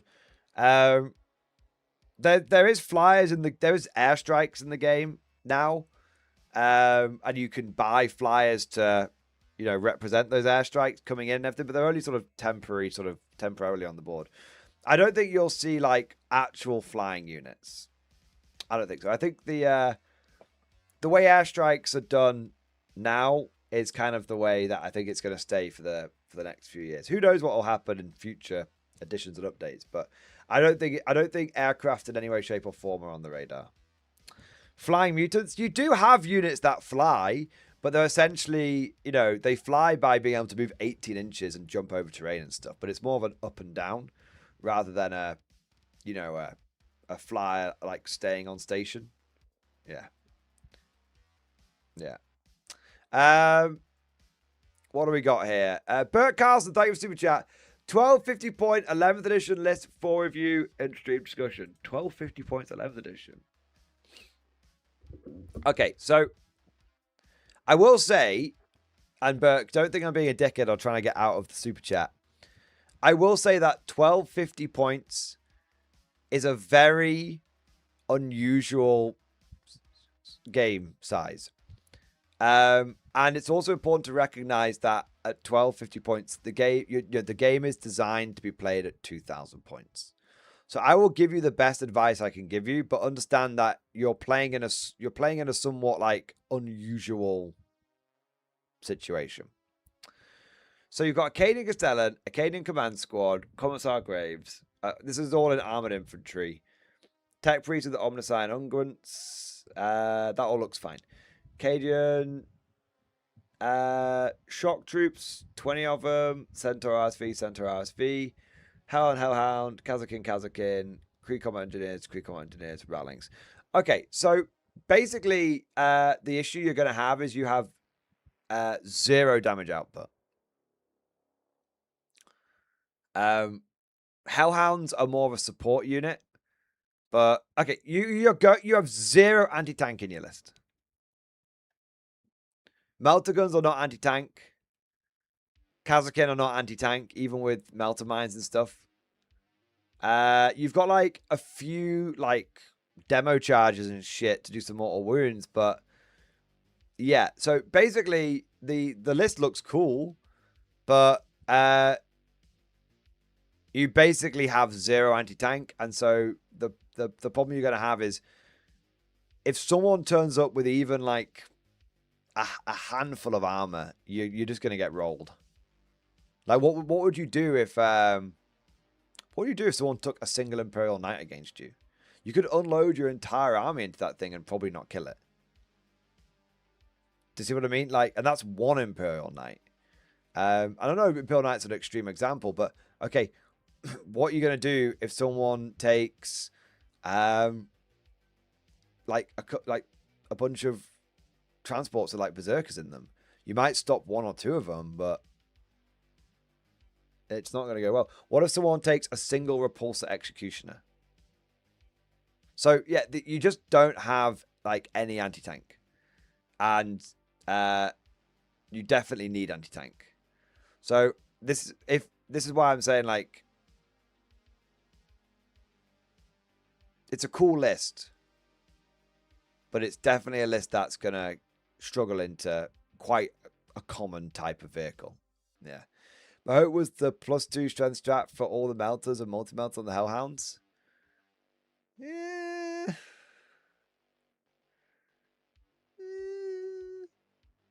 Like, I guess, but you can only do that on like one unit. So one unit has got +2 strength on a couple of melter guns. It's not like really enough. And then what happens is someone brings something that's more than toughness 11 against you. Someone just goes, oh, here's a Land Raider. Oh, okay. Land Raiders are not an uncommon thing to see in a game of 40k. So you need proper anti-tank in your list, whether you want it or not.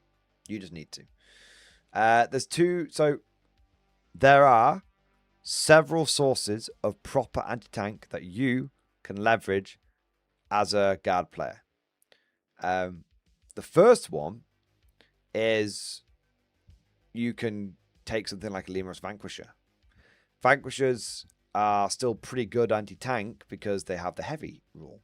But I don't know if you can order them because you haven't got any tank orders, so that might not really be a good option for you. If you want to stick with the vibe of the list, which is clearly some sort of like light infantry, sort of fast-moving sort of vibe, then I would recommend you get some either Hippogriffs or Armored Sentinels in your list. Armored Sentinels, I've got a couple of Lads Cannons, a couple of Hunter Killer Missiles, and that would be good. Hippogriffs, you've got like Las Cannons and like you can take double melt. Yeah, if you want a good target for that melter strat, I'd take 2 squads of Hippogriffs. And I'd be like bombing them forward, one squadron at a time, and be like, okay, now we're getting 6 multi-melter shots into something. Well, 6 melter shots. Obviously, you'd have to like significantly change the list, but yeah. I mean, Burke, I can give you the best. I can give you the best 1,000 point guard army, and you can take it from there. And this is an army which has been the best way of running guard at approximately 1,000 points for 10 years now. And I'm looking over at 11th edition, and I don't think it's going to change. And this might not be the theme you were going for.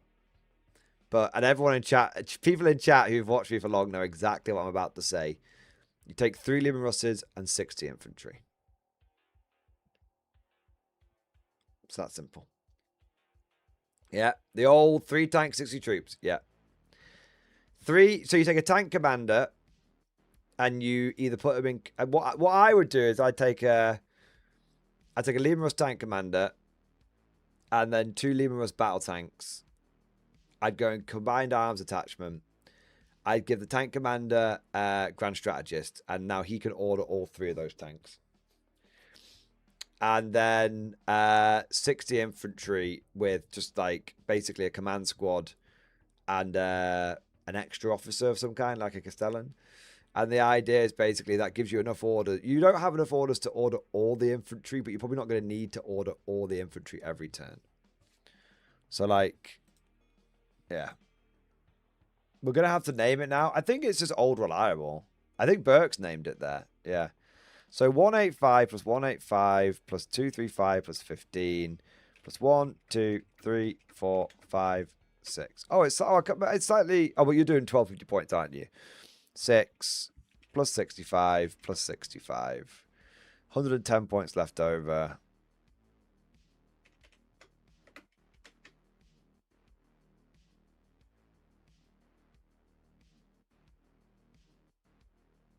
Close enough. So, actually, 1 minute. 1, 2, 3, 4, 5, 6, 7, 8. Oh, there you go. So, yeah, you take 60 infantry, 1 command squad, and 1 Cajun Castellan. And then you take 1 Lemurus tank commander and 2 Lemurus battle tanks. And you give the Lemurus tank commander grand strategist. And this is all inside the combined arms attachment. And this comes to exactly 1,250 points. Yeah. And then basically what you do, that's kind of what you do, and that I think is probably your safest bet. The thing that's important to remember, though, I think I put a scout sentinel in there as well. Sorry, 1 scout sentinel as well. The thing that's important to remember, though, is that we don't know what the force dispositions we don't know what detachments are going to get which force dispositions. So we need, before we write any 11th edition lists, we need to be like, we need to see what those attachments to dispositions work, how they work, because it will change. If combined arms gets like take and hold or purge the foe, then that's a great list for both of those. But if it doesn't, then we need to start thinking of other stuffs. Yeah. The Xbox 360, Xbox 360. Yeah, I mean, I love the fact it's called the Xbox 360 because it's just such I mean, 360 is quite good, isn't it? 3 tanks, 60 infantry. Yeah. X-Force 360 is quite good. The old 360. Yeah, I think the old 360 is what you need. I think that's a good name for it. The Xbox 360 of Warhammer. There you are. All right. So yeah, Burke, I hope that helps. If you want to stick with original theme, you need more anti-tank. If you want to go for the all reliable, there you are. Hey, Chris the Baneblade, thank you for 39 months, man. X-Force, baby, did you know you lost the game? Dude, I don't last that long anymore with the game. And other things. F the chat for Mrs. Body. Yeah, I think I lose the game pretty much once a month now at this point. Yeah. There you are. I love it. Any idea when we'll know it's on Wargear? Nothing, man. OTAN, you just gotta wait, bro. We're all in limbo. We're all just waiting. There you go. There you go. I'm going for it. Lol, mystery box on the way, and I'm already about to buy even more. I can't help myself. Warlord Games is too good. Yeah, it is addictive. It's funny. I'm gonna let you in on the biggest scam. By the way, I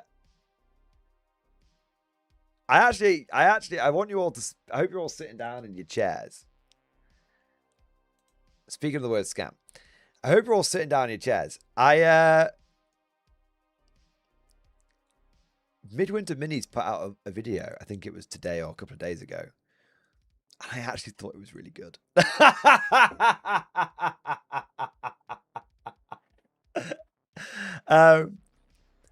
He basically put a video out being like, I'll show you. And the funny thing is, in a funny sort of way, I could see myself being somewhat criticized in the video, but I was self-aware. But I actually thought it was, even with that, I actually thought it was a good video. This video. So basically, he did a video that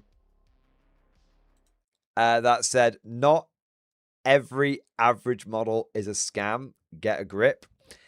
And I mean, I'll play it for you. I won't play the whole thing. I'll just play the beginning of it. Give me a second. Like I said, I thought it was quite good. Been sponsored by Squarespace. Is this a scam? Have I been cheated out of my money? Is this a scam? Is it a scam? Is it a scam? Aren't you tired of this? If you've spent any time on hobbying or miniature wargaming YouTube in the last few years, you'll have noticed a particular genre of video. Is this a scam? Games Workshop are finished. This changes everything. And literally always, by the end of those videos, the answer is no, it wasn't a scam. No, Games Workshop aren't finished. No, this hasn't changed everything. In fact, almost nothing has changed. It's just a new, slightly different little toy soldier, a slightly different game system, or a company doing something slightly differently. But YouTube's algorithm doesn't reward new... So, yeah, basically it's like you do the, it's not a scam and all that kind of stuff. So, I actually thought it was a good video. And obviously it's kind of in a... Let's be honest here, right? It's kind of in a reference to channels like Squidmar, who have now, every video title says like, is this a scam? Or we tried out another 30 Warhammer scams and all this kind of stuff. And it's kind of a reference to channels like, I'd probably say like Discourse Miniatures, and maybe even to an extent like Arch Warhammer, which are like, Warhammer is finished, the 40k scandal just got worse, GW's finished, all that kind of stuff, right? Yes, that last guys, but Laws of Wargaming and Hobbies, they do it as well, right? And look, I do it. Right? Let's not don't think I'm standing on any high horse here, like explaining why Games Workshop is so incompetent. I've got like the big... I would say I don't do it quite to the same extent that other channels do, but I'm definitely like tap dancing up and down the line, right? Okay, and look, I've talked about this very openly.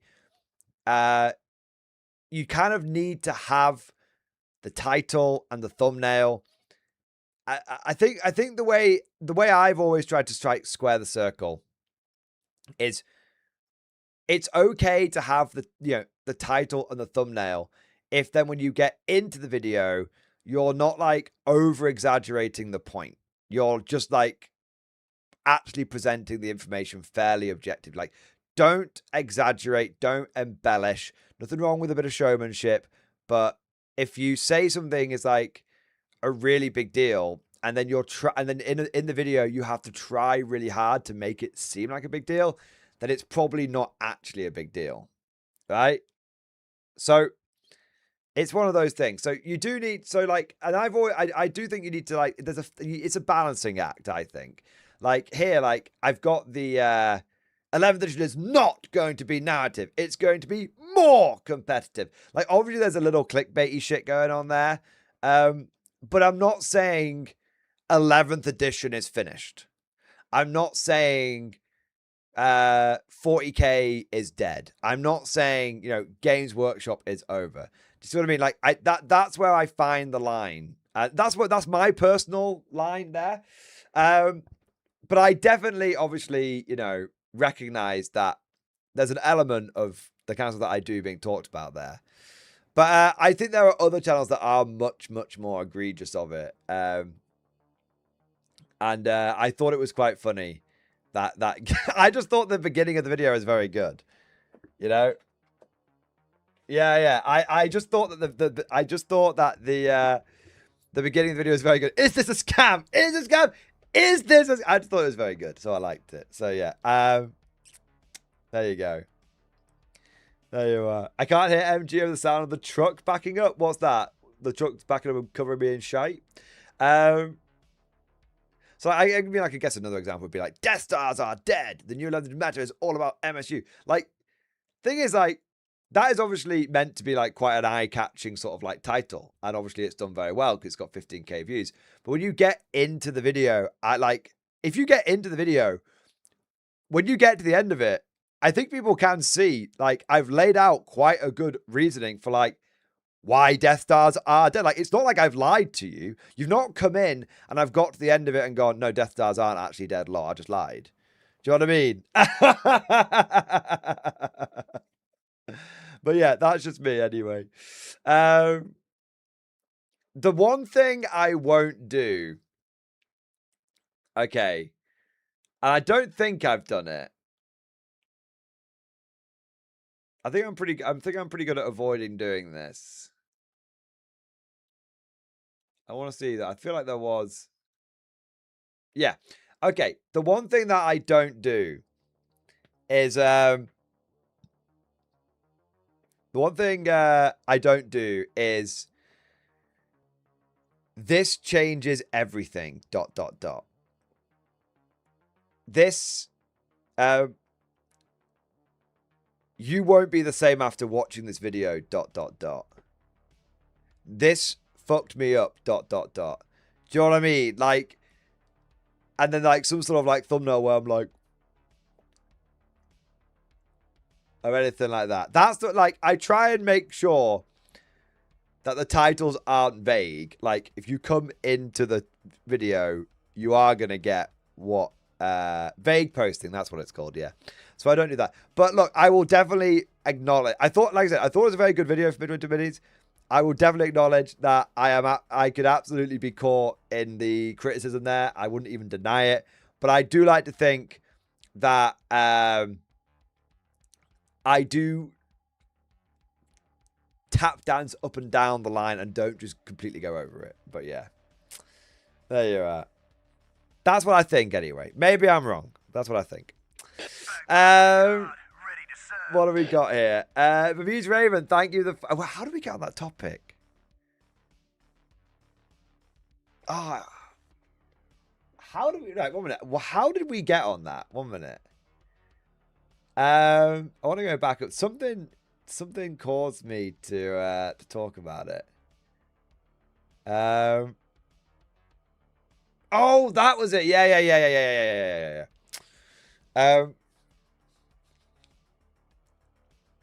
It was from Slim Jimples and how he was like, I'm going to do it. My mystery box hasn't even turned up and I'm going to buy more Warlord games. I can't help myself. Warlord is too good. Right. Okay.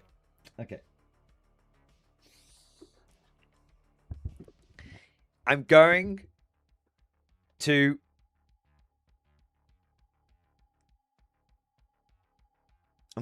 tell you a truth now. It's a truth that they don't want you to know. Who's they? Who knows? Whoever they need to be for this bit.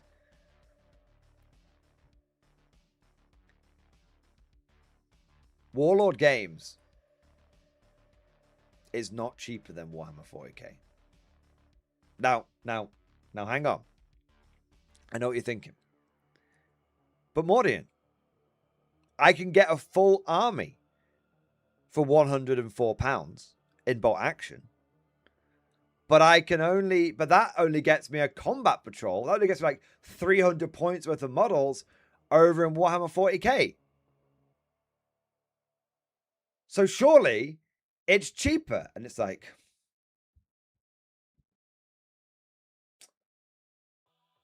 it's not. Because you never just buy the starter army, do you? I know you. You know you. You know that I know that you know you. You are never just going to get that starter army and stop. All that changes is you keep spending exactly the same amount as you were spending on 40k. All that happens is now you're getting more models for the same price. That's the truth. That's the truth of it, right? 1 starter army, 2 starter armies, 3 starter armies, 4.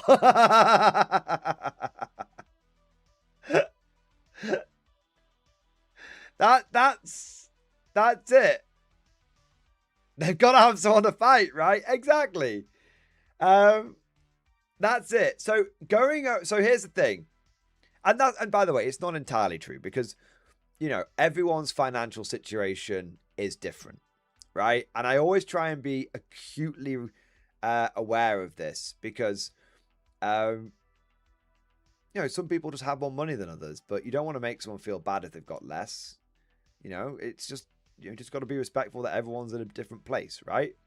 You know, and so obviously there will be an element of, you know, Warlord games, you know, being like, to the people who are like, I do just get the starter army and then sort of stop because that's what I can afford. Of course, right? Of course, you know, we're having a bit, but I thought it's important to acknowledge that.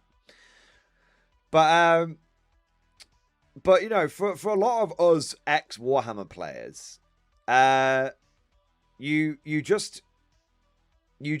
keep spending the same amount, you just get more, you just get a lot more. That's the I think that is the truth of it, right? But if I'm getting more models then I am base saving money. That's how I trick myself. Do you know what I think it really is, right? Okay, we're going deep, boys. Warlord Games is blowing my phone up right now. They're like, stop giving away the secrets! Ah! Like, I gotta barricade the door before, like, Luke batters it down. Do you all know the worst thing? I don't think you save money on Warlord game. As a wargaming addict, okay? I know I'm not admitting it on the first step on the road to recovery. No, I revel in it. All right? I want to be addicted. I'm exactly where I want to be. All right? As a wargaming addict, Warlord Games doesn't save me money. Warlord Games doesn't cost the same amount. Warlord Games cost me more. Because every time I buy something from Warlord, it just feels like a good deal. I'm like, oh my God, like a full Toten Rotter starter army, a full 1500 point army for K47 for £105. Man, that's such a good deal. And then it's like, well, you know, it's out of the room. Well, and then I get that, and I'm like, oh my God. And then and what happens is I get the feeling of, oh my God, I just got such a good deal. And do you know what? I want that feeling again. I get the high of the good deal. And then I'm like, I want the high again. So that I get another good deal. And then I buy even more. And then I'm like, yep, that feeling felt just as good the second time as it did the first time. I wouldn't even feel just as good the third time. Oh, it did. And now I'm 315 quid in the hole. 3 starter armies, a pile of shame that is rivaling my 40k one, and I'm like, yes, inject it into my veins, yes. It's not like I'm in 40k. You're constantly chasing the high. You're like, oh no, that I want the high, but you never get the high. You chase the high, but you don't get the high. This is the problem with like the way that, with them being so expensive and doing the FOMO thing. You're like, I need the FOMO box, and then you get it, and you're like, fucking hell, I spent 160 quid on this. Fuck me, you know. In Warlord, you get high every time.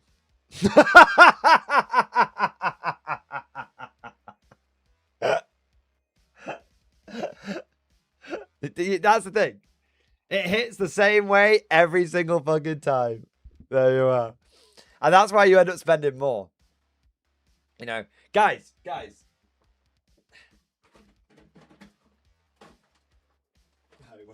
don't know. One minute.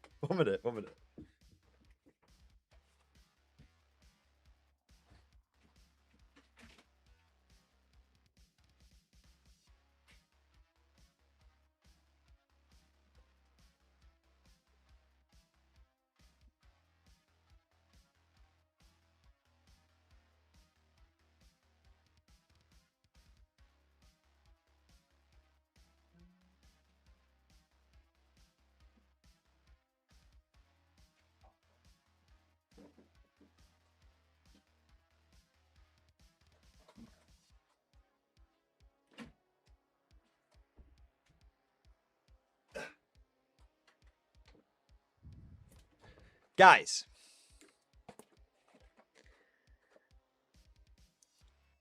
I already have one Roberta Wells model. Okay? I have one. I don't need another one. Like, I've got it. It's right here.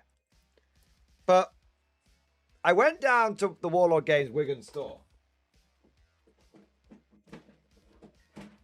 And I picked up a physical copy of Festung Europa. Because I had the digital copy that Warlord sent me. But it's such a beautiful book. I was like, I want this. I want to own this.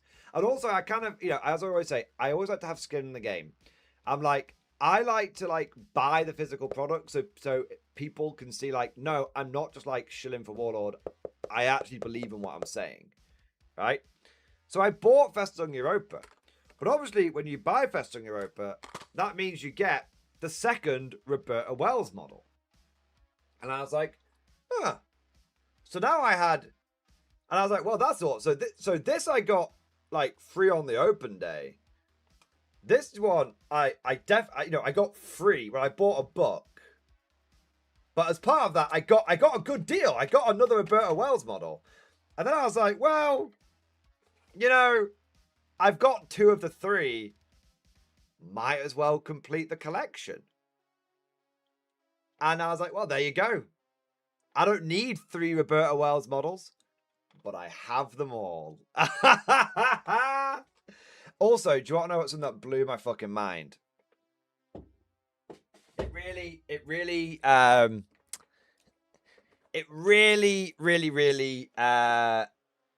it's actually like, I spoke about this earlier in the week, but I want to talk about it again because I love the sound of my own voice. But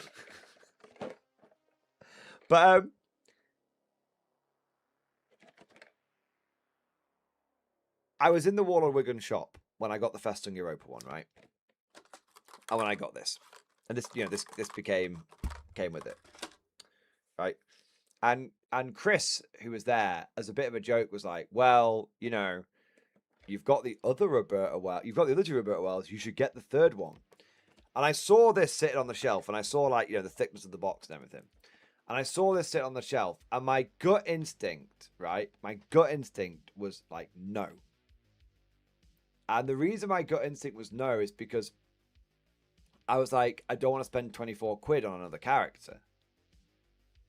Because obviously, when you buy a single character from Games Workshop and it comes in a box of this size, it's £24. I think they've gone up now. They might be like £27, £28. But the point is, it's, you know, it's 24 to 28 quid. And I was like, I don't really want to, you know, spend another 24 quid on a character that I already have twice now. And I sort of, but what happened is, so literally, I almost like, it was almost like a flinch. Like, no, I don't want, no, I was, he said, oh, do you want to get the Roberta Wells? And I sort of instinctively went, nah, I don't need it. Like, it was like I've been, like my pre-programmed response was there, right? Because I've been like conditioned to believe the characters are going to be super expensive. And then Mrs. Mordy was there with me, and she was like, go on, have a look at it. And I went, oh, okay. So I picked the box up, and I turned the price round, and it was £10. And it just, and literally, it was like the scales fell from my eyes. It was like my conditioning broke, my brainwashing broke, kind of thing. But like, you know, it was, well, not even the right term. It was like, you know, I built up like this defensive skin around like characters, like this defensive mindset. Like, no, don't buy the individual characters; they're too expensive. Like, I built this sort of like defensive mindset up. I'm not really explaining it very well, but hopefully you guys know what I'm going on about. And it's like it sort of just in that moment just like melted away, and I was like, oh no, it's a tenner. It's a fucking tenner. Like, and instantly I was like, well, obviously I'll buy it then. Yeah, I'll happily chuck a tenner at a character. Brand new in box. So I can complete the collection. I'll happily do it. And it, yeah, like, Moya has Hobby to on PTC. Yeah, exactly. And so we talk, but here's the thing, it kind of perfectly encapsulates like two things that I was talking about, that I've talked about many times on this channel. The first one is that what I've said before, like you end up spending more because it's a good deal. So like I bought this because it was a tenner. I wasn't going to, but because it was a good deal, I spent that money. I spent more money than I intended to. Warlord Games got an extra £10 out of me. So actually, when you actually think about it, it wasn't a good deal because I spent £10 more than I needed to, right? But the psychology of the brain is, oh, it's a good deal, so I'll get it, right? So actually, you end up spending, this is what I mean. Actually, you do end up spending more because you're like, oh, I'm getting a good deal, so I don't need to be quite so defensive. I don't need to like have my sharp edges out. Like actually, no, I can actually just impulse buy something. I mean, maybe it's just me. Maybe I'm just tight-fisted. But how many of you have been in the Warhammer shop, impulse bought something, and then by the time you've got home, you've almost got like a guilty feeling? I'm like, fuck, man, I shouldn't have bought that. What the fuck? And then you get like, oh, do I take it back? Oh, I don't really want to go for the awkwardness or anything like that. Like, do you know what I mean? I'm sure I'm not the only one that's ever import bought something from import bought a Warhammer World and then import bought a Warhammer. Fucking hell! Impulse bought a Warhammer model and then regretted it, right? And it's just kind of, I don't have any regrets on impulse buying that. It's actually buyer's remorse. Yeah, that's the term for it. Yeah, it's actually like, let me just tell you guys, it's really nice impulse buying stuff. That's why you do it in the moment. But that's why, like, you know, often I find with Warhammer, like, I have to like overcome like my gut instinct. My gut is telling me like, don't do it, don't do it, don't do it. But my heart or my brain is like, shut up, gut. Let the heart do what it wants. Do you know what I mean? Impulse imported a Warhammer. Yeah, right? It's actually really nice just to be able to impulse buy something and be like, fuck yeah, £10, bitches. You know, it's really nice. It's really good. So not only does it, not only is it just nice to be able to impulse buy something, and not only did it sort of like break my conditioning that I'd built up over the years to be anti-GW, but it also kind of reinforced this theory that I've had for a very long time. It's a theory that myself and many other, I think, people have had, and YouTube commentators have commented on it, where like Games Workshop is actively losing out on sales, and I think is actively throttling the amount of money they could be making because they're charging so much. And actually, people will buy more if the individual items are cheaper. And I know that you can't just make everything. I know you can't just make everything free. And I know, like, if you've ever seen like the American Office, to the Americans it's just The Office. To the UK it's the American Office because we had our own version. You ever see the American Office and with the Michael Scott Paper Company, and there's that scene where like because they've got the lowest prices in town, they are actually going out of business. Like the more paper they sell, the more they go out of business. So I understand that you can't just like I understand there's more economics to this than my simple, smooth Ogren brain can handle. But I do think that I do think that Games Workshop would genuinely see an explosion in sales and an explosion in profit if they didn't keep squeezing the price so hard. And I think this is just an anecdotal bit of evidence, but this is evidence for it. Like, imagine your Cadian Castellans with £10. Imagine the Commissar models with £10. I bet a lot of you out there, imagine if like we're not even talking like they have to make everything super cheap. But imagine if you imagine being in a Games Workshop and you pick all the models you want, and they go, oh, we've got the new Commissar in, and instead of being like, fuck, I'm not buying that, that's 24 quid, 28 quid, you go, it's only a tenner, yeah, chuck it on. Or even £15, fuck it, yeah, chuck it on. Right? It's like, it's not that we need things to be a lot cheaper. It's that I think there's actual, genuine, economic arguments that people smarter than me will be able to make and prove that strangely lowering prices to a certain point, not to a ridiculous point, to a certain point actually equals more money. Like, it sounds like it's the opposite effect, like increased price equals more money. But I actually think increased price equals, after a point, less money.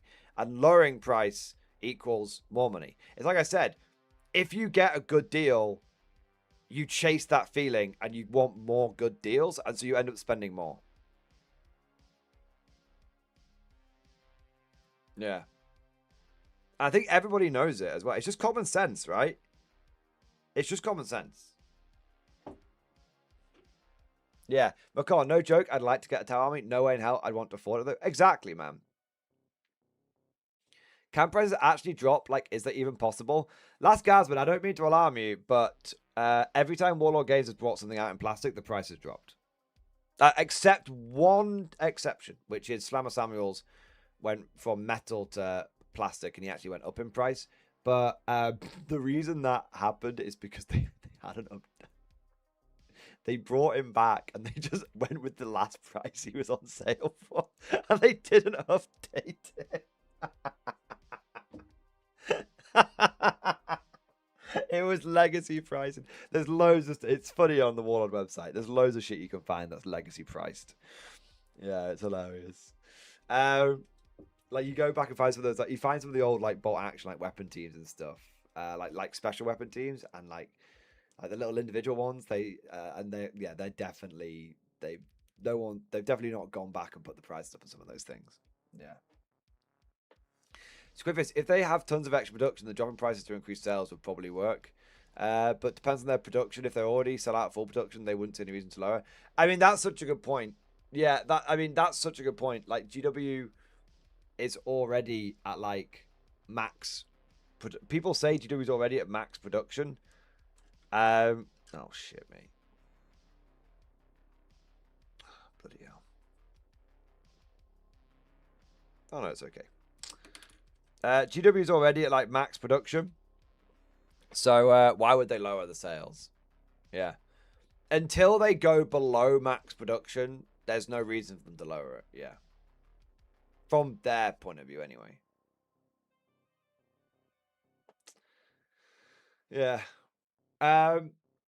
What do we got here? Babuse Raven, thank you for the 47 months, man. 1 month to go. 1 month to go, man. Until Quad X-Force, baby. Yes. I need to come up with a new badge soon. Yeah. Lancet Lindblom, thank you for the super chat, man. Thoughts on conflict list in stream discussion? Let's have a look, man. Coming community gathering is conflict. 1500 points, 18 dice limit. Thoughts on my list: Hellcaps and fire support, Paragons from gut generation, Walkers press attack, a few flamethrowers. Let's have a look, mate. 13 order dice, 6 rift dice. That's a healthy amount. I like that. Inexperienced platoon commander with 2 points of guts. Very good choice. 3 paragons, 2 heavy Tesla rifles, flamethrower. Okay, so the flamethrower is a team weapon. So it means that one of these guys has to load it, I believe. Unless, are they enhanced? I don't think they are. Let me check.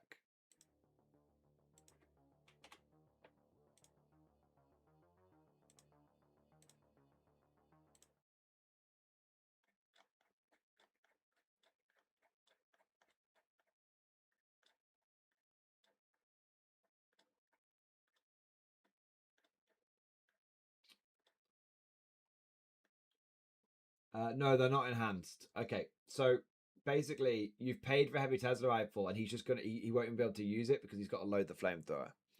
So, and the other thing is you've got like a 3-man squad, but it's like super expensive.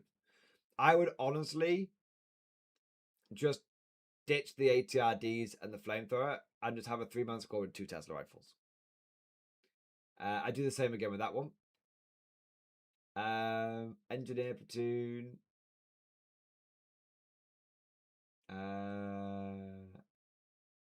Oh, okay. You actually want the... Okay, yeah.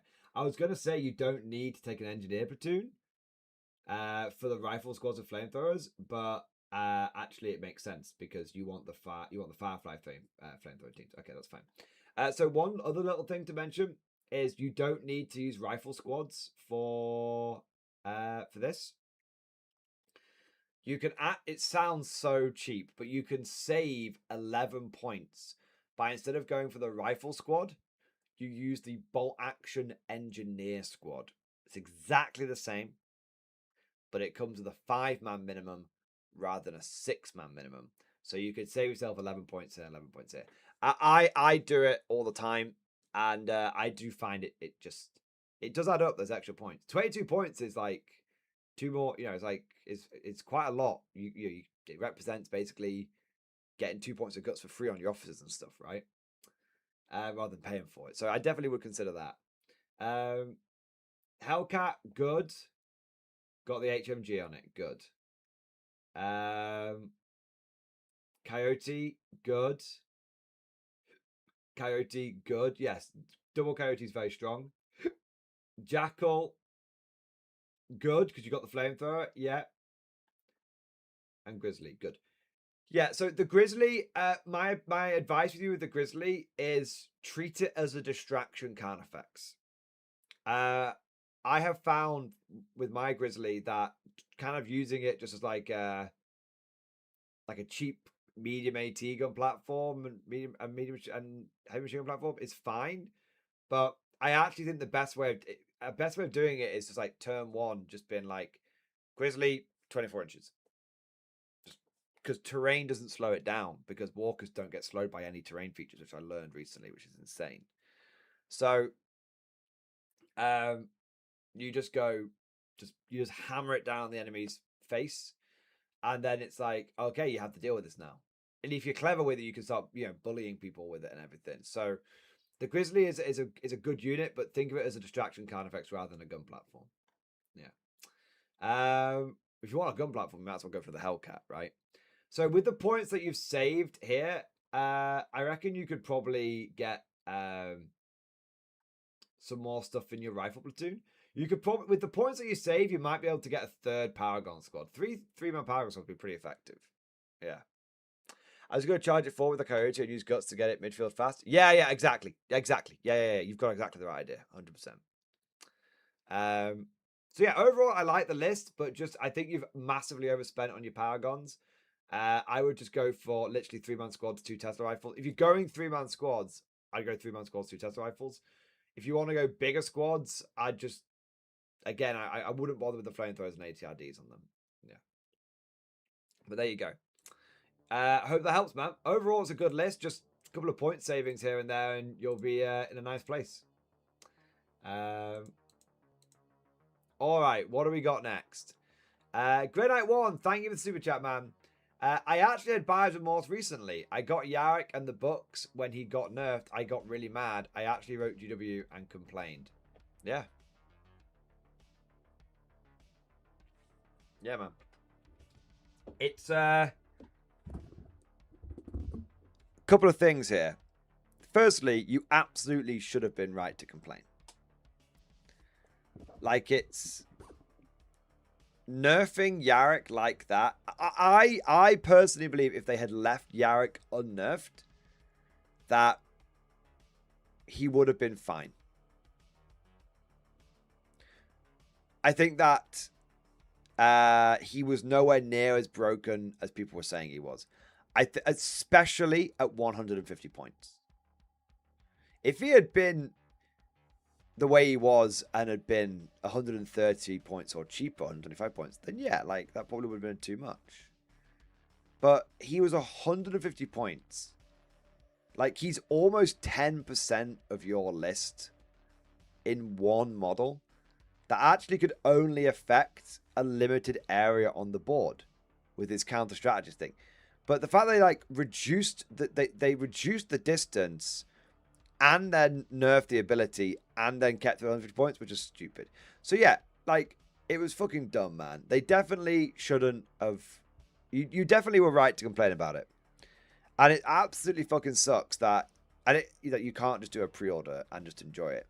And again, not to keep referring to fucking, I keep referencing myself in these streams, man. I feel like I'm being a bit narcissistic, but you know, I did a video on this saying I wish I could just be 100% excited for a Games Workshop release, basically talking about this exact thing where like I just wish I could just buy something and just be excited for it and not expect the other shoe to drop.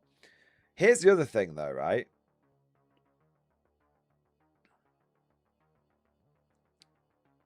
I didn't get the Yarrick on pre-order.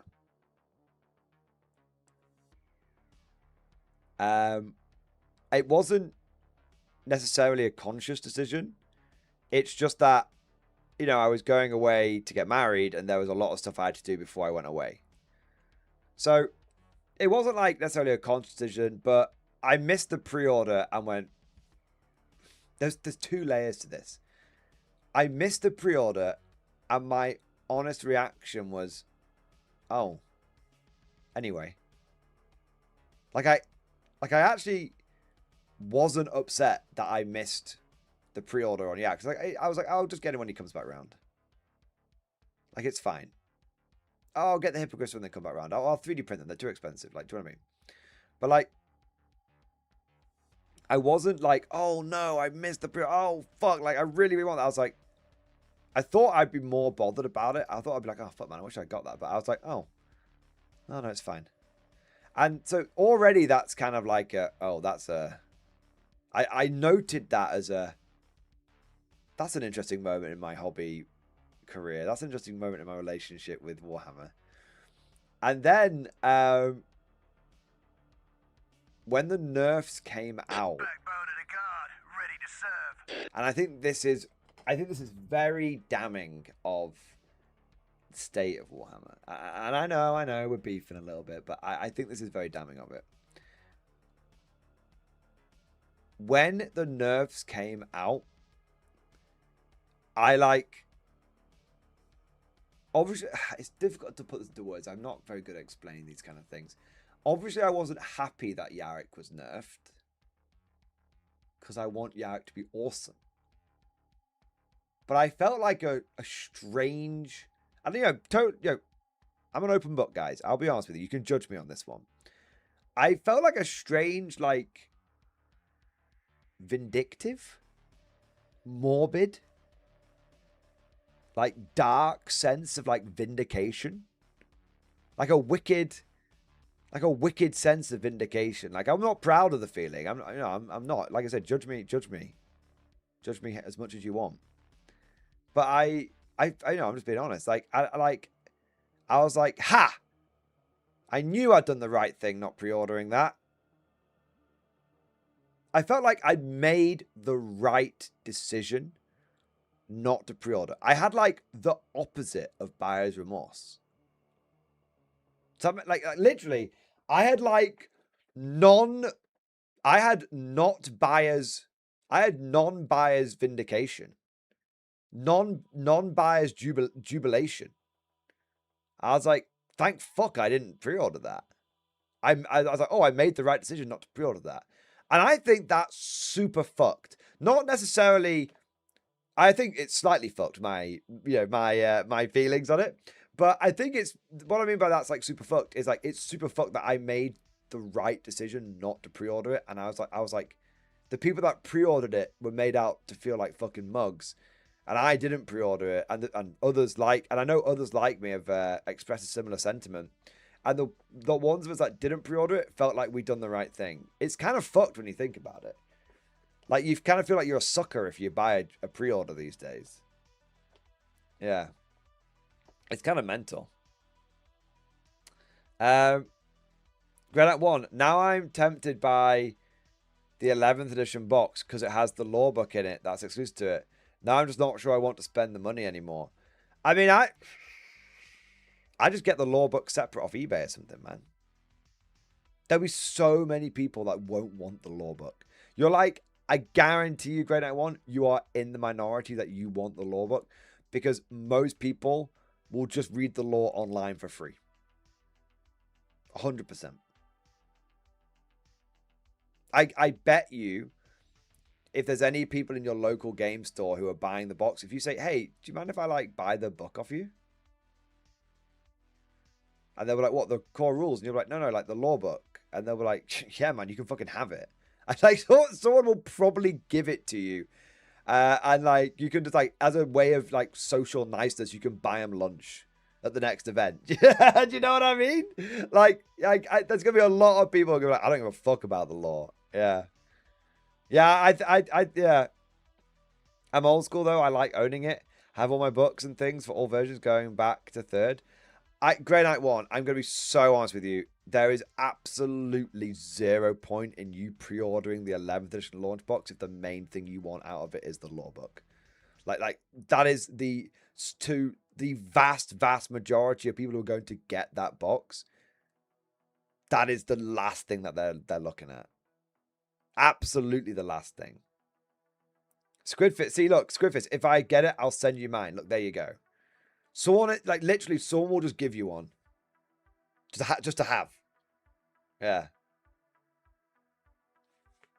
Yeah. So, yeah, I really wouldn't, like, obviously, you do you. You are the king of your own domain. But my personal advice would be you're not going to miss out on that lore book. And unless you want like the models, there's not much point in getting the big box. Yeah. Yeah. Jammy Jam. I'm not buying it. It's a ripoff. What, the launch box? Yeah, I mean it's a bit of a ripoff, but no, it is and it isn't.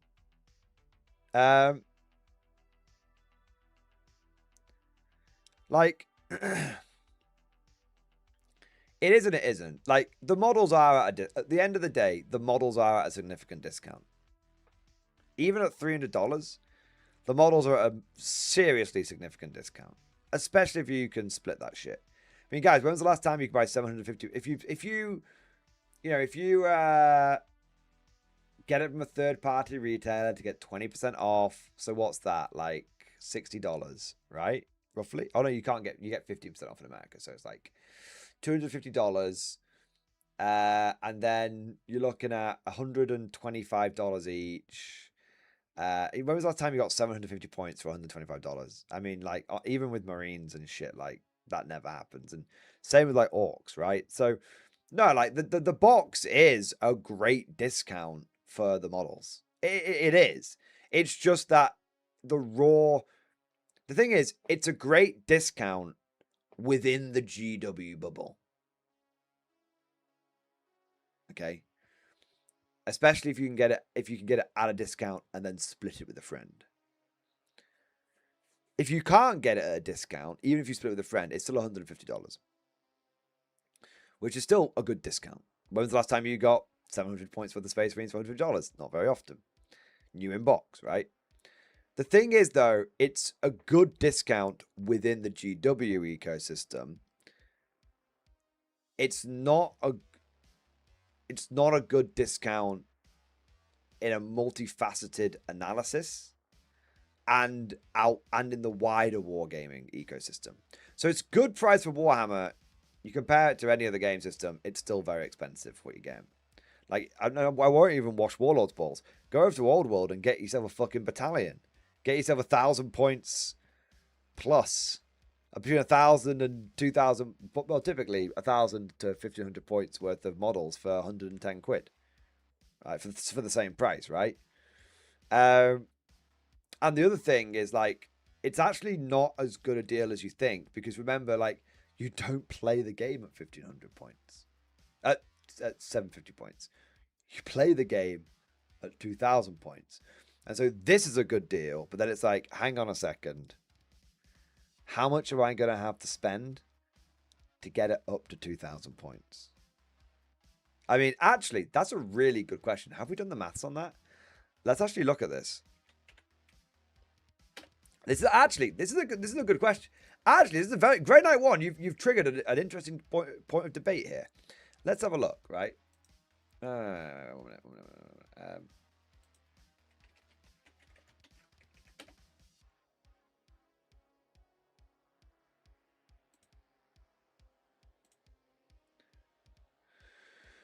Where's the shitty live stream games that they did? Okay. Okay, let's have a look. So, army lists. Okay, so we want to. So let's take both of these army lists and see how much they would cost to buy. Okay. So the ancient captain, champion of jump back, and librarian are all included. But what about the lieutenant with combi weapon? Can you buy him?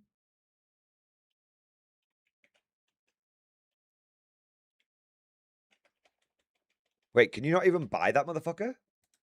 What?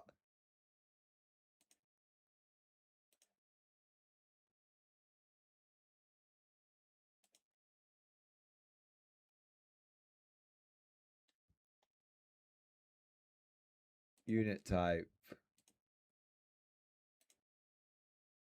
No.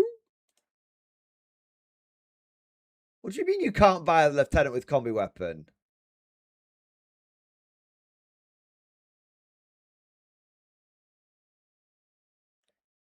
Wait, GW featured a model they don't even sell? How do you buy him then? Where does he come from?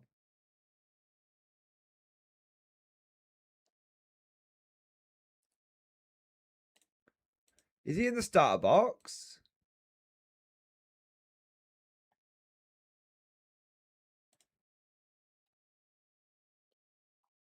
No. He was just part of Leviathan. Is that it? Was that the only time you could buy him? Why haven't they released a standalone model?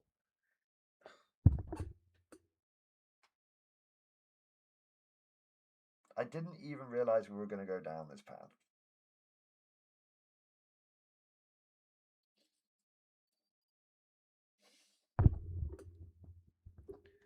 The next box. This one.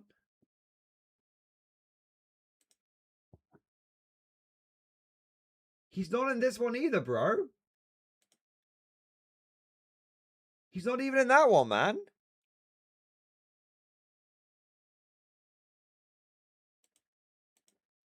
Okay, right, fine. Fine. You know what? I'm not going to crash out. I'm just going to use a stand-in, okay? Like, fine, whatever. Okay, like, whatever. It's just, let's say the lieutenant in Reaver armor is close enough, all right? Okay, so there's definitely a reason to crash out over that, but let's not get distracted here. So lieutenants are £25 now, generally speaking. Okay, so we need a calculator here. Okay, so we know, we'll do it for Britain and for America, right? So we know that the 11th edition box set is going to be £185, but we know that if you split it with a friend, it'll be £92.50.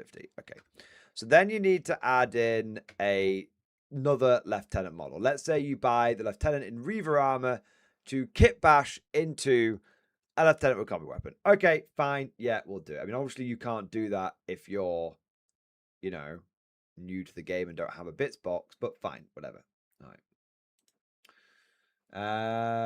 We've got the so we need a Ballistus Dreadnought and a Brutalis Dreadnought. Okay. How much is a Ballistus Dreadnought? Ballistus, £44.50. Okay. Plus £44.50. And how much is a Brutalis? £52. It's interesting. It's a little bit more, but I'm sure there's a reason. Okay. Like, my aim is not, by the way, to be clear, my aim is not to prove if it's expensive or not. My aim is to simply just work out what the cost is and then analyze whether I think it's a good deal or not. Okay. I'm not looking for an answer. I'm not looking for a specific answer. I want to know what the answer is. Okay. So, Desolation Squad.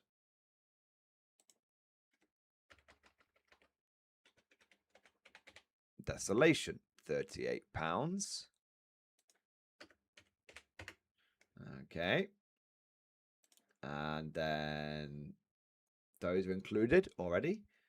2 gladiators. Okay. Okay, so I imagine they're the same price, but we'll double check. Yes, they're all 58. So, all right. Okay. And then a Redemptor Dreadnought and 5 Terminators. Okay.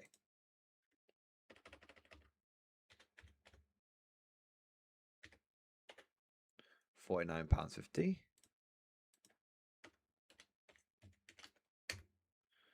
And then Terminators, £42.50.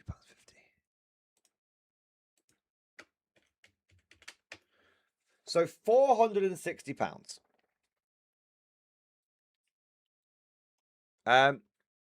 So to get the Space Marine Army that was featured here, you would have, including splitting a starter set, you would have to spend £460 on the nose from Games Workshop.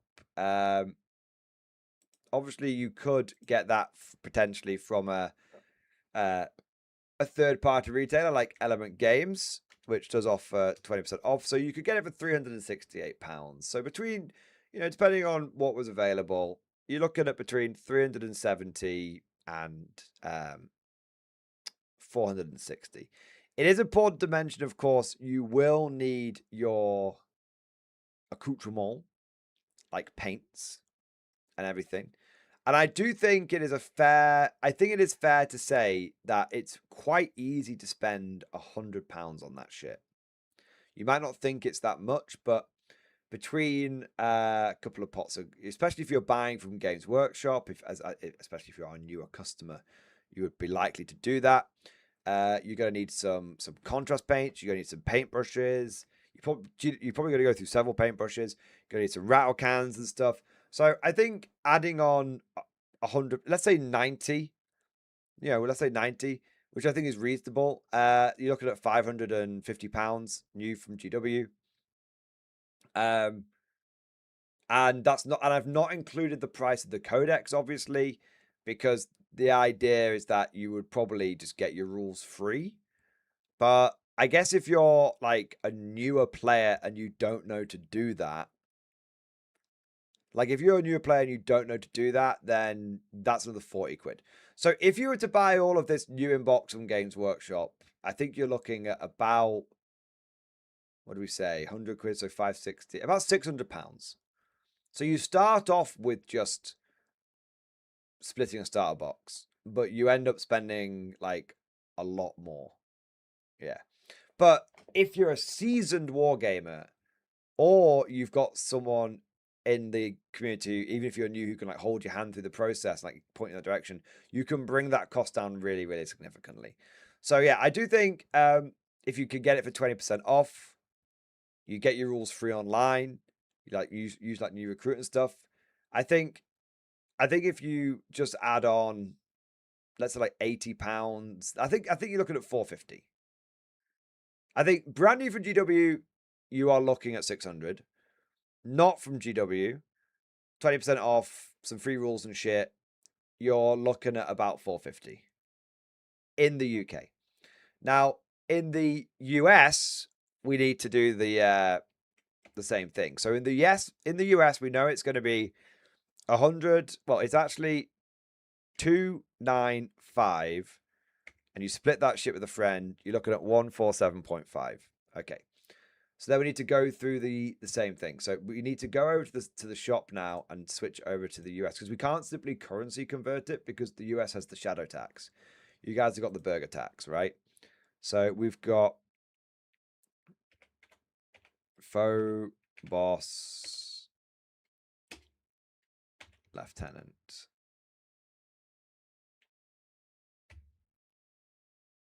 Am I spelling this like an idiot? Is it like L-I? Yeah. So how much is that? $39. Okay. And then you've got done. Okay, so then we've got the three dreadnoughts essentially.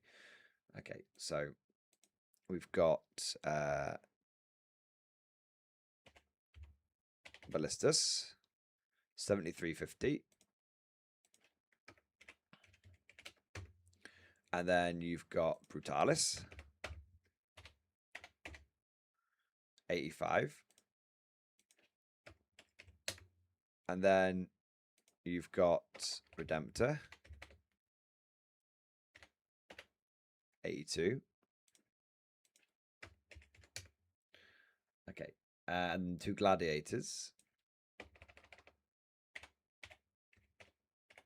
So they're 96 each. You guys are paying a lot for them gladiators. And then I think it was some Terminators. 69. Nice. Let's see what we missed. Dun. Oh, Desolation Squad we missed. And I think that's it. Okay, just need to tack on the Desolation Squad.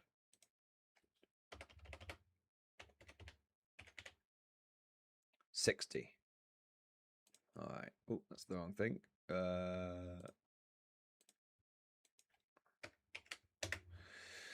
Okay, so in the US, you're looking at $748 for the Space Marine side, and then taking into account the paints. How much are you paying for your codexes? 60.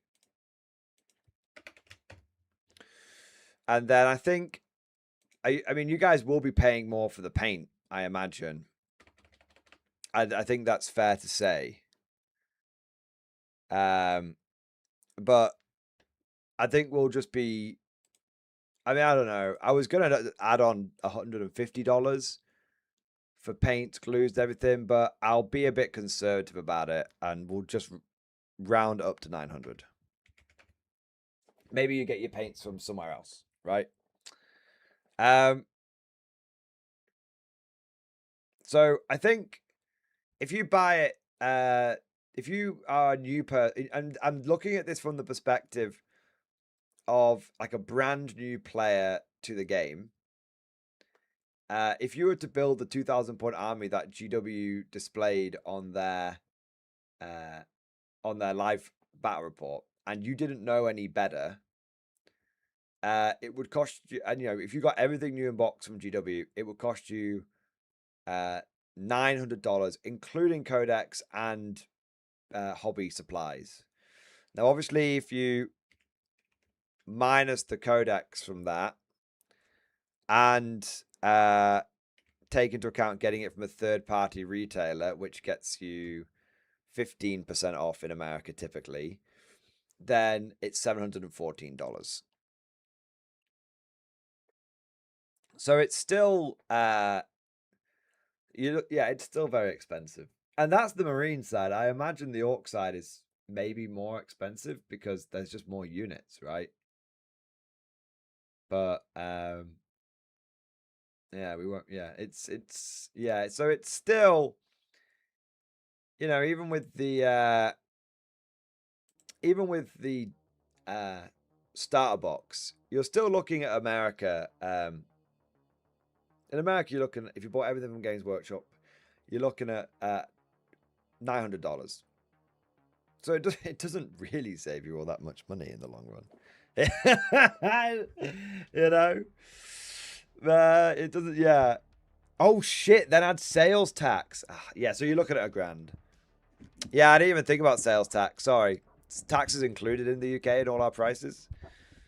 So yeah, you're looking at £1,000 for this. So yeah, it's not actually much cheaper. And that's for a single 2,000 point army list. So yeah, like for the starter box is, I think it's crazy how much how much it costs you to get from the starter box to 2K.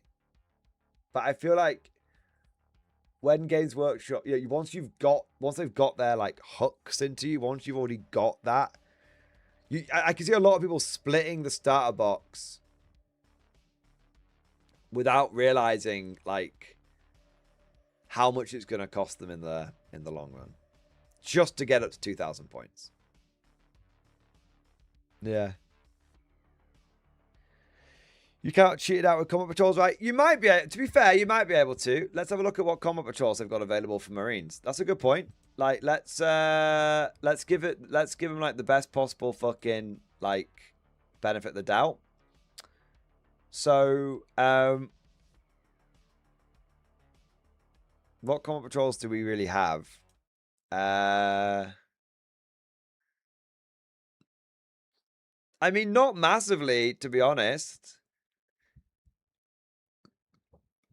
Because you don't get like vehicles in them. I mean, you could get you could theoretically. Does that seem a little low? Do you guys get less combat patrols than us? I see like 1, 2, 3.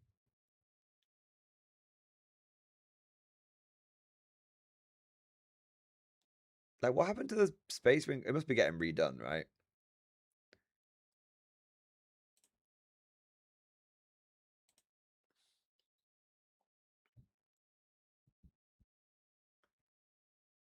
Or do we get more combat patrols than you? No, we definitely don't. We definitely don't. Yeah, I don't think you can cheat it out too much with combat patrols, because the Black Templar one is like 5 sword brethren, 10 10. It's like a 10 crusaders and a champion, right? And then the Dark Angels one is 19 infantry, and the Blood Angel one is 6 infantry. So you can, I mean, not massively. You might be able to shave a little bit off, but because the thing is, the combat patrols don't massively help you, because you already have all the characters that you want. When you think about it, like, the Black Templars one might be a bit better, but you've already got like 4 fucking characters. So, and the big part of the discount on combat patrols is the characters, because that's why they charge so much for the characters, by the way, because then you think you're getting a better discount than you are. They don't ever expect you to buy the characters individually. They expect, if you do, they're like fucking great, but they have them so it looks like you're getting a better deal on the combat patrols. Yeah. Yeah. So you could maybe save a little bit, but you'd probably end up with an extra character that you didn't want. So you probably wouldn't save all that much. Yeah. So no, I mean it's I'm not really demonizing 40k and prices. They're gonna look. 40k is expensive. 40k is expensive, right? Like, that is the nature of the beast. It was more of a mental exercise to see if you actually did get significant savings if you started with the starter set, with the launch set. And the reality situation is that, like, no, you're still going to be spending close to $1,000. It doesn't really save you that many points. It feels like it does because you're like, oh shit, 750 points, but the reality is it doesn't actually save you that much in terms of money. Yeah, and I think I think the way to do it.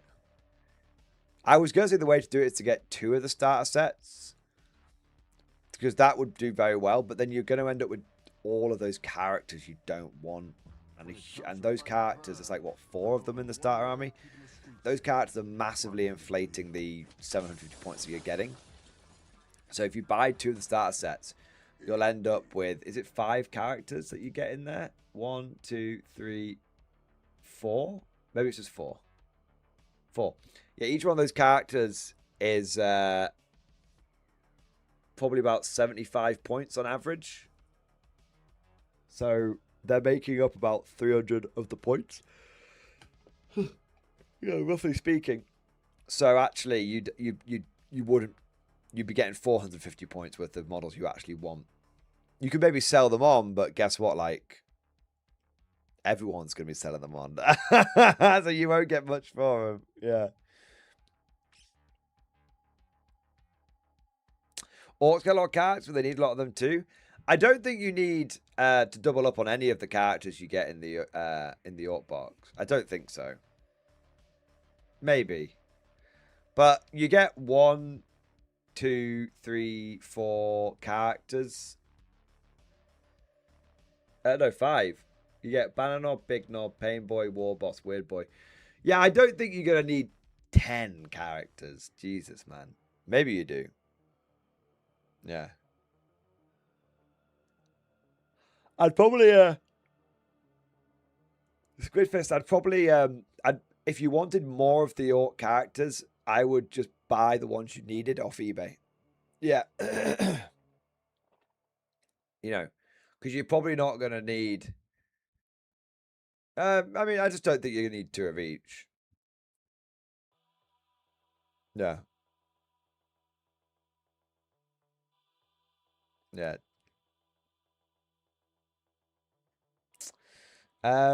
Yeah, Kip, I think a lot of people, I agree with what's been said in chat. I think a lot of people just kit bash their characters these days. There isn't really much point in buying an official Space Marine Captain model when you can, make, with enough bits, you can make an Intercessor into a Captain. With enough bits and a fancy paint job, Yeah.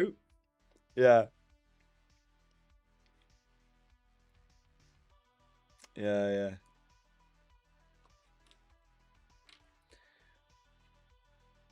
You can put 2 in every boy squad. That's true, but if they're only 10-man boy squads, like, is there any point? That's the big question. The big question hanging over the whole thing is the bloody 10 or 20-man units, right? If they, yeah, that's the biggie. I don't know which way it's going to go, but that's the biggie. Warforged, thank you for the 45 months, man. Xbox, baby. I got the British Army paint set and share a link in stream discussion. Let's have a look, man. Oh yeah, no, I saw this. Yeah.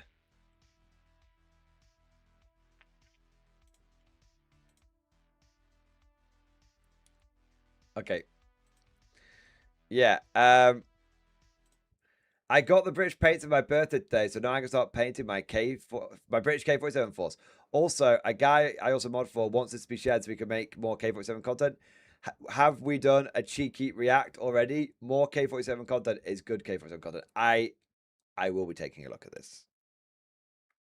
I haven't taken a look at it yet, but I saw this pop up. Let me go for a wee and then we'll take a look. Fearless, hasn't every start box come with simplified data sheet to represent what's in the box? Honestly, I can't remember. Maybe. That's why, look, I'm not crashing out about the 10-man thing until it's confirmed, and hopefully it won't be confirmed. Let me have a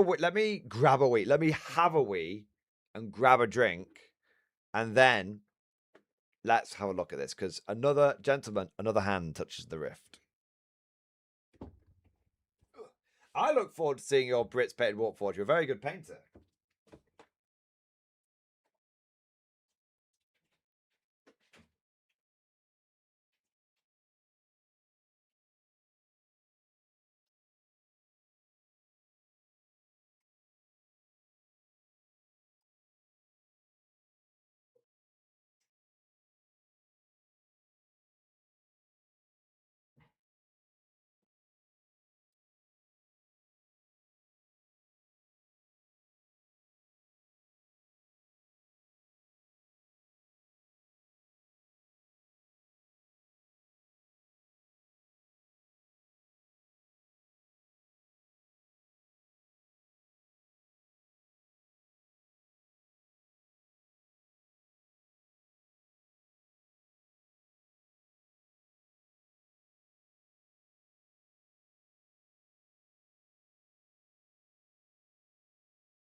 comes to fighting crime, there's only one man keeping the streets safe, while keeping it real.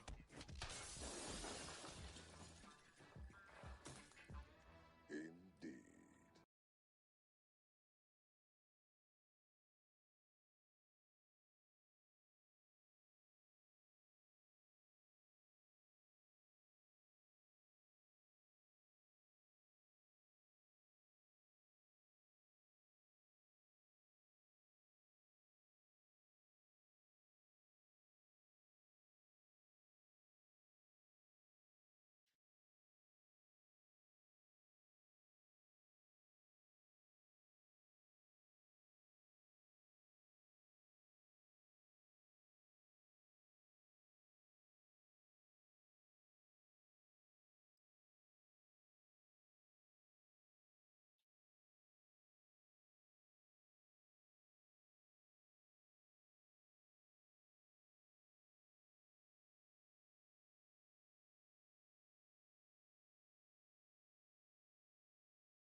I'm allowed to have 5 minutes off. Did he fall in? Fucking fall in your fucking face. All right. Where are we up to?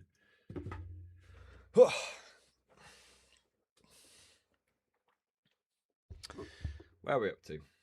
What is life? What are birds? We just don't know.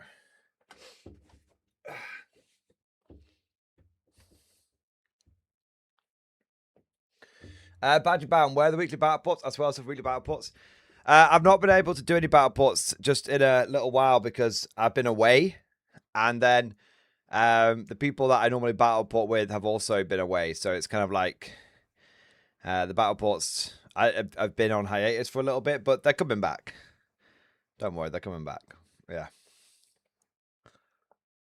It's just one of those things where it's been a bit more in flux than usual. Don't worry, I like doing battle ports. They're coming back. They're coming back. He's slacking. You lied, he's slacking. I'm not lying.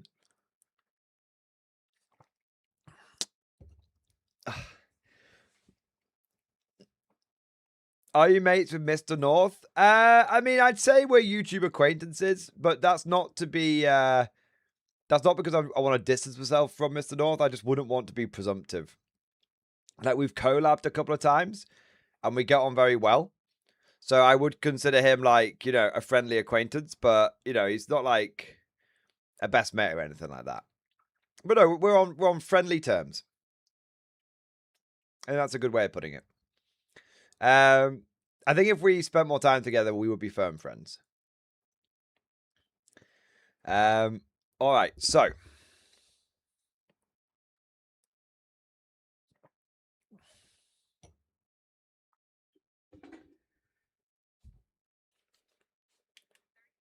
okay.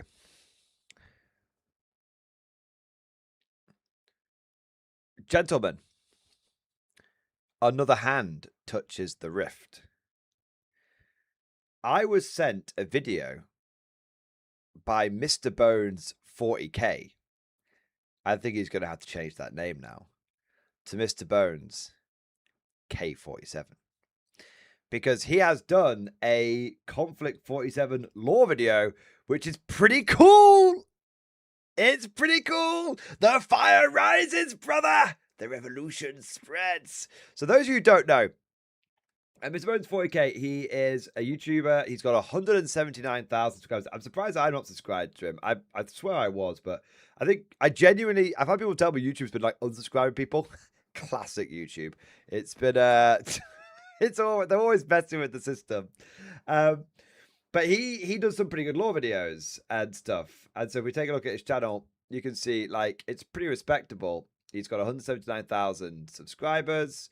And he gets some pretty good views on his videos, like 40k, 50k, 30k, 65k, or 64. Do you know what I mean? Like, and it's kind of cool. Like, this one had 164k. Oh my god, wow, amazing. But generally speaking, he's getting tens of thousands of views on his lore videos, which is pretty cool. So he's not like he's not a small fry in any way, shape, or form. He's a pretty decently sized content creator. And I've only ever really known him for some of his sort of humorous 40k like content. Although I kind of noticed that he's been doing some like other videos now. He's definitely branched out, which is very interesting to see because, well, I've noticed quite a lot of originally 40k only content creators have been branching out. And I think that we'll let that hang in the air and people can make up their own minds up about why that may be. I have my opinions. I'm sure you have your opinions. But he did a Konflikt 47 video today, which, to be fair, has already got like 8.3k views in 8 hours. And it is important to note that like the view count that you see here is actually lower than what the actual view count will be. I've said this before, but on like on my back end, but basically this update's slower than YouTube Studio. So I thought we'd take a look at what he's done because firstly, I like Konflikt 47 content and I regularly consume it. So I'm going to have to take a look at this. And secondly, obviously, I want to try and support my fellow Konflikt content creators because, where this is an emerging game and I like to try and support it where I can. So let's have a look here. Now, this is a 30-minute long video. There's a strong chance we're not going to watch the entire thing, but at the very least, we can watch a few minutes of it. And then I can put a link to it down in the description. You guys can enjoy the rest of it. Or maybe we'll end up watching the whole thing if it's particularly good. But let's have a look. Thought experiment time, fellas. It's the 40s. You got drafted. Kind of bogus deal, if you ask me. At the ripe old age of 19, you were simply given a Winchester Model 1897 and said, I guess we should probably stop the Germans, as they have been acting weirdly lately, so you were thusly deployed. FDR is also being kind of weird lately after they threw him into the giant magical portal that opened up in the middle of New Mexico, which was play, and it turned out surprisingly good for him. Having him come out like 7 feet tall and talking about how he can hear the angels now telling him that he was chosen by God to rid the world of all the filth that wasn't American. Although disconcerting, it did boost morale. Needless to say, with the angels whispering in his ears and now the scientists' ears that go near the portal, the technology that has been deployed on the battlefield, especially from the stuff that God King Roosevelt has been giving, has been pretty neat. Being strapped with a shotgun that... God King Roosevelt. God damn it. I think you'll find it's God Emperor. This is the Emperor's origin stories. Whether you like it or not, whether you want to admit it or not, my headcanon is K-47 is the Emperor's origin story, and FDR is the Emperor. Makes most old Germans shudder, and a jetpack repulsor lift thing that allows you to actually hoist yourself over long distances with very little effort is pretty neat. Sure, you were inducted a lot faster than most people, as the remainder of your squad are a bunch of veterans, but you are a quick learner after all. You're somewhere in the French countryside. It's night. You finally get a little bit of rest. Your buddy Bruce, fucking love Bruce, somehow was able to sneak a guitar here, and after the scouts reported back, back that there was nothing but corpses as far as the eye can see. Put a pin in that for later. He started playing a tune on said guitar. Put a pin he in that for snuck in, later. which was pretty good to help you guys relax over the night, drinking some of the rationed water that you had and eating some of the shitty tinned rationed food. So I didn't realize this because, okay, so quick side note. I really like the channel Steve MRE. I think it's 1989. It's a guy who eats military rations. And he's like Bob. Imagine if Bob Ross got reincarnated but ate military rations instead of painted things. And it's a very good channel. You should definitely check it out. Ironically, I like to watch it. I like to watch him eat terrible food whilst I eat good food. I don't know why. It just kind of works. But he's also very educational. And I started out by watching a bunch of like the more modern rations that he does, but it turns out like the real source is when he eats like the old rations. And sometimes like he ate a ration from the Boer War. I don't know how he didn't die. This ration was from before the Titanic sank, but he ate a little bit of it. Now, one of the things that I learned from Steve is like how poor like World War II rations were, which you really don't expect because you think that like, you know, you obviously want your soldiers to be like well fed and everything, but it turns out like the rations were like genuinely just quite shit. And I kind of wonder if they like made up for it with like, you know, field kitchens and stuff like that, maybe. But the rations were genuinely like terrible, and it was very eye opening to me to see that because like you always think like, well, it's World War II, it's the greatest conflict in terms of like scale, not in terms of like awesomeness. It's the greatest conflict like humanity have been through. You'd think that they would keep the soldiers on the front lines as full as possible, but it turns out that the rations of World War II were generally quite bad. And very low calorie, and that's why you don't actually see many fat soldiers in World War II because a lot of them are just not getting the nutrients that they need. Like you'll get like a field ration these days, and it'll be like 2,000 calories, and a field ration, and that would be like maybe even more. If you're in a cold weather climate, you might get like a 5,000 calorie ration, but it's like 3 meals for the day, right? And you go back to like World War II ration, it's like, yeah, it's an 800 calorie ration. It covers you for the entire day. It's like, what? Yeah, so it's kind of mental.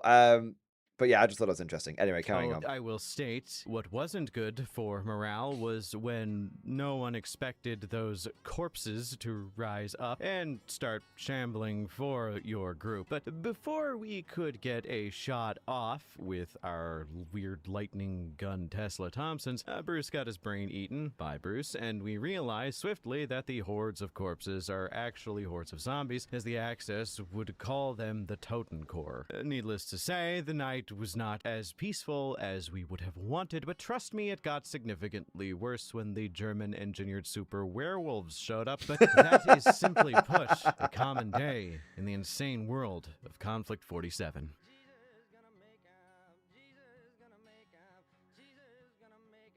I was enjoying the song there for a second. Hello. I thought it was a good intro. Yeah, I thought it's a pretty good intro. Like, this isn't just World War II, guys.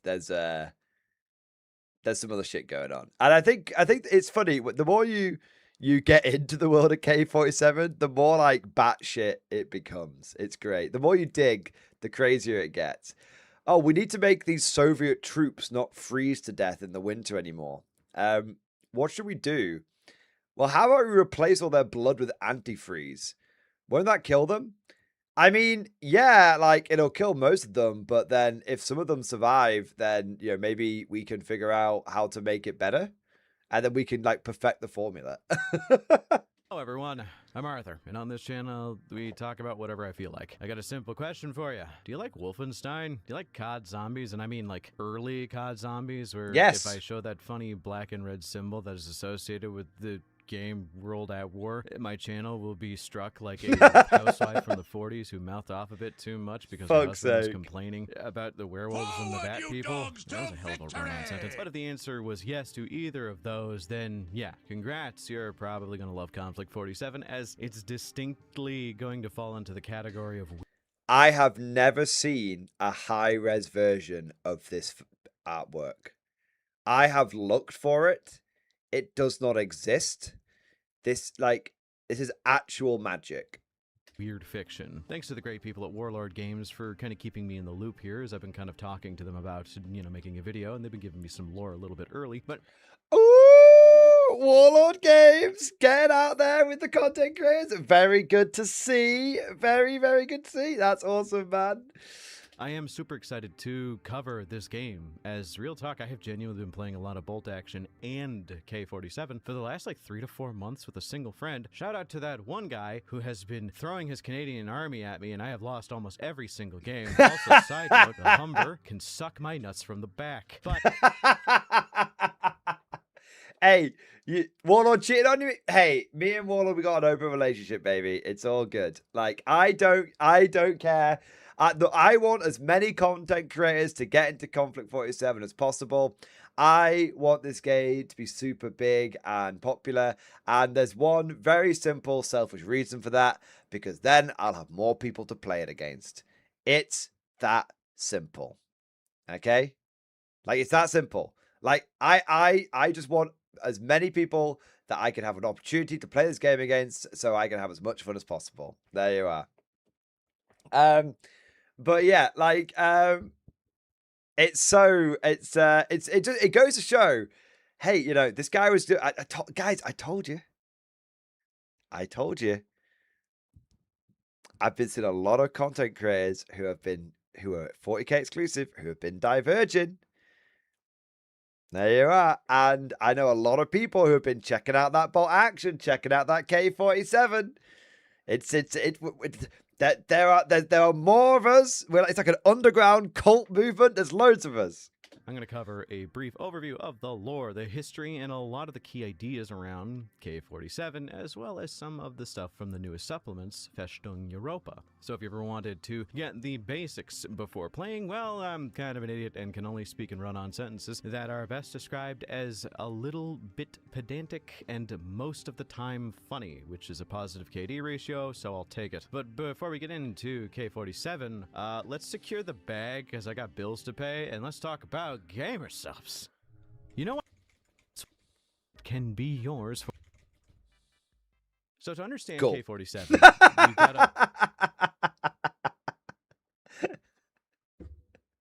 I'm not watching that shit. Understand its roots a little bit in Bolt Action. Basically, Bolt Action is a historical World War II game. Now, that might not sound that special to you, but brother, do you not understand how many of those there are out there? The fact that this is one of the, if not the most popular rule set for historical World War II games, it kind of says a lot there. I have played quite a few of the other games out there, but Bolt Action kind of rises to the top most times because of its fast and fun mechanics, especially the dice bag thing. So with all that being... I think there are some historical players out there that do somewhat look down upon Bolt Action because it's seen as it's not really a proper historical game.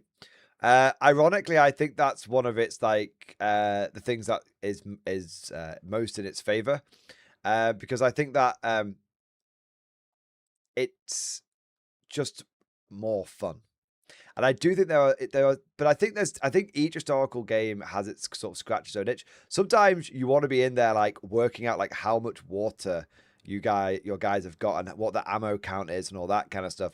And sometimes you just want to throw down and roll some dice. And I think Bolt Action is in that sort of that spot where it's historical, but we're just rolling some dice and having some fun. It is historical beer and pretzels. Said, Bolt Action doesn't really have lore. It's literally just World War II. That's what we call history, if you didn't know. So, as a joke, or just as something they thought was cool, the folks at Warlord Games decided they would add some speculative models to the game. Shout out to the German Panzer VIII, the Mouse, which I still think is the heaviest tank in recorded history, that I think only ever had 2 prototypes, and you can in fact play it in the game, but it is a hunk of hot garbage, and I love it. There's also a bunch of stuff, like a bunch of units running around. I'm just going to say right now, this artwork right here, I think this artwork is the hardest, most badass bit of artwork for K-47. I wouldn't be surprised if this bit of artwork alone sold so many people on the game. Yeah, it goes very hard. And I think when the plastic Moraz Ghoul come out, which hopefully they will do soon, I think people will see this and they will go, I want to buy these. Round that were like hyper specific to certain areas of the world that never got to see. It's a fucking bullpup AK. Cosmic, it's actually the gun that lost out to the AK-47. So it's not a bullpup AK. It's actually something that did exist, but the Soviet Union went with the AK over this one. But it's kind of cool in the conflict timeline that the Soviet Union didn't just go for what they went for 2 different assault rifles. So yeah, Much combat, but for short periods of time they existed and you could still play them. So you got stuff like the buff squads from, you know, British history, but you also have stuff they're not the fucking.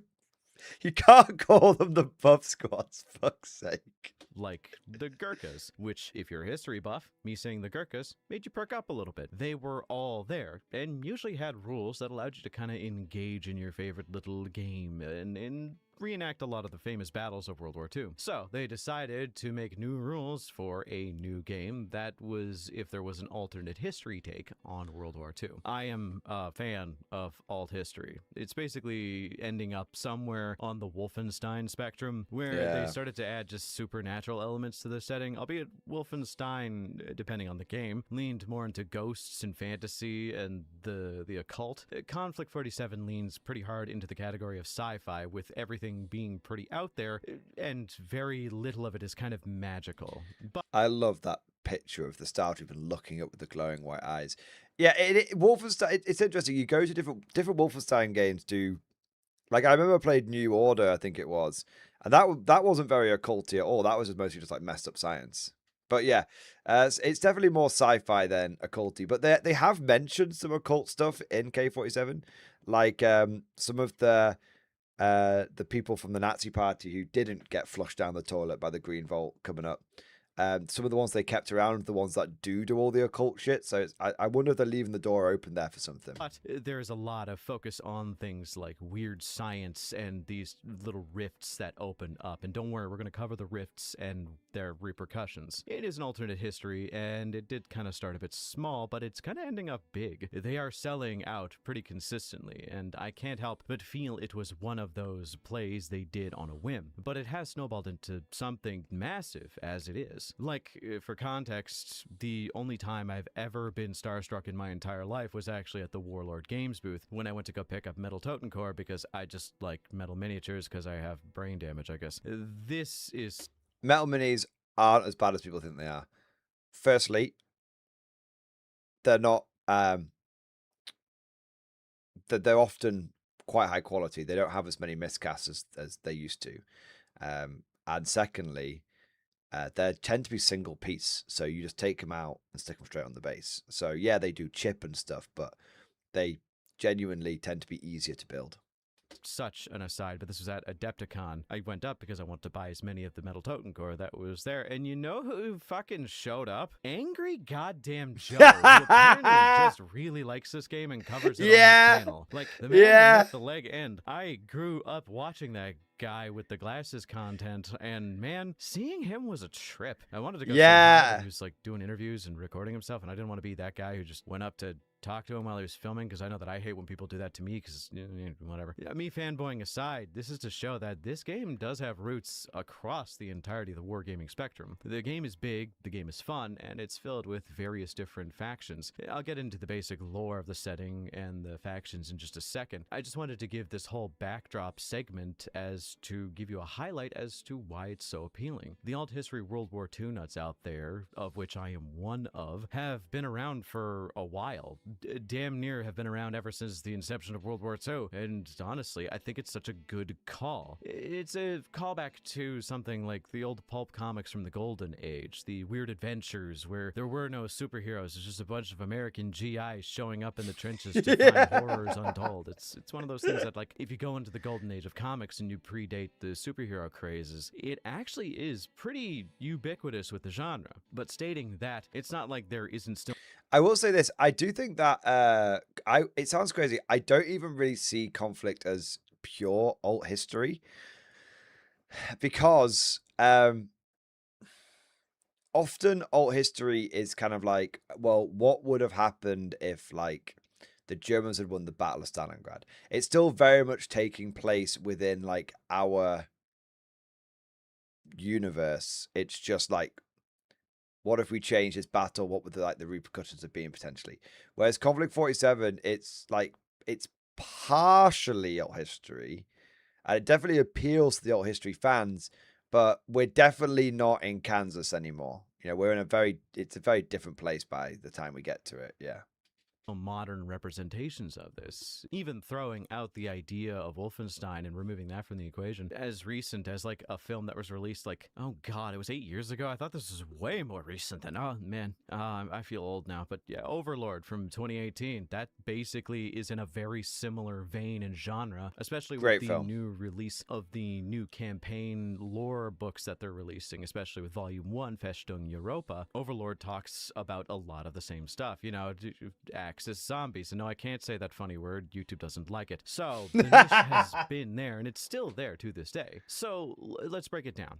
Talk about the basic history of the factions, a few key characters, and discuss why this setting is so goddamn cool, and, you know, maybe interest you in a faction or two. So, let's get into the history of it, as weirdly enough, there is only a few brief expansions onto the alt history side of things. And that's kind of my only single criticism we've had, at least for the longest while. It was that the game of Konflikt 47 is a game first and a setting second, as I said, for the longest while, because recently there's been a lot of pushes by the folks at Warlord Games who have been putting out more and more books of just straight lore with the newest edition. I think that was always the big issue with I think that's the big issue with a lot of games, that they have like a really, really cool premise, but the universe just isn't fleshed out enough. And I will say this, I think the thing that is really drawing so many people to the game is the fact that it is getting a fleshed out universe. And I think what people are looking forward to most, like what they're anticipating most, is finding out more about what's going on in that universe. And I think people are looking forward to the new models. Obviously, plastics are king and all that kind of stuff, right? People are looking forward to more. Despite what I said about metal earlier, generally speaking, within the community, plastics are king, right? But I think the thing that is hyping K47 the most, that is hyping the product the most, is absolutely that this game is being pushed as a vibe. Not push is the wrong term. It's being developed. Developed is the right way. It's being developed as a narrative, immersive, world-building game. And I think one of the things that 40K has had as a great advantage for such a long time is how bloody good the lore is, and how expansive the lore is. And I do think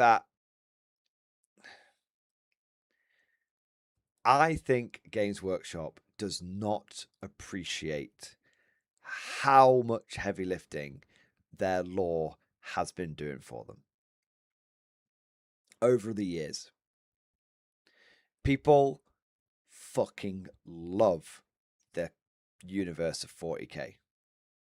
And one of the things that I think GW has been making a lot of mistakes with recently is they've been messing with that. And I think they've been putting out quite a lot of substandard lore.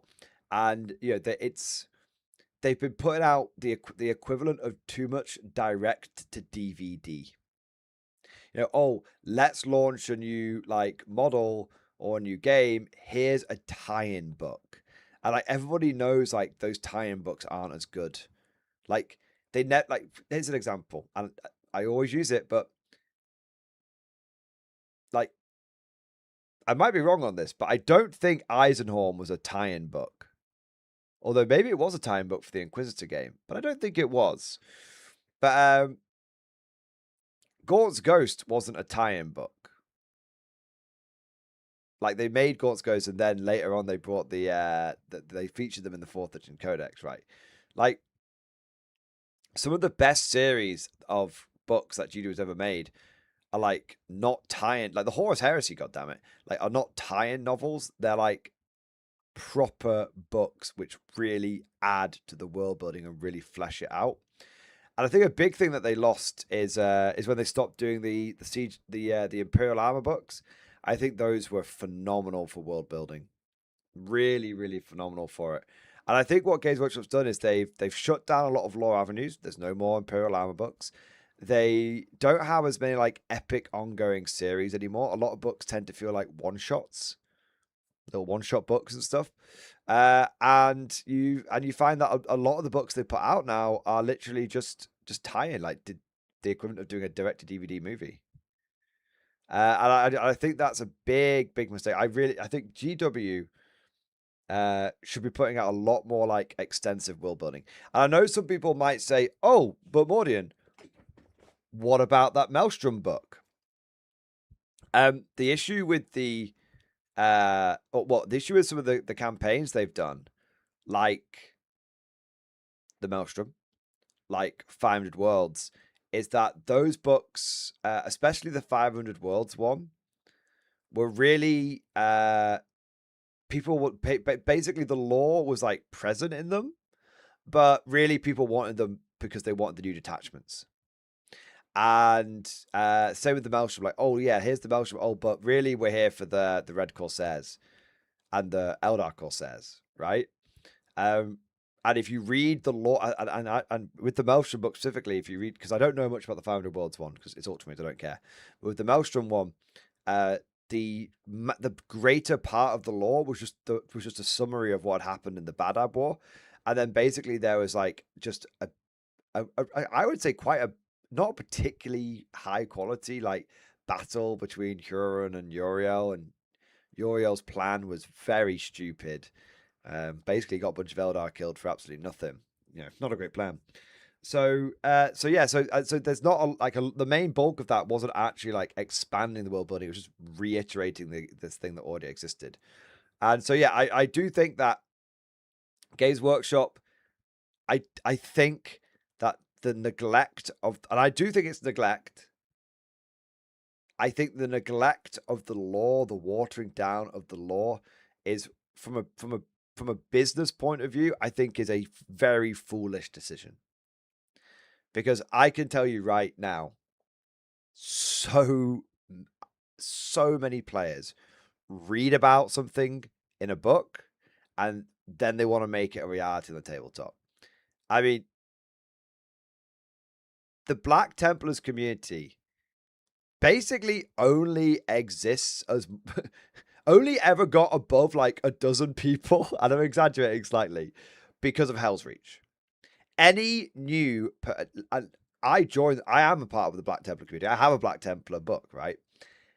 Any new Black Templar initiate into the community is basically told by the community. They're quite brusque about it, I should say.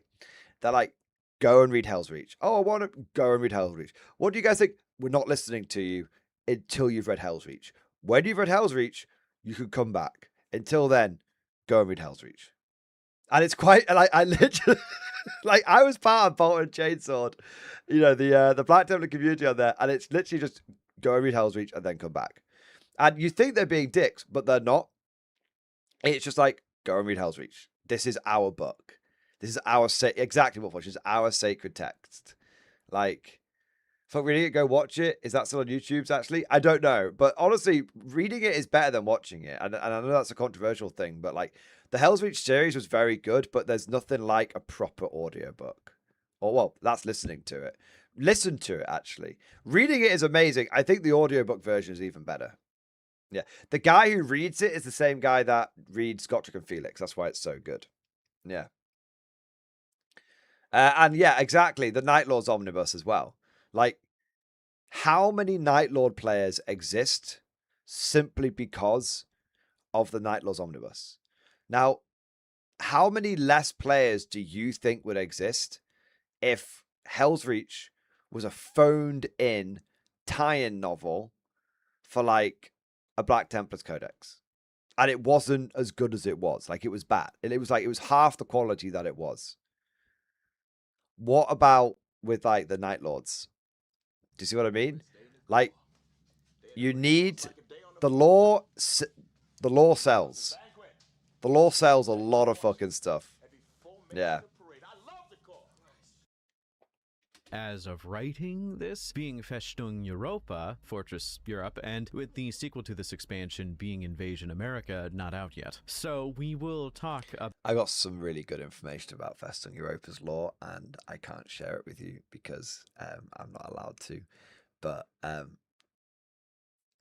people are going to shit themselves. About everything we know for now, but even though we don't know everything, there is so much meat on these bones to chew on. It's just so interesting, especially if you love alt history stuff. So in short, the main divergence point for the setting is that during the Manhattan Project, the first test bombing of the nuclear bomb in New Mexico went basically the same, aside from the fact that when the first nuclear bomb was dropped, instead of just being an ill portent of this fate for all life on planet Earth, ushering in a new age of atomic anxieties about how the whole world could be wiped out in atomic fire. It's basically that still, but now we have to wonder why there's a literal wound in reality in the middle of New Mexico. But it's also leaking the secrets of reality and defying all science and known laws. Yeah, not much different if you ask me. So, yeah, the bomb went off, and what happened was a rift in reality opened up. We don't know truly what it is. It is basically a source of near infinite energy and potential, whispering secrets of innovation to some, but also just being weird to others. It ended with them working around the clock, seeing how powerful this technology was, to do something similar to that whole nasty Hiroshima business that happened around the 40s. But instead of launching 2 nukes at Japan, they were going to launch 1 at Tokyo and 1 at Germany. Now, initially, the German nuke was slated for Berlin, you know, the capital, but due to pressures from individuals who are actually implied to be German spies, or at least spies for a cult that was working in we'll get to the Green Vault in a second. We'll get to the Green Vault! To Dresden instead. As the story goes, the bombs sent off, and the plane going to Tokyo ended up getting shot down around Iwo Jima. Put a pin in this for later. And the one that... see, what I love is like how he's like, we're gonna come back to that. We're gonna find. There's so many like things like going on in the book at the same time, but they all tie together. And it's like, look, we're gonna look. The guy that told them to drop the bomb on Dresden, like, he was a spy. Who for? We'll get to that. What about the second nuke? It went to Japan. Did it go off? We'll get to that. Like,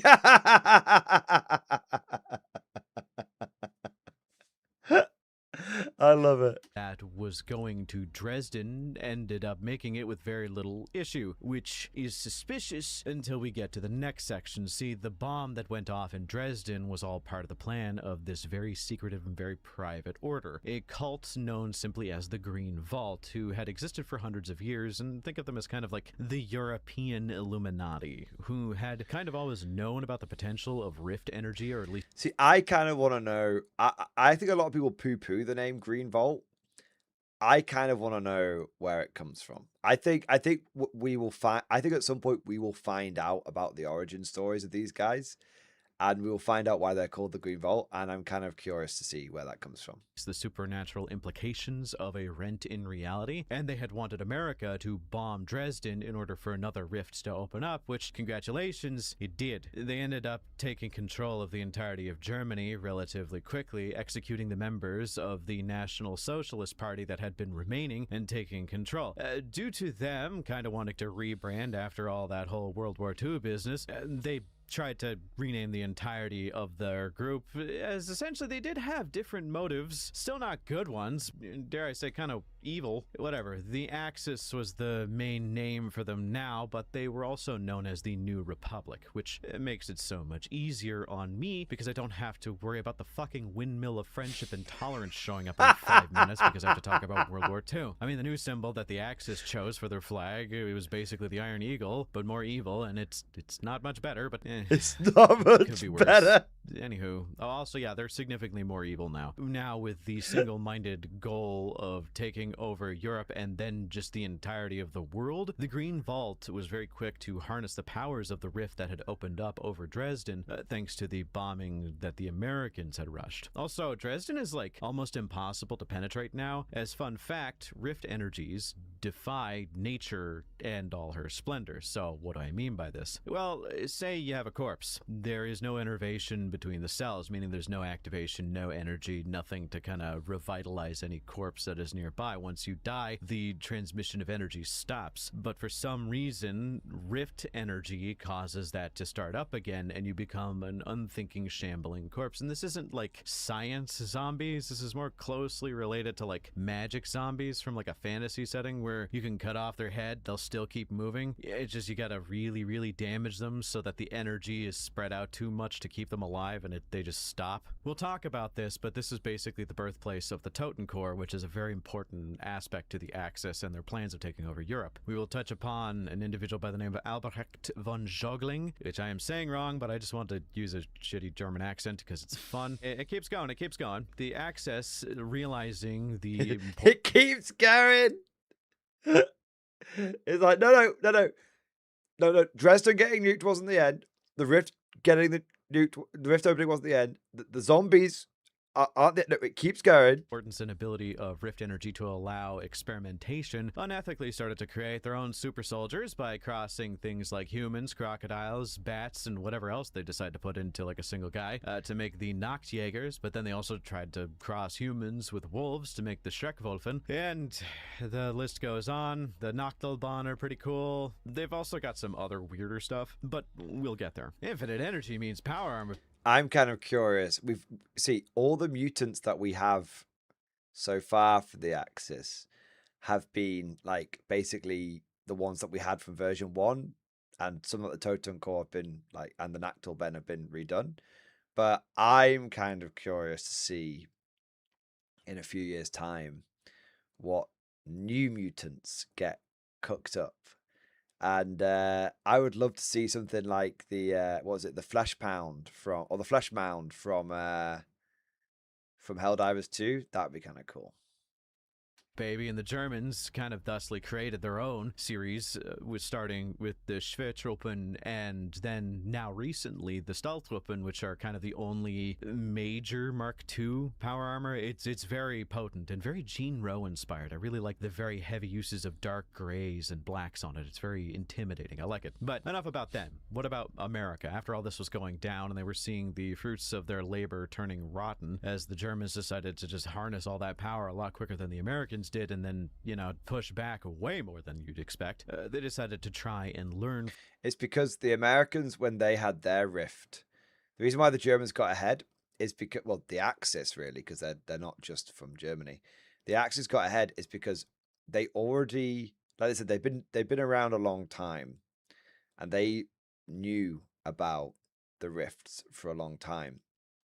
And you know what's on the Warlord Open Day, you know, Warlord said like rifts have opened before and caused natural disasters. So like, you know, Mount Vesuvius is like an example of that.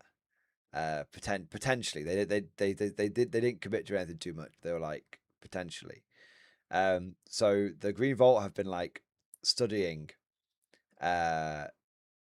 without actually having access to one, studying for a long time. So they were kind of like, you know, obviously if you pick up like mythology and stuff and you break it down, you could be like, okay, well, you know, in this story this happened and we pretty much this is a rift event, so when we get the energy we can immediately start developing in that area. And also there was a sense with the Americans as well, when they got their first rift, is they weren't immediately applying it to like military technology. They were like, oh, what's this? maybe this could be a source of like clean energy and all this kind of stuff. And that was the direction they were kind of going in. Like, okay, we'll use it for military stuff because obviously we're here in World War II. But like, there's also some other like non-military uses we could use for this.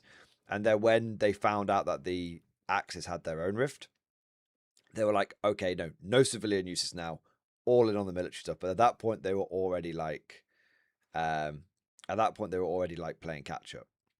Basically, despite the fact that Grevolt didn't have access to the World War II rifts first, they were already kind of ahead of the game from the Axis and create their own more ethical rift tech, albeit not by much. Initially, I don't know how ethical it is, because it takes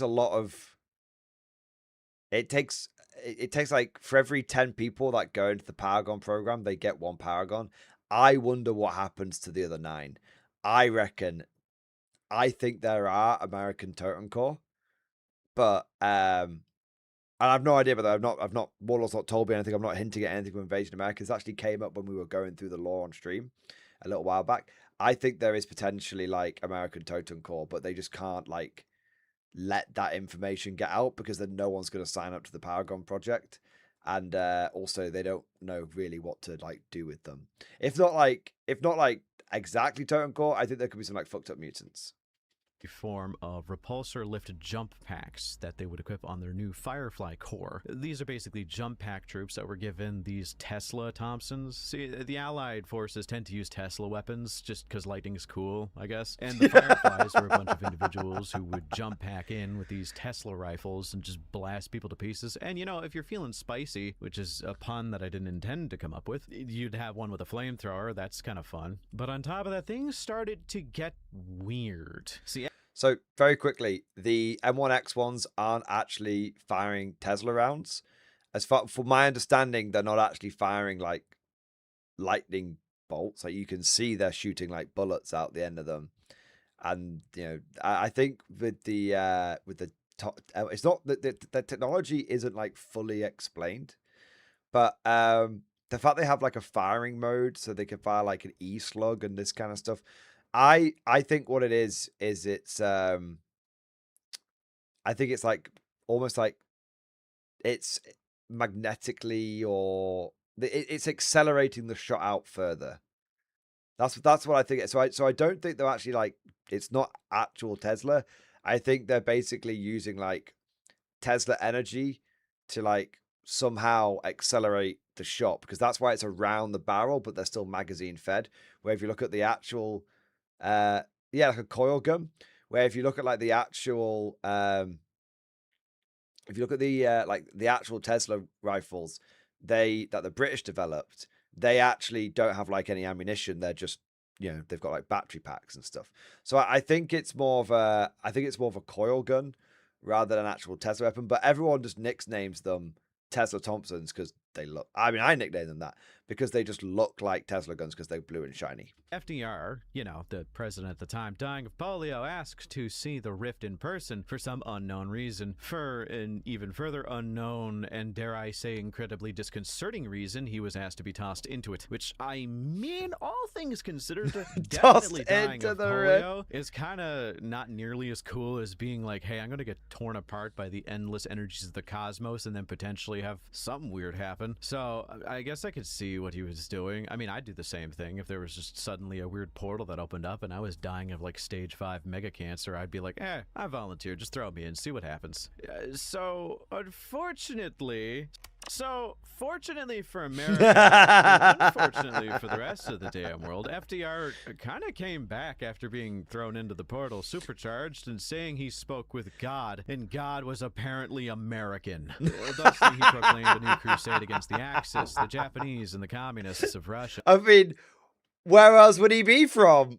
Which, to Stalin, was a bit upsetting considering they were allies at the time, thus redoubling the God was America American. and, you know, the allies that were still there, such as with the British Commonwealth, but it kind of made everybody... that is my favorite line in the video so far. He spoke to God, and apparently God is American.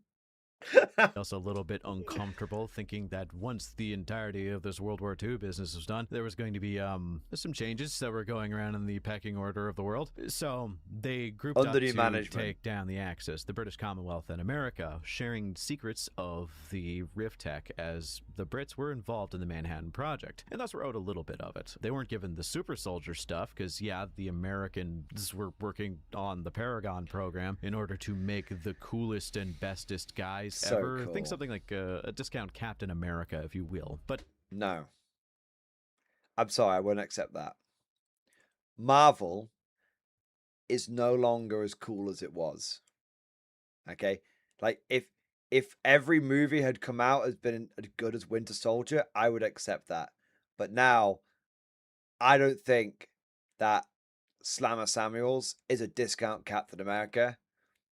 I think he's the new and improved. I think he's better. I think K-47. I'm just saying, there's not as many people that know about it, but that doesn't. Who gives a fuck?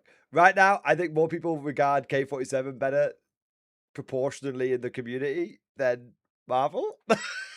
Fuck it, I don't care. I think K-47 is better than that now. Fuck you, Marvel. the British, for their efforts, were given the access He's to the that kind of upgrade. infinite energy and infinite secrets of the cosmos, but they weren't shared with the stuff that the Americans were learning. Thusly, they were creating the Tin Men program. With the aid of Alan Turing, they were able to create incredibly advanced and sophisticated artificial intelligence, thus creating metal bodies for these individuals. So I think this is true. That is B for Bertie before he became B for Bertie.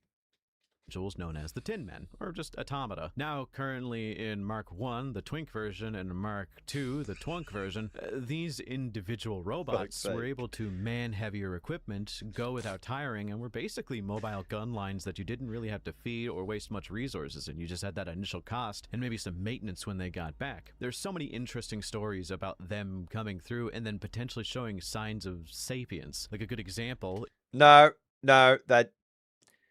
they're definitely not gaining awareness. They're just robots, okay? They're just, they're just Britain's little helpers, and there's definitely nothing untowards about the robots. In Festung Europa, they introduced the character by the name of B for Birdie, a Tin Man who has potentially gained self-awareness and... Can I just say, I love the American, like uncertainty around the name B for Bertie. Because, like, there's definitely, like, obviously there's, like, a cultural difference between, like, Americans and British people, right? We may speak the same language, but that's, that's... There's a lot of other differences. Like, if it was, like... If B for Bertie as a character had been created by an American company, he wouldn't be called B for Bertie. He'd be called like the Destroyer, like Annihilator Bot 9000, like the Whirling Death. And then, like, in the British company, it's like, what should we call the robot? I know. Let's call him Bertie. Character by the name of B for Birdie, a Tin Man who has potentially gained You can hear it in his and has a voice. pet rat, and I like that a lot. Apparently he just hides out in the middle of no man's land and helps out any allied troops that are there with the help of his rat best buddy, and I think that that is kind of awesome. I love this dude. So now that we've kind of covered the basics of America, a little bit about Germany, a little bit about the Axis, and a little bit about the British Commonwealth, let's go into the remaining guys. And also, I did neglect to talk about the... I will say, this is quite a good overview video.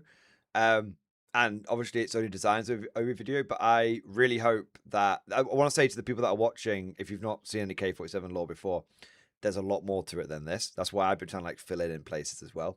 And also, I really hope that he does more K-47 lore videos where he deep dives each, like, faction. walker mechs because those are kind of important. Yeah, those exist, but let's cover those in a second, okay? The Soviets decided that with the severing of the support from the Allies, they would kind of do their own shit, which I guess Japan did too, but with the Soviets, they are probably the worst off in their own weird way. Basically, they did have KGB spies in the Manhattan Project that found out about Rift Tech, and basically... 1 minute. Yes, it is canon. This is not a fan art picture. It is canon in K47 that the Soviets developed muscle mummies. For some of you, I understand that's going to be a big selling point of the game. And I understand. It was also quite a big selling point to me too. And did too, but with the Soviets, they Oh, are wait, where do probably I the worst sign off up? in their own weird way. Basically, they did have KGB spies in the Manhattan Project that found out about Rift Tech, and they Where do we sign up? take some of it to help along the cause in the European front. But due to the fact that God King FDR said no commies, that wasn't really allowed. But I will state, they have one solution, and that is theft. They are stealing everything possible and learning how to make it their own. Oh, you make werewolves? The Axis? Well, we make werebears. Fuck you. You want to make weird super demon crocodile bat super soldiers? We do the same, but ours are cooler and, emit an aura of cold that actually creates a mist, and they also kind of look dope as shit. The Soviets are kind of kicking Ours are cooler. And Siberian. Ass through sheer tenacity, which, if my limited understanding of their place in World War II is correct, is not far from the truth of how things actually were. So let's talk about the Empire of Japan. Yeah, the Soviets, one of the things that I love about the Soviets in the game is just like they don't have their own rift. And so like the Soviets and a lot of the rift tech of the Axis was unleashed on the Eastern Front first because that's where they were struggling, right? That's where they were really struggling. And what I love about the Soviets is that, like, despite the fact that basically they were just massively out-teched all of a sudden, through sheer blood and iron, they actually held the line and stabilized the situation and then started fighting back again. So I do really like that part of it, and you guys know I'm a big fan of like not taking the horrors from the rift or from the warp, but being the guys holding the line against the horrors of the dark. And to me, the Soviets really appeal to me in that regard. I know they have a lot of bears and shit, and obviously they've got like the Moraz Ghoul and stuff, but I really just like that baked into their lore fundamentally is the fact that they don't have, for a long time, they didn't have the fancy technology. For a long time, the thing that stopped the Axis advance into the motherland was just conscripts, Mosin Nagants, T-34s, and a sacred duty to resist. Because yes, they cut ties from the Axis, after everything went down, and started up the whole emperor thing again. See, Japan for the longest time was suspected to not have access to a rift, thus putting them a bit behind in the arms race that was going on, as Rift Tech was kind of the next escalation in violence here. But recently it has seemed that new Rift Tech that not even any of the other nations have been able to cook up are starting to appear. Stuff that allows the Japanese to face through walls in a very unnatural way, with the emergence of similar risen. I do love it's great that it's great to see like Warlord go in that direction from the Japanese, because it's cool to have a faction which is just very out there, because like you said, like, oh, everyone's got power armor. The Soviets have got big mutant creatures, the Axis have got big mutant creatures, the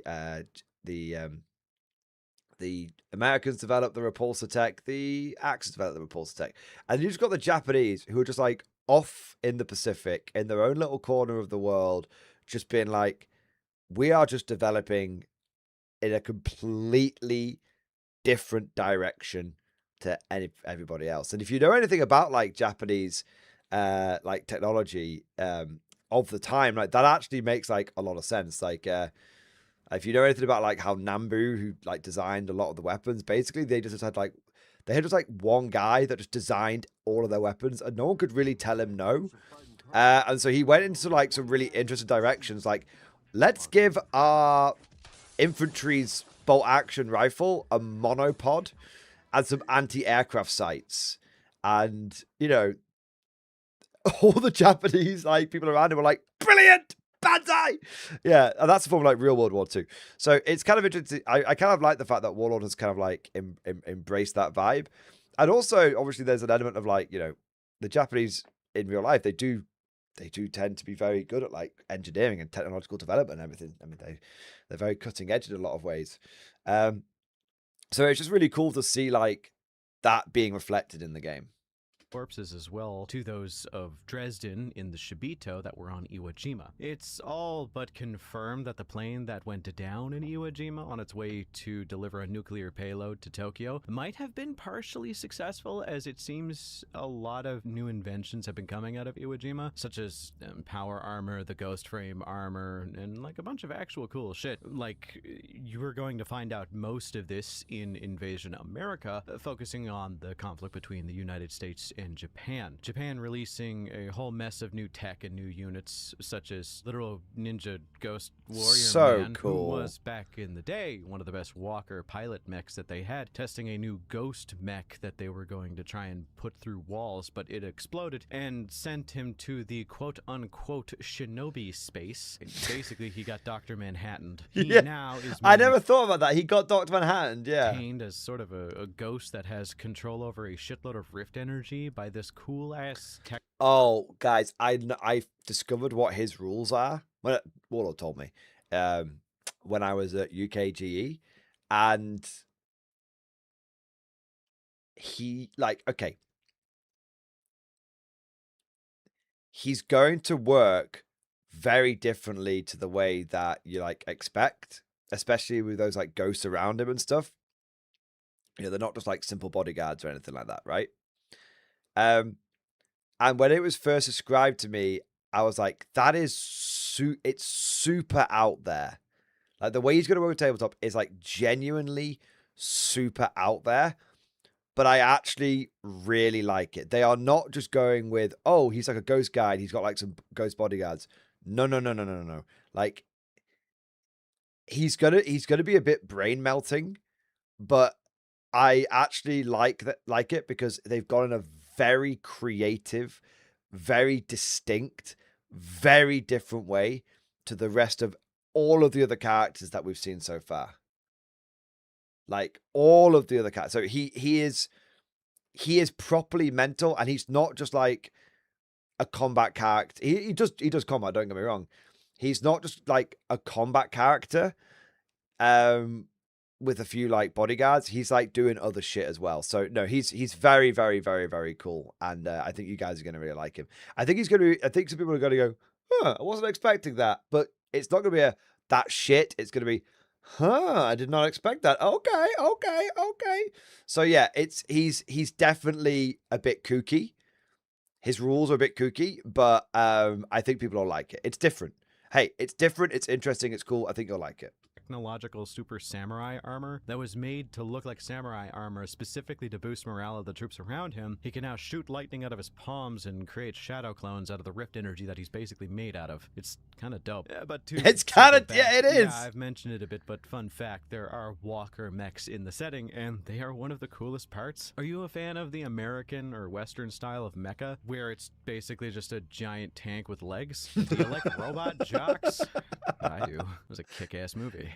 I do. Has walker mechs of some sort, and I think they all look cool. With the Germans mostly using multi-legged spider and bug-themed mechs, and even the Japanese having their little scorpion tanks. They're really, really cool looking, with each of them having different effects and different bonuses, but then you get stuff like the British Commonwealth and the Americans who share similar tech, so a lot of their stuff is very bipedal, whichever is correct. Before you ask, yes, you can actually fight with robot robots in melee combat, and it is glorious. And some do it significantly better than others, and you could probably guess which ones do that. In the modern day of the lore, or at least pre-invasion America, as that's where we're at, we have to discuss the Totencore issue, as it's kind of the biggest problem in Europe at the moment, as the zombies. I never really thought about it, but like, yeah, he's right. Like when we think of mechs in, when we often think of mechs, we think of the more like Gundam sort of Asian way of doing like mechs.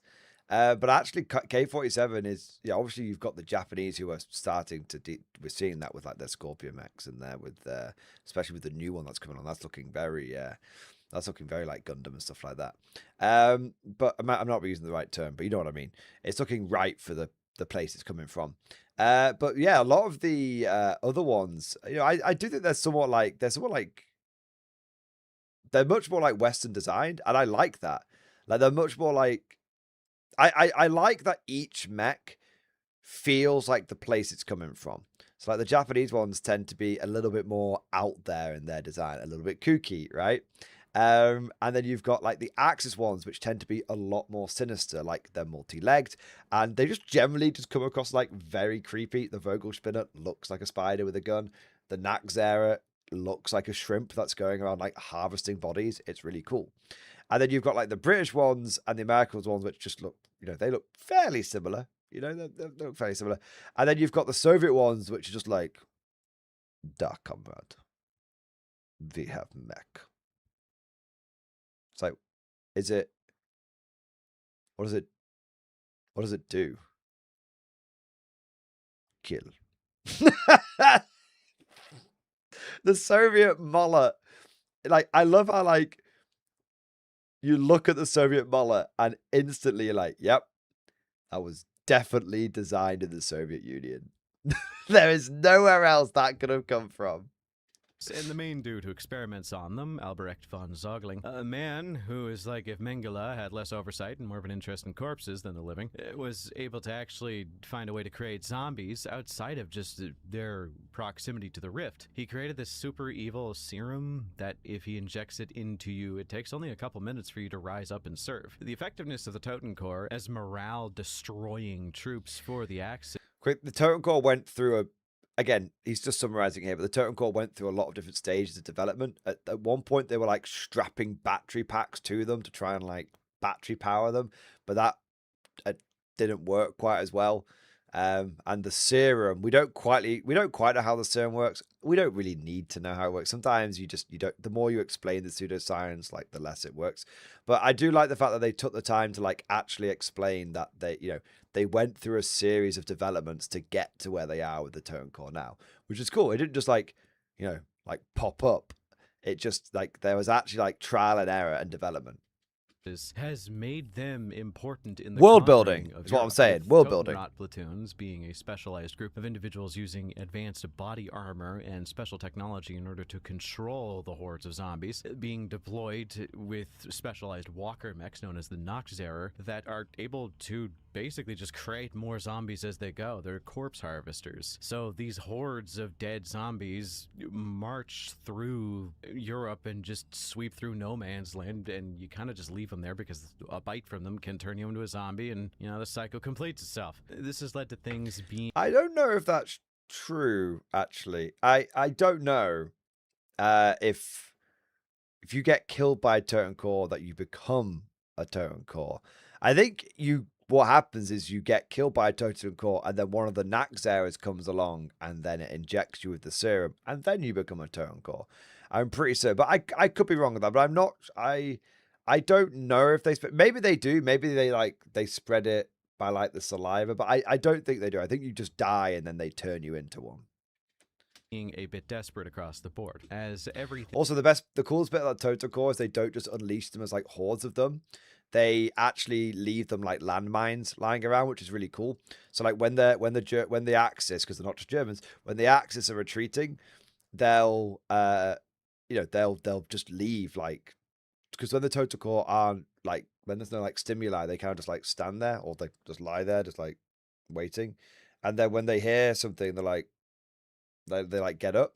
So they use them really effectively as basically like landmines and like delaying tactics. Like when if they need to like retreat, they just basically like throw a bunch of totem core behind them as they like retreat and stuff. It's also like cool how like they can the Axis, like not the Axis, the allies, even more so than usual, have to clear every last like village building, barn, stone hut, all of it, because the Axis have just got into the habit of just been like, just stuff a bunch of totem core in there and then like lock the door. And then if the allies don't clear it, then the totem core will like start like coming out of the house and stuff, you know, because they'll break the door down and start getting people if they hear like the allies like going past and stuff. So it really slows the allies advance down. Like they're really annoyed because like we just want to like every time we think we've got the Germans routed, we try the Axis routed, we try and go after them, and then suddenly we get bogged down by bloody totem core. So I really like that because I like that they do more with the zombies than just, oh, zombies. It's like, yes, there absolutely is just the, oh, zombies aspect. Yes, hordes of zombies. Off you go. Yes, of course, of course. Simple, straightforward, we know that. But I also like the fact that they go a bit deeper with like the actual, if you had zombies as a weapon at your disposal, what other tactics could you come up with? Because the zombies aren't in charge, right? Thing is just throwing desperate measure after desperate measure to deal with someone else's desperate measure. There was a lot of historical precedents which, due to the change in the timeline, have flipped on their heads. America being repelled in some areas that they were able to push straight through, and Russia not being able to make it to Berlin. It's genuinely interesting. I will admit, I'm not a big history buff. I never really was. I always make the joke that when I got into Wargaming and Warhammer 40k, I was the purest form of fan. Played the tabletop, thought it was fun, and went from there. Meanwhile, I have a lot of friends like Colin from Pancreas No Work fame that loved the game. Man, can you imagine if Pancreas gets on K47? That would be sick. Pancreas, we want to see it, man. We want to see it. Come on, make it happen. But was also a huge history dweeb.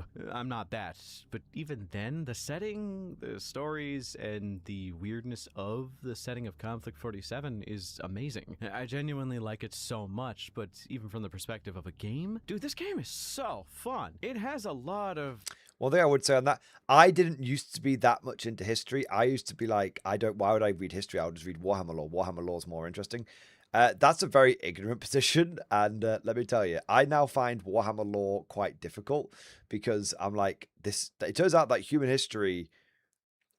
that the lore of humanity is actually quite deep, and if you like grimdark shit, it's quite fucking grimdark. And so, yeah, I actually, by playing historical war games, I actually ended up digging and reading and learning loads about like actual history. And if you want a recommendation on the best place to start with World War II history, I can highly recommend, if you've got Audible, you should get the audiobook from Anthony Beaver, World War II. I'm not sponsored in any way, shape, or form, but I've listened through that thing several times, and even when he gets to the very difficult bits, you know, there are some very difficult bits of World War II, especially on the Eastern Front, which do make you feel a bit uncomfortable. It's very, very well done, and it's very well read on Audible, so you should definitely check it out. Character-filled models with a whole mess of different styles of play. I wasn't joking. I've played like 1 to 2 games every week for like months now. And yes! It's really, really fun. I play Axis, duh. I love spider tanks and the weird monsters that come with them. But my buddy, who has been playing the British Commonwealth since we started, shout out to him. The Percival he has been bringing can also suck my nuts from the back. It has made the game like super enjoyable because they're just such differing play styles. The game is fun, the models are super affordable in comparison to every other war game out there, and the only criticism I had mostly was the lack Warhammer of fluff being addressed in the newest book series that's kind of being released with Festung Europa and now Invasion America. There's so many interesting alternative rules. There's going to be 7 books in the first 5 years, so there's a lot to keep. If you're a lore guy and you're watching this and thinking, I'd like to get involved, now is a great time to get in, because you can be there as each one of these lore books comes out, and you can be there for like as each lore development and world building moment happens. You know, it's like the difference between being there when like the hit movie series is happening and then going back and watching them, right? in Festung Europa, like the ability to introduce unaligned zombies that are just in your game, not patrolling the board. But it is mostly lore about the Totencore and the staging ground of Europe, and an update to everything going on. I didn't even mention the Necro Mobilization Summit, which is, I just really wanted to get that in there. It's this cute little document that's in the middle of the book that talks about how America is dealing with, it's so fun. If you want my opinion, you should give this game a try. If you want an alternative to 40K, that's a little less strenuous on the I might try it out. I might give it a go. wallet, and is also just pretty rapidly developing a community. I think the sculpts are great, and there is a lot of flavor for everyone here. So if Warforge, I need to make the Newcastle Automata Regiment Geordie robots. Why, man.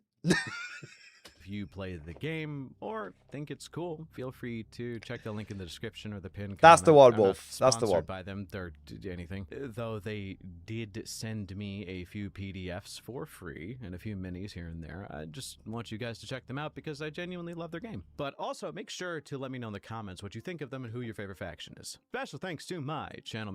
There we go. I wasn't expecting to watch all of that video, I'll be honest with you. I thought I would end up watching like 5 or so minutes of it, and then 5 or so minutes of it, and and then you sort of just link it into the video in the description for you guys to watch it. But it was really good. Like I said, I do like Mr. Bones' stuff.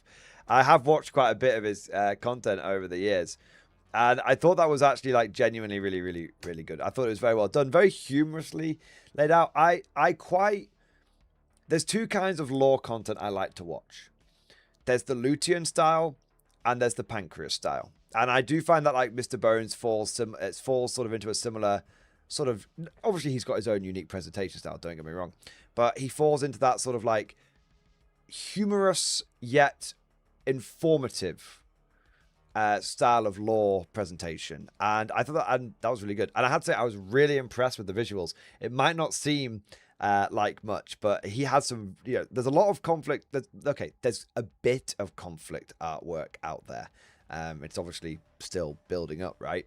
And a lot of it, like you find it in some sort of weird aspect ratios. So I just want to say, like, I really like the visuals he had there, because I commented, I saw a few of the pictures and he had it like, I don't know if he's like scaled it up or something. I don't know. I have no idea. But I thought it was really, really good. And I thought he managed to get a lot of the pictures looking very, very crisp and clean. So I really appreciated that. But overall, I thought that was a really good lore. He was pretty much accurate. The only thing I think he really got wrong was the zombie bite thing, and sort of calling them Tesla Thompsons when really that's more of a nickname than anything else.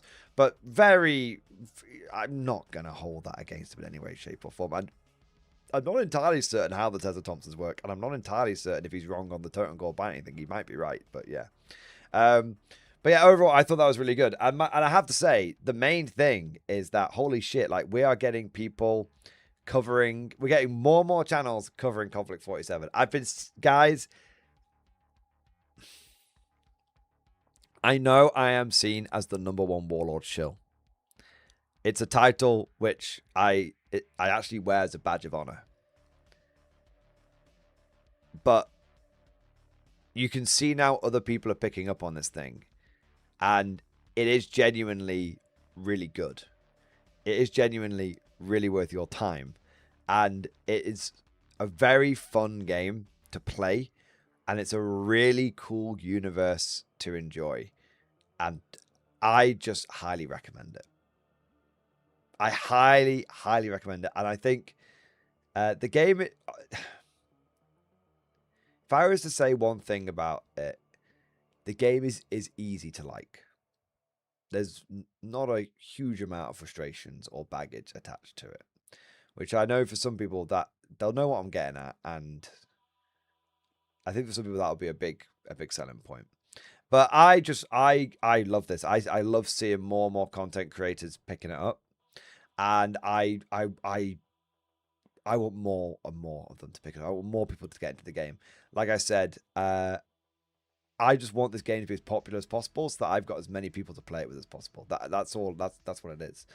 And I don't you know, I don't, you know, nothing, it would be kind of funny. Nothing would make me happier than seeing like other channels, you know, pick the game up and get more success from it than I've got. I wouldn't feel a sense of jealousy at that or anything. I would almost feel like that would make me quite happy. Yeah, that just seeing the success that other content creators could have from it, seeing that the success the game could get from that would be awesome. So yeah, I think the more content, the better around this. And I do hope that more people pick it up. So big shout out to Mr. Bones. I think that was a very good video, and I hope to see more of that content from him. Make sure you go and watch the video and support it. Let's do our best to support all the Konflikt content we can. And we hope to see more in the future. There we are. All right. Got a few super chats coming in here. Artillery Dread, thank you so much for the super chat, man, and thank you for your patience. Get a stomper with the orc half. That's a good point, actually. How do you build the orc half up to 2,000 points? Get a stomper. You know, the quickest way to build up the Space Marine half is to get a Warhound Titan, but it's not the cheapest way. I love it. But yeah, I how much is a stomper these days? Actually, that's a good point. What the fuck is this? What? Wait, what?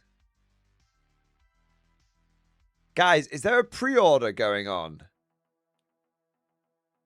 Is the 11th edition pre-order happening? Because I just went over to the Warhammer website and it says you're in the queue. Oh, maybe it is. I didn't think I didn't realize the pre-orders had gone live already. Oh, okay. I don't really care. I'll go to a different way. I'm just going to go to a different website.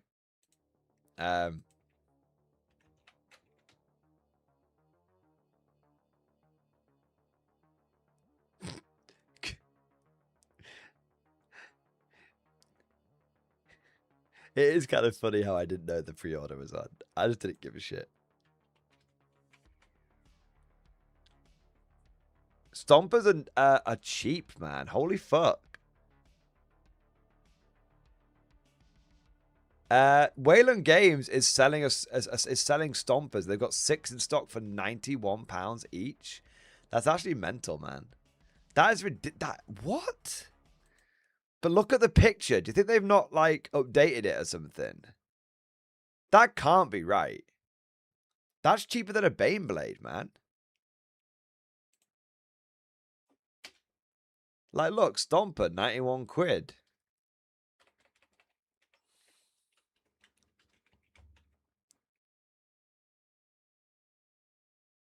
That's, like, significantly cheaper than the Baneblade. Wow. That's crazy, man. That's some kind of legacy pricing they've never updated. The instructions are hilariously bad. Yeah, I heard that. I heard that, man. I'm kind of curious to see what... So I like checking Wayland Games for their K47 stuff because they have quite an extensive amount of it. And I like to... And they're always adding new bits to the website. So I like having a look at Wayland for like what they've... And they offer 20% off on K47, which is pretty mental. Like, look at that. That's fucking... Like 44 quid for all of that. And that's crazy, man.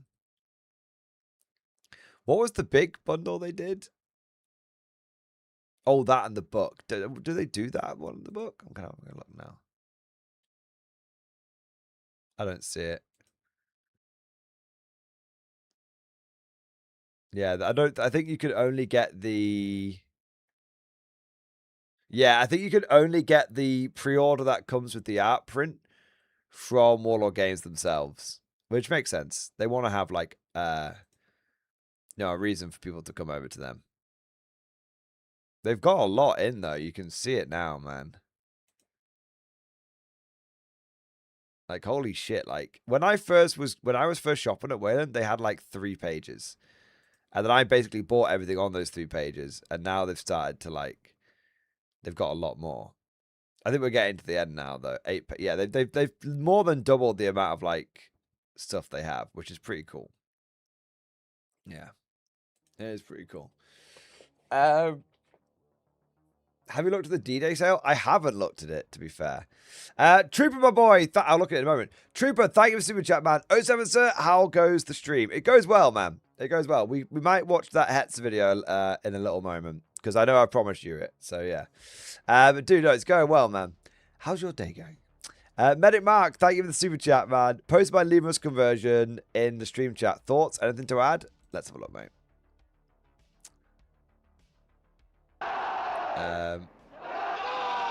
Oh, cool. It reminds me of like Soviet composite armor. Yeah, I like that. I think it does a really good job of bulking the size of the turret out. And it reminds me of like the composite armor they put on things like the T62/64.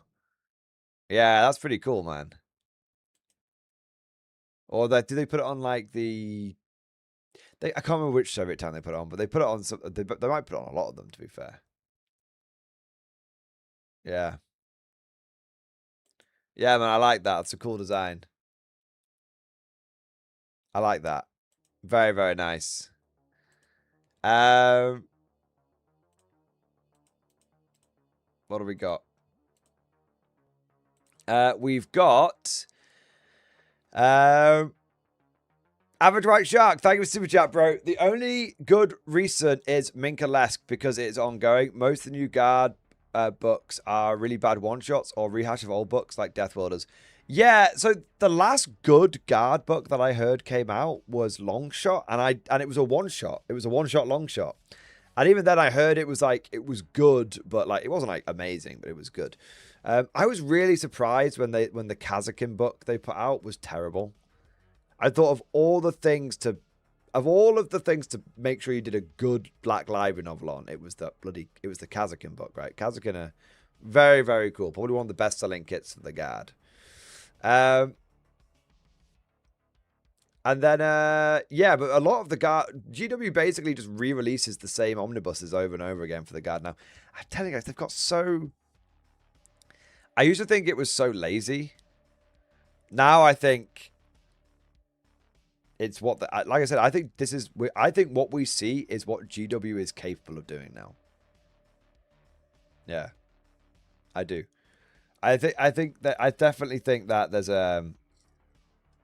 I think they've got a brain drain problem. I really do. You agree, disagree, I don't know. But I do think they have a brain drain problem at the moment. I think the fact of the matter is, if you are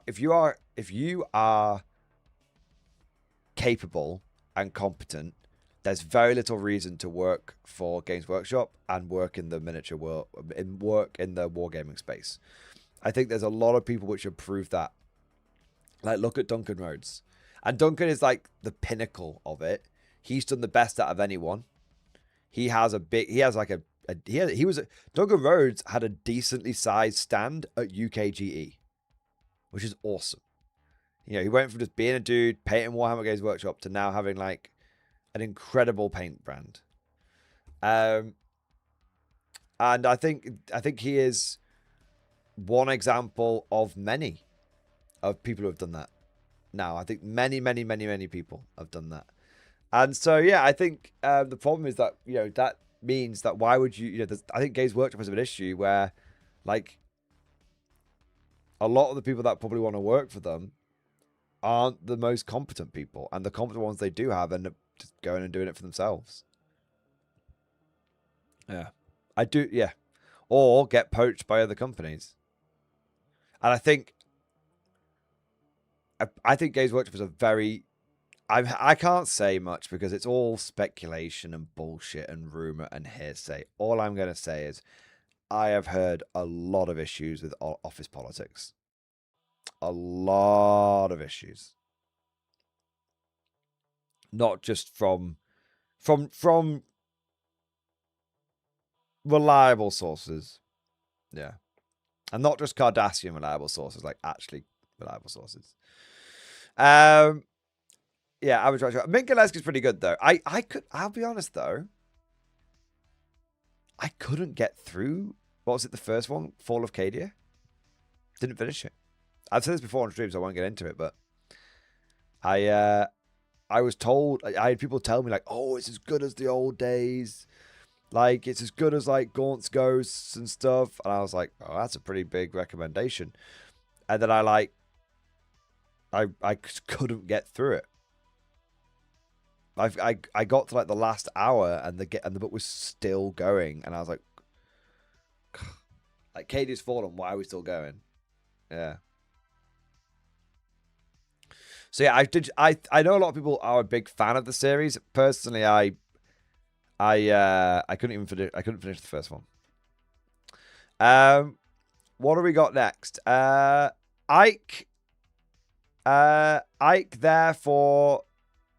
Well, I'm definitely for the meat, 4L meat. I keck, therefore I meme. Okay. Emperor Spears book was full of kit names. Very lame. I don't know what kit names are, but oh, kit name. Yeah. No, I know exactly what you mean. Yes, it's a big problem with the new books. They only refer to kits that GW sells. Yeah. No, I hate that shit. I hate nothing will make me turn off a book more when it basically feels like I'm reading like basically what is like a Warhammer 40k battle like game, but someone's translated it onto paper, and like the only things that are being described in the book is like what exists on the shelves, like it, and that like there's no mention of like expanded universe stuff. So like I think like a good example of this is like if you're reading like an Imperial Guard book and they'll only like talk and they'll only talk about like here's a good example. In Gaunt's Ghosts, obviously when you're like sort of reading about like Imperial Guard stuff, it will typically refer to a lot of stuff that you'll recognize, like the Chimera, the Lehman Russ. Although fair play to the Gaunt's Ghost book, it used to refer to a lot of things that I don't even think they sold at the time, but now, but then they made them in like Forge World and stuff. So like the Lehman Russ, the first time I heard of the Lehman Russ Conqueror variant was in Gaunt's Ghosts and the Laser Destroyer and all that kind of stuff. But what Gaunt's Ghosts takes the time to do, if we're looking at like the Honor Guard book, for example, is it describes like what the Imperial Guard are using, like the Pardus, like the Conquerors and the and stuff, and the Chimeras and stuff like that, and the Salamanders and whatnot. But then it describes what the Heretics are using, and the Heretics aren't using Lehman Russes and stuff.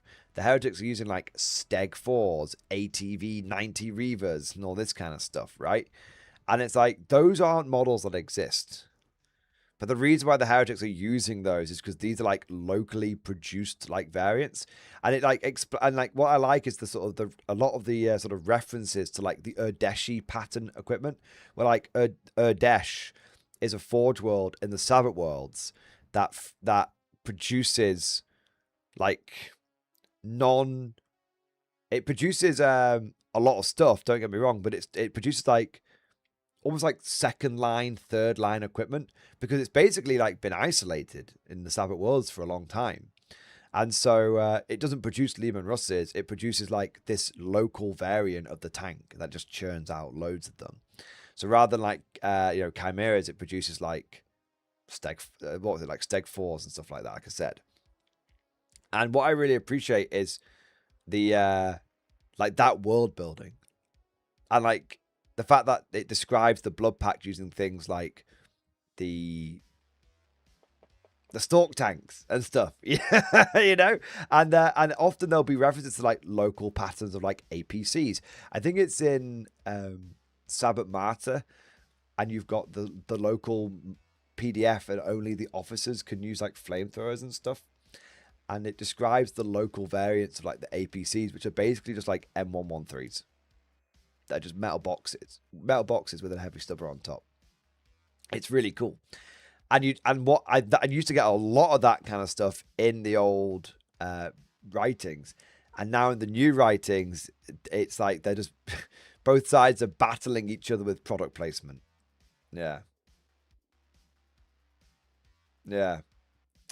So yeah, Emperor Spear book full of kit names. Yeah. I get that 100%. Cosmic Drew, thank you for super chat. Do you know why my emojis are broke? I can't use them. I don't know. Everyone in chat, can you use any of the channel emojis? I could use them.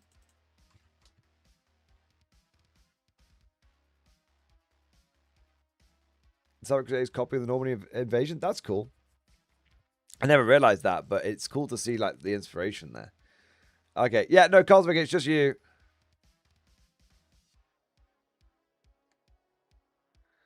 It might just be honestly, Cosmic, YouTube's like super buggy. Like honestly, YouTube is like super buggy, man. I wouldn't worry about it too much. You'll probably log on tomorrow and it'll be fine. Like honestly, it will be. But mounted, I can't on mobile. There you go. It's a mobile. It'll be the YouTube mobile app being stupid, man. It happens all the time. David D. Davidson, thank you for the big super chat. The Bane Blade, yes. Hype for K47, primed to 15-foot armies. Yes, I love it, man. I fucking love it. That's awesome, man. Big fucking hype, dude. I'm literally working on like. I'm literally working on what must be my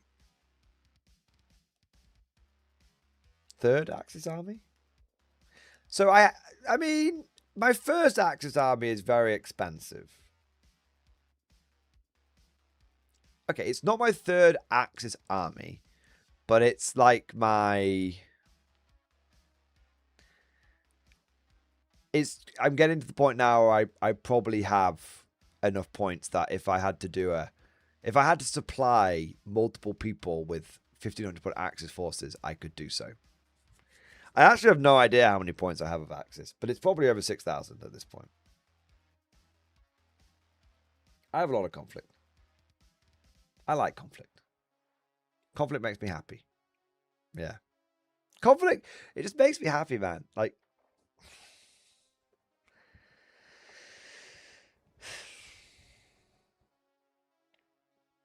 it's just stress-free.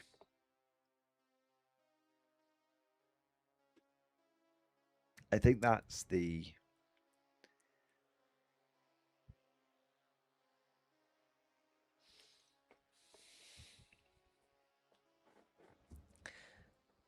I'm not going to go all soppy bollocks on it or anything. I am a big softie, especially with stuff that I absolutely love. And if you want the number one reason, if you want the number one reason why I've fallen in love with Konflikt so much, is that it's just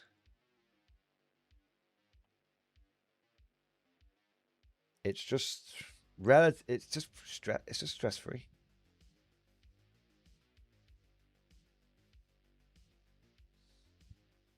It's quite relaxing.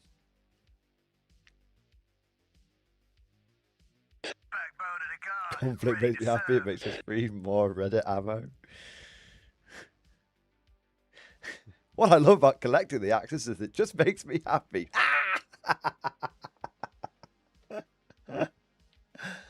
But okay, Reddit memes to one side. It is just, yeah, I think that's what it is.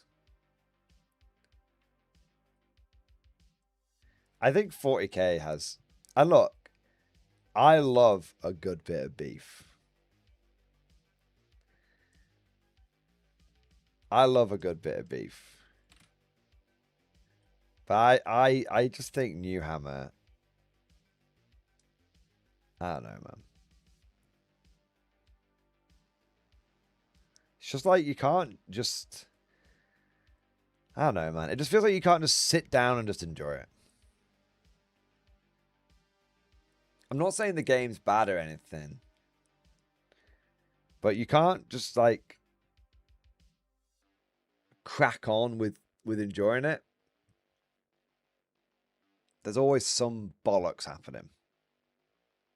That's what I think, anyway. Maybe I'm wrong.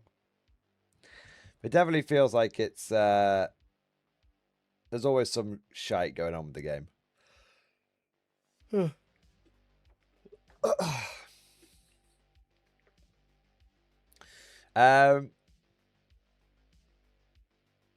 Yeah, K47 is like spaghetti. It's comfort food for the soul. Yeah. I think that's what has caused so many people to... T-Bucks, I can confirm I feel quite disheveled after a 7-hour game. Amazing. That's a long game. Here to report the Emperor's True Fires have beaten the Orcs 35-29 in today's 11th edition matchup. Did you even, like, okay, did you even get to, like... Did you even get to turn 5? Because you get 10 points for just turning up with a painted army. No!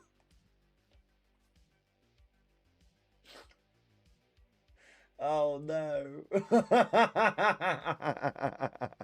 I guess it was the first game of the edition, though.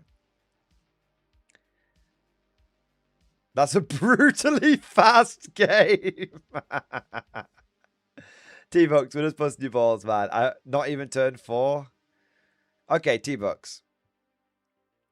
Obviously, we're teasing you a little bit, but I'm gonna actually put all that to one side. I want to ask you a simple question, and I'd like you to answer it honestly.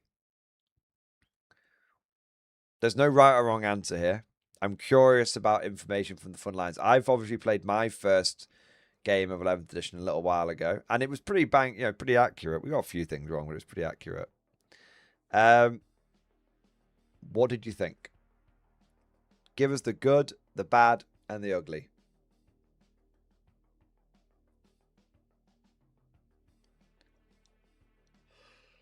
You can type it out over. Keep it as you can type as much as you want. Keep it short.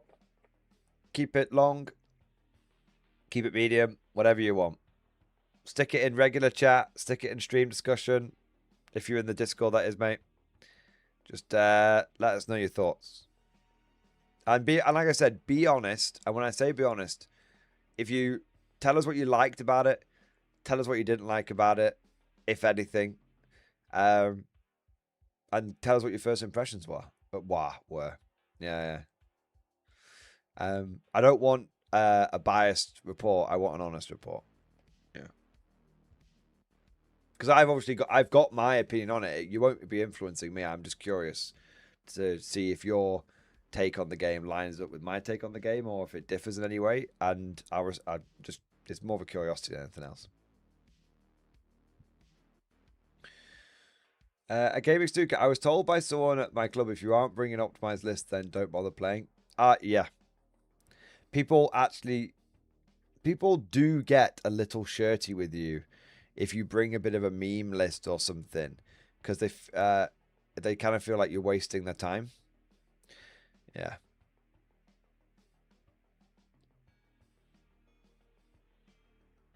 The attempt to play 40k and keep up the grind. Cosmic True, I love this. The attempt to play 40k and keep up the grind has left me scarred and deformed. I love Konflikt.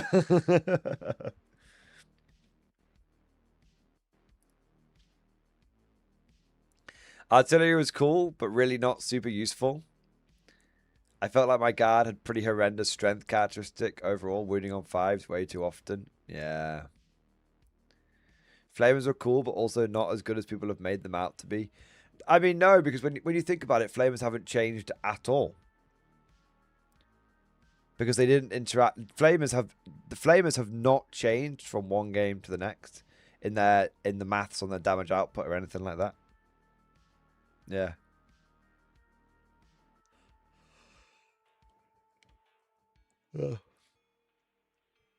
Flame. This is what I sort of This is what I sort of realized when we were like getting when information from Lemons was coming out. I was like, I think heavy flamers might be better on certain units. Like I can see Sentinels going for heavy flamers over las cannons now, but it's more of a side grade option. Take into account the new reality. It doesn't mean that the flamers have got better. It just means that they might be a more viable choice now. Yarrick was also way overpriced points wise. Only really useful unit was the Hellhound. Yeah, Yarrick's fucked, man. They shouldn't have nerfed it. Like they genuinely shouldn't. He wasn't broken. He got nerfed because of internet drama. Hellhounds are very good. Yeah, I think Hellhounds are going to be very, very useful in the game. Not surprised you found that to be good. Death Rise was surprisingly good with the Death Runes. What with Dreer? Did you go for the full combo? 10 and Dreer? Yeah, I've been speculating that might get a bit better. I kind of see it in the same way that I see Flamers, that it's not that the combos got better, it's that other options around them have got worse. So Rogal Dawns are so expensive, especially if they're not hitting as accurate as they were, that now you want, and if melee is going to be quite a relevant factor now, then you need to start exploring some of those more relevant guard options that have now become more attractive because of where their position in the pecking order has shifted, but not because they've actually got better. Yeah. That's cool. Well, T-Box, I appreciate it. If you've got any more info, share it, but I appreciate it. I would say it seems that your experience has lined up with my limited experience and my perception of the game. I also found that everything was hyper lethal for my guard blobs. They essentially evaporated immediately. Yeah. To be fair, they've been doing that for a little while, but they're going to do it even more now. I do not believe the myth that there's a rumor going around at the moment, or a hypothesis going around at the moment, that Recon Guard is going to be super overpowered in 11th edition. I think if you're good with Recon Guard, then maybe, but you were already doing well with it. But I think for the every person on the street, the guard blob is DOA now. I do think so. I think I also noticed that my infantry just utterly evaporated. I think the blob is dead. I think the 10-man squad is the way forward. If you move out a 20-man blob, you lose 20 guys. If you move one 10-man squad out and leave one 10-man back, you only lose 10 guys. T-Buck, so far, Lever us tank-wise, Executioner and Vank are the only ones I enjoy running anymore. How did you find the Executioner? I was worried on the overcharging aspect because it would just rattle itself to pieces now. The Vanquisher I thought was going to be DOA when I thought you could stack stealth and cover. And now that you can't, now that you can't, and the fact that I actually think the Vanquisher's heavy is going to be coming in a lot more, I think I'm back on Team Vank. I think I am, especially at 145 points. Because I think before you were what was typically happening was you were hitting on 4s, +1 to hit because of take aim, hitting on 3s. And now I think you're hitting on 4s, +1 to hit because of take aim, hitting on 3s, -1 to hit because of cover, hitting on 4s, +1 to hit because of heavy, back to hitting on 3s. Because I think heavy, being able to move 3 inches and retain heavy, I think is very, very helpful. Because I think basically, and because the boards can be so open, I think essentially what you do is you wait for people to move into the middle objective, they just blast them off. Yeah. Although if I face anything with more than toughness 10, I would bring a Vank. Yeah. Execution was good, but it did do decent damage to itself. Yeah, I think I move. I think I'd go Vank and Battle Tank rather than Vank and Executioner now. That's what I think. But T-Bucks, dude, it's really, I really appreciate you sharing the info, man, and I'm sure a lot of other people in the chat do as well, because I think it has lined up with. I think it's lined up with what we suspected. Yeah. How did you? I guess I would say like. Oh, you've literally preempted me. I was going to ask you about the mission. Regarding the primary mission, I was only saved by the fact my opponent was not very experienced. I agree with your previous assessment that they are incredibly imbalanced. Yeah. Yeah, I'm both vindicated and saddened because I didn't want to be right on that. That is a big problem. Because what will happen is people will just take the most... People will work out what the best force disposition is. And they will simply... They will just take it. And then I think we'll see a lot of people going to tournaments. And it will be a lot of the same missions getting repeated. Yeah. I actually want a big shout out to... Obviously to you, T-Bucks. But also... this was something I hadn't considered until I saw... Christian von Carmine's video on this. He did it about a month ago, maybe 2 weeks. Time passes differently in the Nether Zone, but he pointed this out, and I thought, God, it's such a good point. You don't actually, you're going to go to a tournament, and you're almost guaranteed to never play 5 different missions. Yeah, yeah.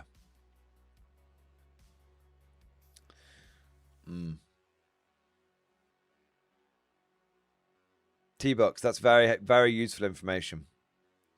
Very useful. It's like a bit very vindicating for me.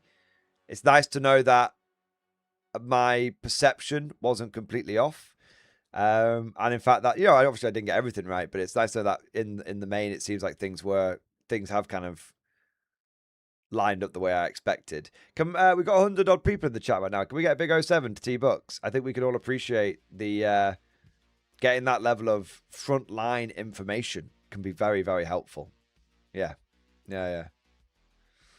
T-Bucks, really hope the Munitorm updates will save artillery at this point. I do too, man. But I think somebody at Games Workshop does not like indirect fire, and that person is in a position of decision making, and that is... I'm not sure we're going to see too much... I'm not sure how I feel about indirect. It's more thematic now, but it's nerfed. Yeah. It's more thematic now, but it's nerfed. I like that it's more thematic. This is my issue with artillery. And some people are going to say, have you changed your tune on this Mordian? And the answer is yes, I have. But not without good cause. I have changed my tune on artillery, and I think that it's going to be a bag of shit. And the reason I think it's going to be a bag of shit is because it has become more thematic, which is good. In an edition where it's getting ever more competitive and hyper lethal. So as much as I would love to embrace the thematicness of it. It's basically, it's an immersive change that's just come at exactly the wrong time. Yeah. Which is a shame. Because I'm currently now transporting all my mortars to K47. Good idea, to be honest. Yeah, good idea. Someone was asking before, Mech Guard, with the new rules of Desperate Escape, is mechanized dead? The thing that will kill Mech Guard is if getting out of a transport still battle shocks you. I haven't checked, to be honest. That should be in the core rules now, though. Like, I don't really care about taking more casualties. That doesn't really bother me. With a guard, we always take casualties. But the if you get out and are battle shocked, then yeah, Met Guard, and you stay battle shocked, Met Guard is it does automatically. That does it actually 1 minute. Back.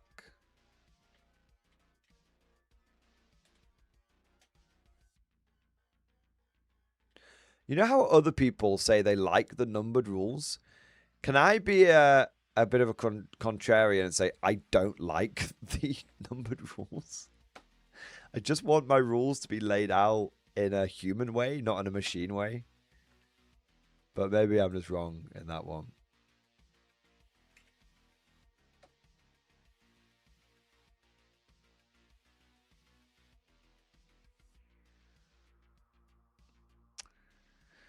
Disembark.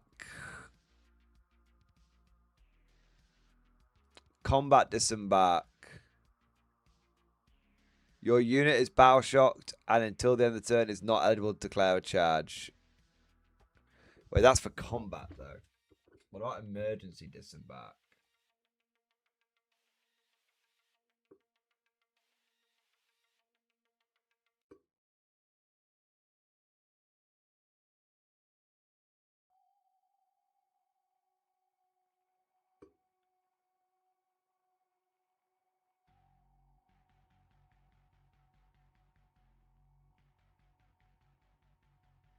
Oh, here you go. Oh yeah, yeah. No, they are. It's still fucked. Look, there you go.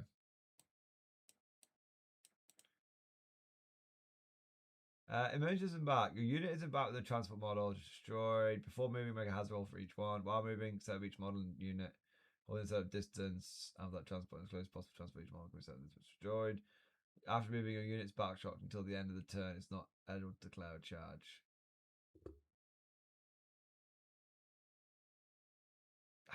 I really hate the way these are laid out. Yeah, I really hate it, man. Just type it out like a fucking human, man. Disembark, move. Embark the transport is on the battlefield. Did not embark the transport this phase. That transport was not made an advance or fallback move this phase, but you can make a normal move. Effect. Okay, rapid embark. If that transport made a normal or ingress move, you must select this mode.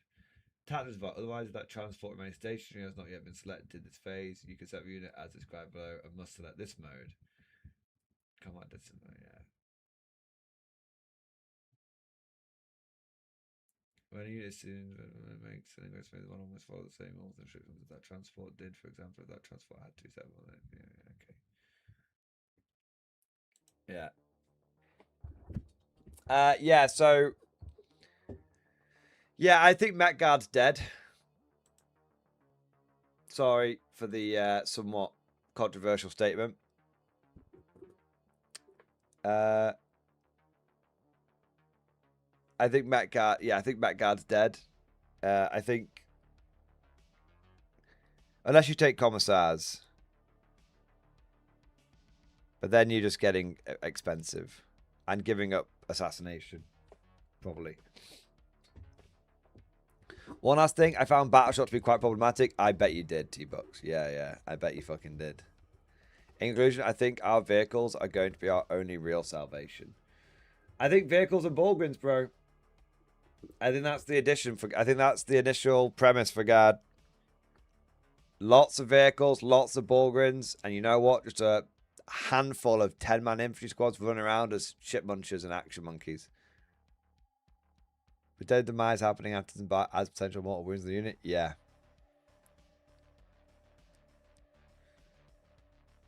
Met Guard is dead. So why is Met Guard dead? I'm going to do a video on it. But basically, if the transport dies, you take a hazardous test for each model inside the transport. On a 1 or a 2, your models die. So you're now going to lose basically like a third of the squad when they get out. So 3 to 4 models. They then, which is a big chunk of your OC gone. You then become battle shocked. And because you are battle shocked, you now retain battle shock until you successfully pass a leadership test. But you can only pass a leadership test on a 7+ with guard, which means you've basically got like a 50-50 chance of failing. It's slightly better than 50-50, but it's not reliable enough. So the whole idea of Met Guard is you took infantry, put them in chimeras, drove the chimeras forward. If the enemy killed the transport, then the infantry squad would get out, but then you still had that infantry squad relatively intact, and they would be able to.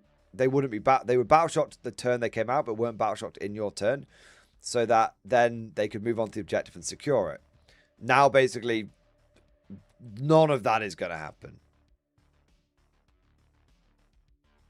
Yeah. Yeah, none of that's going to happen.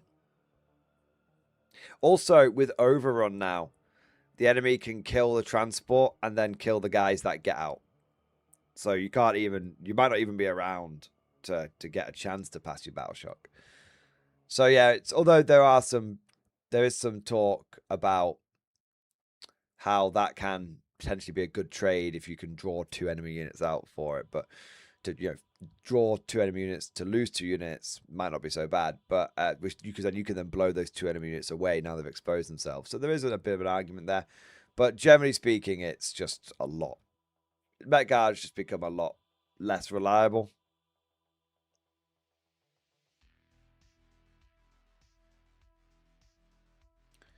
Between Battle Shock and Hyper Lethality, we have to count every unit that is put forward as one-shot missiles. Yes.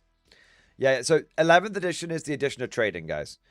I think there will be some people that try and go down the hyper durability route, and it might work, but I think it's going to be... That's why I said it's going to be the MSU edition. Yeah. I like trading 40k for K47. That's meta level trading, that is. Can't wait to build my Centaurs just in time to not want to use them. Yeah, it do be like that. Yeah, Centaurs are so. I mean, this is you make a great point though, Adeptus Potatus. Centaurs are now even more dead because the fact that their durability is so low just makes them a massive liability. It just makes them such a massive, massive liability. Yeah. Yeah. It's sad. I like my Armored Fist Squads. Dude, I love Armored Fist Squads, man. Traded him, but at least he was capable of putting through a solid amount of damage. Exactly, T-Bucks. Exactly. It's all about the trading now. You move one piece out, lose it. They move one piece out, lose it, and you don't even need to. You don't even need to do. I think there will be examples of go turns which will essentially be mass trades, like we saw in that third game. The third when GW did the live stream games, it was Eldar versus Admech. I think we saw that there. So I do think you will see like mass trades essentially, but I do think that the game is essentially about setting up waves and waves crashing into each other, and whoever can do that the best wins. And then basically there will be a force disposition which has the best missions that plays into that style, and that'll just be the one that everyone takes. You see,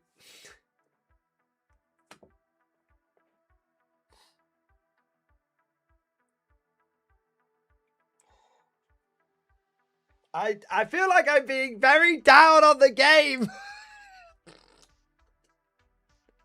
I don't mean to be. I'm like, look, right.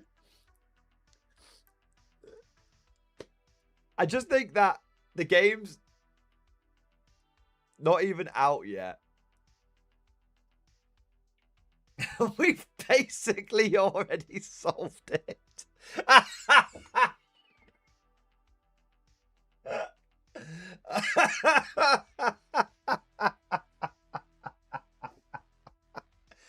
Oh man. Oh man. Oh my god. Cosmic Drew, I'm going to be honest, Tim. You're kind of sucking the fun out of life tonight. And honestly, I've been forced several times during the stream to go put my hand on the burning stove just to feel something. Bro, I can feel myself dying. Yeah. Yeah, fucking hell. So, to inject some levity back into the game, into the day, I dropped this biscuit. It's in wrapper. I dropped this biscuit on the floor 2 weeks ago. I never bothered to pick it up. Should I eat it? It's in date. It's still got another year, but it's basically been sat on the floor as it's baked through that heat. It dropped on the floor during the heat wave. Is it sealed? It's sealed, yeah. I think it'll be okay. I think it'll just be a bit melted. Ah, yeah, it's fine. You see, it just squidged out at the sides a little bit. Didn't that guy like eat a McDonald's burger he found like a month or like a year after he bought it, and then he ate it and he died?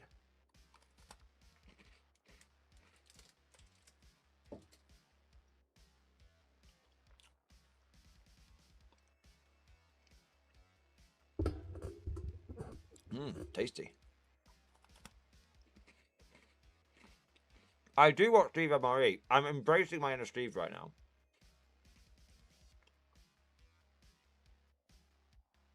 I think it'll be okay. It basically just melted a bit during the heat wave.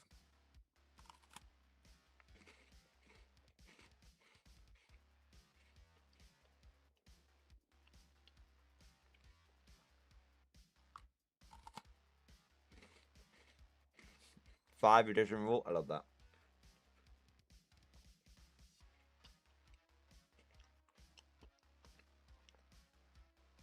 What's the W? Thank you for super chat. Play the Hex video already? Don't worry, we're going to. I'm just leaving a little bit of room between the last video we watched and this one.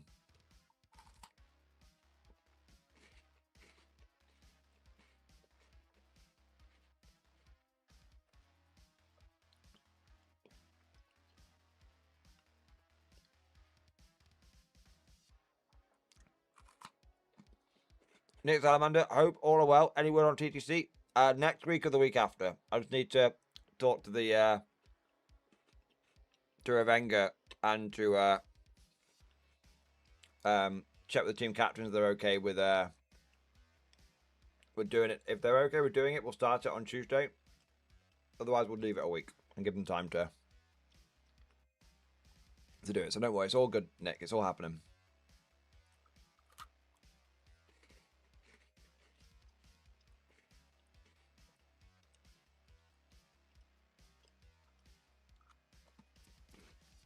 All right, let me grab a drink.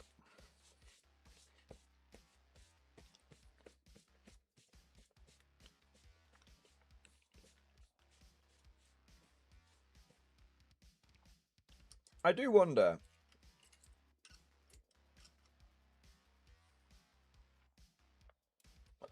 I do wonder if there's. I don't know. I wonder if there's a big market for older editions of Warhammer now. If a lot of people, I don't know. I do wonder. I wonder if there's a bigger market for it now than before. I'll have a think about it.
To Krampus, thank you for 26 months, man. X-Force. Hobby update, in-stream discussion. Let's take a look, man. Give me a second. Nice. Today's paint project. First one in a while. You knew what it was going to be. They all laughed when I kept painting riders, but we're heading into the addition of melee, and who's laughing now? I think I actually didn't want to talk about this, but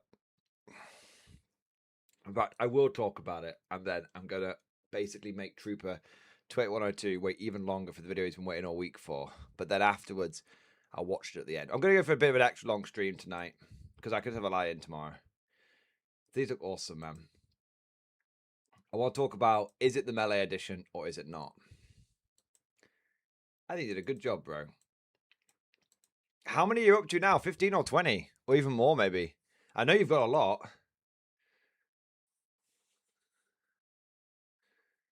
I know you've got a lot.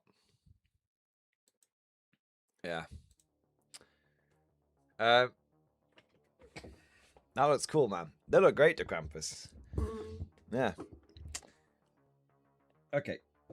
Don't worry, Trooper. We're gonna have a longie tonight.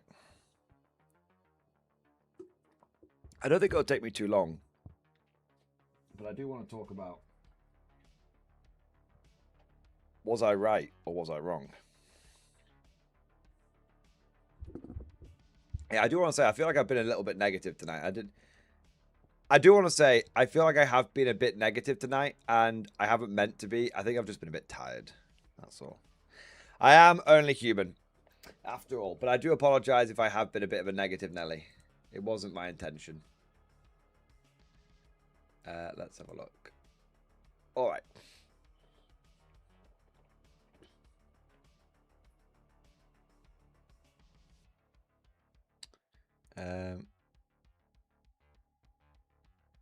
Did someone say they were going to get... Yeah, if you saw... Who was it? Stuka. Yes, get the books.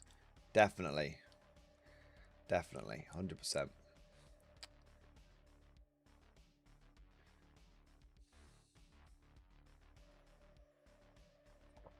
Okay.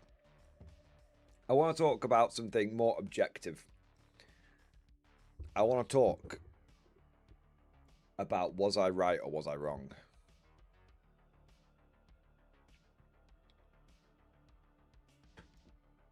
I know it's a big one. Let me just think about... I might make a video out of it, so I might just think about how I want to say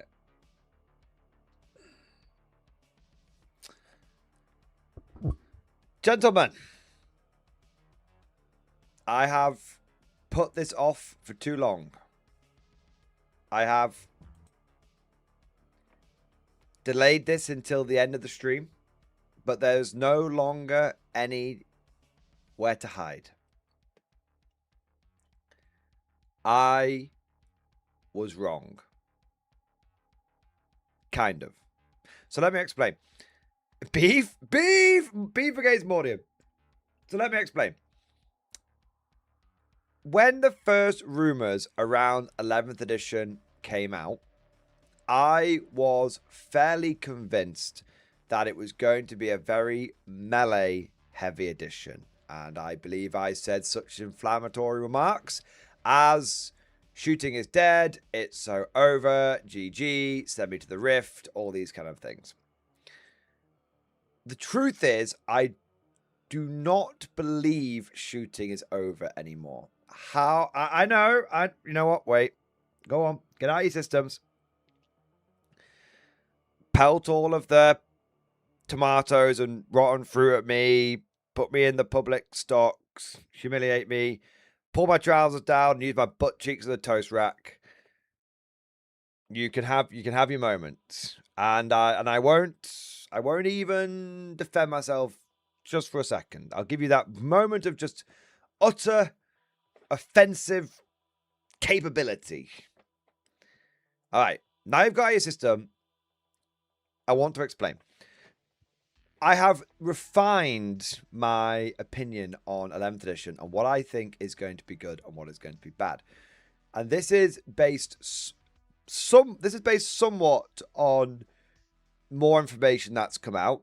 So a little bit of indication for the wait and see crowd there, but only a little bit because truthfully, it's more come about from just thinking about the situation, analyzing it a little bit more, and actually having a bit of a test game of 11th edition as well. And so I did kind of shift. If you've been watching my live streams, I did kind of shift my opinion on this a few weeks ago, but I wanted to wait a bit longer before I talked about it in live stream with the explicit, in detail, with the explicit idea of, you know, breaking this off into a stream highlight later. So the reason why I've changed my opinion is actually because I've thought about it a bit more, and what I've come to understand is that 11th edition is going to be more. It's going to be an edition of extremes. It's going to be an edition that really, I think, exemplifies the mentality of trash or OP. It's going to be an edition which I think creates a two-tier gaming environment. So let me explain what I mean by this. For many factions, shooting will be dead. Not for all. I'm not even entirely certain exactly which ones just yet, because I only really play a handful of them myself, and a lot of my experience with other factions comes to me playing against them, right? But for a lot of factions, I think that their shooting is going to become really bad, and I think that it's going to have a big impact on them even considering taking it. And I think if you want, but then on the other hand, I think there are going to be other factions whose shooting is going to be absolutely supercharged into the stratosphere. And there are going to be factions which genuinely can return, which could genuinely receive the return to things like gun lines and stuff like that, like legacy tactics that we haven't seen in like 10 years almost, or maybe not quite that long, but in a few years at least. All right, ever since we started using more L-shaped ruins and stuff, we haven't seen these sort of gun line shooting dominated tactics. And I think it's going to come down to, and some people will be familiar with what I'm saying, so like I said, I have mentioned it on streams a few times, and I wanted to get it all in one place. I think it's going to come down to the kind of shooting that you have and how easily you can get that shooting back to essentially 10th edition levels. So the kind of shooting that's going to be very effective in 11th edition is going to be what I would call mid-range shooting. There might be better terms for it. There might be actual official lingo, gaming lingo for it. But I would call it mid-range shooting. There have been some people that have been saying it's all about volume. And it's not all about volume, but volume is definitely back on the table. If you go pure volume, you're sort of thinking in the realms of like masses and masses and masses of like strength 3, strength 4, maybe strength 5, like small arms fire. I don't think that's the way to, I don't think that's going to be bad, but I don't think that's where the sweet spot is, because that will have the volume, but it won't have the punch. And then you've got on the other end, the go big or go home tactic, where take the las cannon, because if you hit, at least then you hurt, right? And I think the go big or go home isn't going to work now, because that hasn't got the volume. That's got the punch, but it hasn't got the volume. I basically think we're in the Goldilocks zone, where you need shooting that has a sufficient level of volume where it can overwhelm the -1 to hit of the terrain, but it has enough punch that when it does hit, it still has a meaningful impact. A good example, well, actually not a good example, but an example where a lot of people will go to Krampus, proving my point excellently here, is autocannons. I think autocannons will be a lot better, but I actually think autocannons aren't necessarily the best example, because I don't think they have enough volume. Like a single autocannon is still only firing 2 shots. I think a better example than an autocannon would be a battle cannon. So comparing something like the Leman Russ Vanquisher to the Leman Russ Battle Tank, I think the Leman Russ Vanquisher, although it might be a bit of an edge case, because it has heavy, so that could really help. But that one-shot weapon is potentially going to be a lot less reliable now. Whereas you've got the battle cannon, where the battle cannon, especially if you take it inside like a combined arms detachment, and lethal hits are going to be really good. They're already very good, but they're going to be even better now. The battle cannon is going to have a huge glow up because it's got the strength 10 to where it can reliably harm a lot of stuff. In the right detachment or with the right stratagem, it's going to be able to generate lethal hits so it can punch up very reliably. It's got the damage. It's got a damage 3 that will tear big chunks out of elite infantry and out of vehicles. And most importantly, its AP is now relevant. AP -1 is now hugely relevant. And I think people were previously underestimating it. I will not say they are anymore. I actually want to say a big shout out to communities like the Warhammer competitive subreddit, which is where I do lurk in there quite a bit. And I have to say, like, you know, we do take the piss out of Reddit a little bit on this channel, but I do find that to be a very good subreddit by and large. And they're a subreddit which is not against changing their mind when information is presented to them. And I think a lot of people there have really begun picking up on the fact, I think it's probably they've been playing a few test games and stuff, really picking up on the fact that, like, how much AP1 is back on the menu. AP -1, AP -2, hugely back on the menu.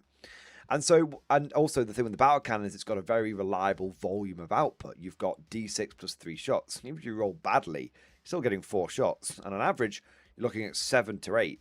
So I think that is the kind of firepower, and there'll be better versions of the battle cannon.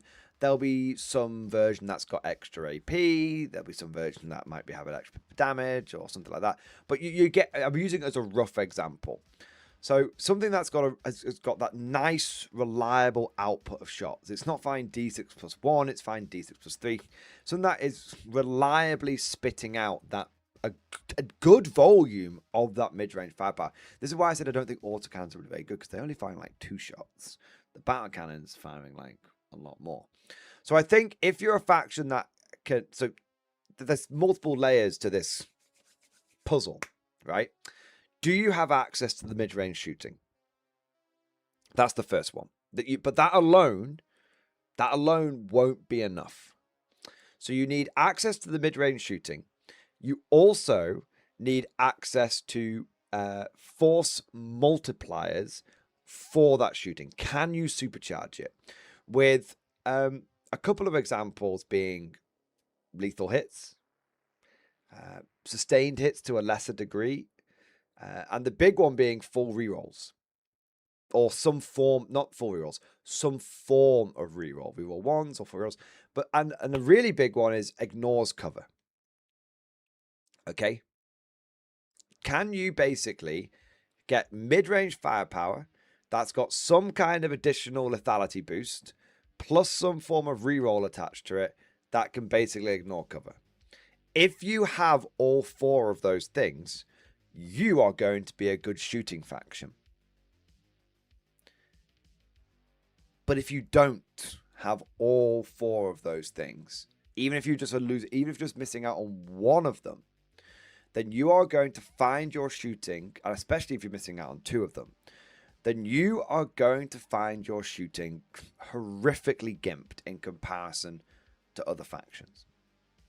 And I think the big thing with 11th edition is going to be the disparity between the shooting factions and between the factions that are now shooting factions and the factions that used to be able to do a bit of shooting.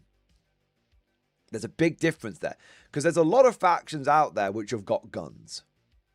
Loads of them, right? There's loads of them that can do a decent amount of shooting, that have got a lot of shooting units and tools and all that kind of stuff. But I think if you don't have those specific things, then you're going to go into potentially a shooting match, and you're just the gap is going to be so wide, you are just not going to be able to compete on the shooting front without some horrific luck one way or another. Either you being horrifically lucky, your opponent being horrifically unlucky, or a combination of the two. And I think it's going to be I think the shooting matches between the ones that have got the tools and the ones that have got all the tools and the ones that don't have all the tools is going to be just night and day, to the point where they won't be able to compete. So you see, you're going to have these two tiers. You're going to have, and if you're in the bottom tier, you might as well not turn up with your shooting. It's actually going to be just not a good option for you to pick, because you're not going, you're basically just wasting points going down that. It's going to be, we know what us Warhammer players like. We're going to be hyper optimizing things. It's just going to be a waste of fucking time turning up with that shit, because you're not going to be able to do enough damage to stop the melee players from ripping you to pieces before they get to you. And you're not going to be able to do enough damage to keep up with the shooting factions. So you're just wasting your time. So shooting is absolutely back on the menu. But very specific kinds of shooting is back on the menu. I think another big thing that, another factor, which needs to be taken into account, is the terrain.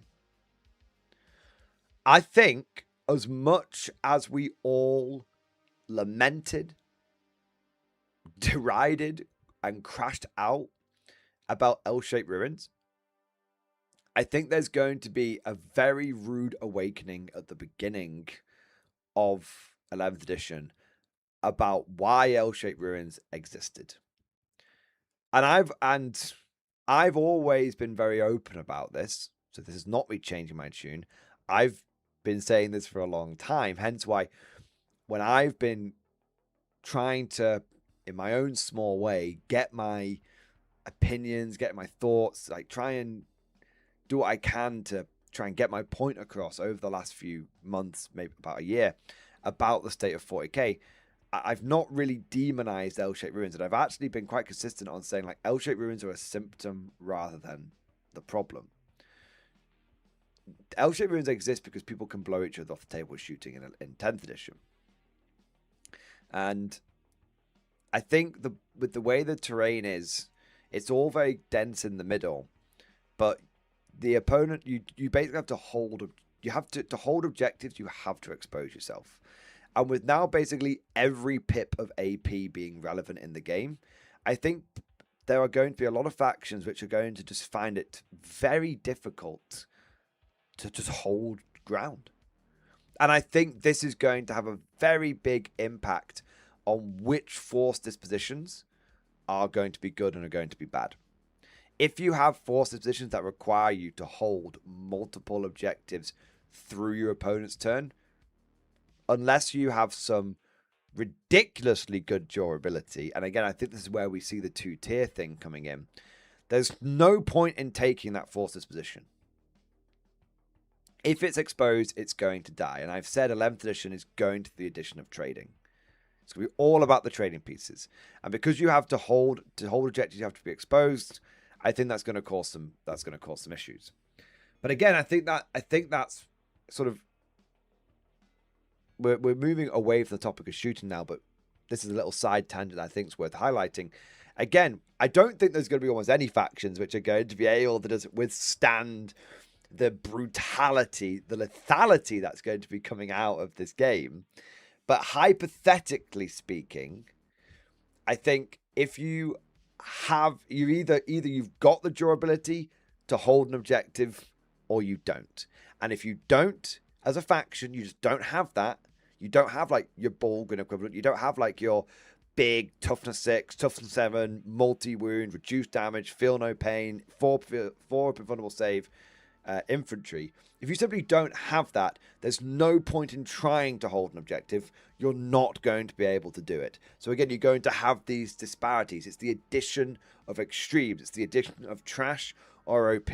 It's the addition of either you hold the objectives or you don't. If you don't hold the objectives, if you don't have the defensive stat lines to hold the objectives, you need to be picking a different forces position. You need to be thinking differently. Don't even try, motherfucker. It's going to be a waste of time. That's like I said, side tangent on durability, but I think it's another example of trash or OP. Another example of basically there's going to be two tiers to this. There's not going to be an example of, oh, well, my unit's kind of good at holding an objective. No, unless it's the best at holding an objective within the not within the internal balance of your faction, but within the entire external balance of all the factions. It's a waste of fucking time. Don't even try doing that. Someone's going to be doing it better than you. So, but going on to the next bit, this is where I want to. This is where you guys also get a little bit of vindication. Because I've said, like, some shooting is going to be off the fucking chain, beyond the pale, worse than we've ever had it in. Worse is a very negative term. More powerful than in 10th edition, but a lot of it's going to be a bag of shit. And basically there's going to be some just top tier shooting factions, and everyone else basically gets excluded from that part of the game. Let's go over to melee. Because previously I made very sweeping statements about how melee was going to be ultra OP. And I don't think that all of melee is unequivocally going to be overpowered. Again, I'll give you your moment to say that you told me so, and to throw rotten tomatoes at me, and to have your moment. I'm not going to take it away from you. You deserve it. Like I said, I may have reacted somewhat extremely to some of the initial information that was coming out from 11th edition, for 11th edition, I should say. Okay, now you've got it out of your system. Got what, a second longer. Okay, now you've got it out of your system. I think melee is going to suffer exactly the same problem as shooting. Do you have fast melee? I think melee is a much more simple equation. With shooting, you had like 4 to 5 factors that you needed to basically make it work. With melee, I still think melee has the potential. I think melee has the potential to be more of a mid-table dominating force, because it's going to be a lot more smooth brain. I think like the best shooting armies are going to could potentially dominate the top tables, potentially, not guaranteed. But I think for a lot of people, melee is still going to be very straightforward. But now the question is it fast? Do you have fast melee? If you do, and obviously it can't just be fast. It has to be fast and very powerful. There's no point in getting across the board and then just laminating yourself against something because you've got no damage output, right? You're going to want... I think for melee, basically, you need to be fast. You still need to have that volume. You're still going to need... I think melee is... You need fast and you need volume. And the reason you need speed is because if you're trudging across the board at 6 inches a turn, you're going to get shot to pieces. The game is so lethal that you need to cross the board in like 1 turn. If you don't, like 1, maybe 2, okay? But even then, I think unless you can do it in like, maybe I'm exaggerating slightly, but unless you can do it in basically 1 to 1.5 turns, it's just not good melee. Trudging across the board at 6 inches a turn with a little D6 advance involved, that ain't gonna cut it. You're just gonna get blown off the board because the hyper lethality of the shooting is just going to hard counter you. So you need to have the speed. The other thing you need is the volume. And the reason you're going to need the volume is because I think that we're going to see a lot of 4+ invulnerable saves. Because 4+ invulnerable saves are going to be essentially a bit of a stat check that will help try and counter a lot of the lethality. Can we just roll enough 4-ups to basically lock our way through this? It's not the most interactive thing, but I think that's definitely a factor.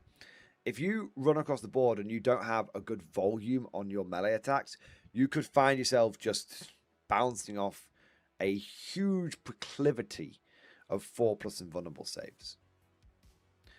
And so I think melee is a slightly easier equation to solve, or maybe even like a slightly more brutal equation to solve. But do you have the speed?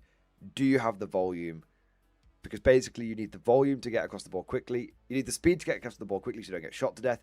And you need the volume to be able to overcome 4+ vulnerable saves. And also you probably need the volume to simply, cut through the opposing army as quickly as possible. Because you know that if you take too long about this, they're going to shoot you off the board if you're fighting against a shooting army. So I think that's going to be, that's where I think the game is going to go. Shooting is going to be viable, but only very specific kinds of shooting, and that's going to lock out certain factions from the shooting game. Durability is going to basically come down to, are you a faction which has easy access to as many 4+ vulnerable saves as possible? If you do, great, you can now maybe hold objectives. If you don't, you can't hold objectives. And if you're a melee faction, it's, do you have speed and volume? If you do, great, you get to play the melee game. If you don't, you get to sit that out. Now, I suspect most factions will fall into at least one of those camps. So I'm not a complete doomer being like, well, half the factions are going to be a waste of time. I suspect that the majority of factions will be able to excel in one of those three categories. I do think there will be some factions which do not fit into any of them. And I don't know what those are yet. You, listening to this, will probably know better than I do. But I do think that, and if you do know, if you do think of a faction, let us know down in the comment section, of course. But I think that's where the game is going to be. Now, I do have a slight concern over this. Agents of the Imperium? Okay. Okay, can we put the agents to one side? Anything but agents. Fuck's sake, guys.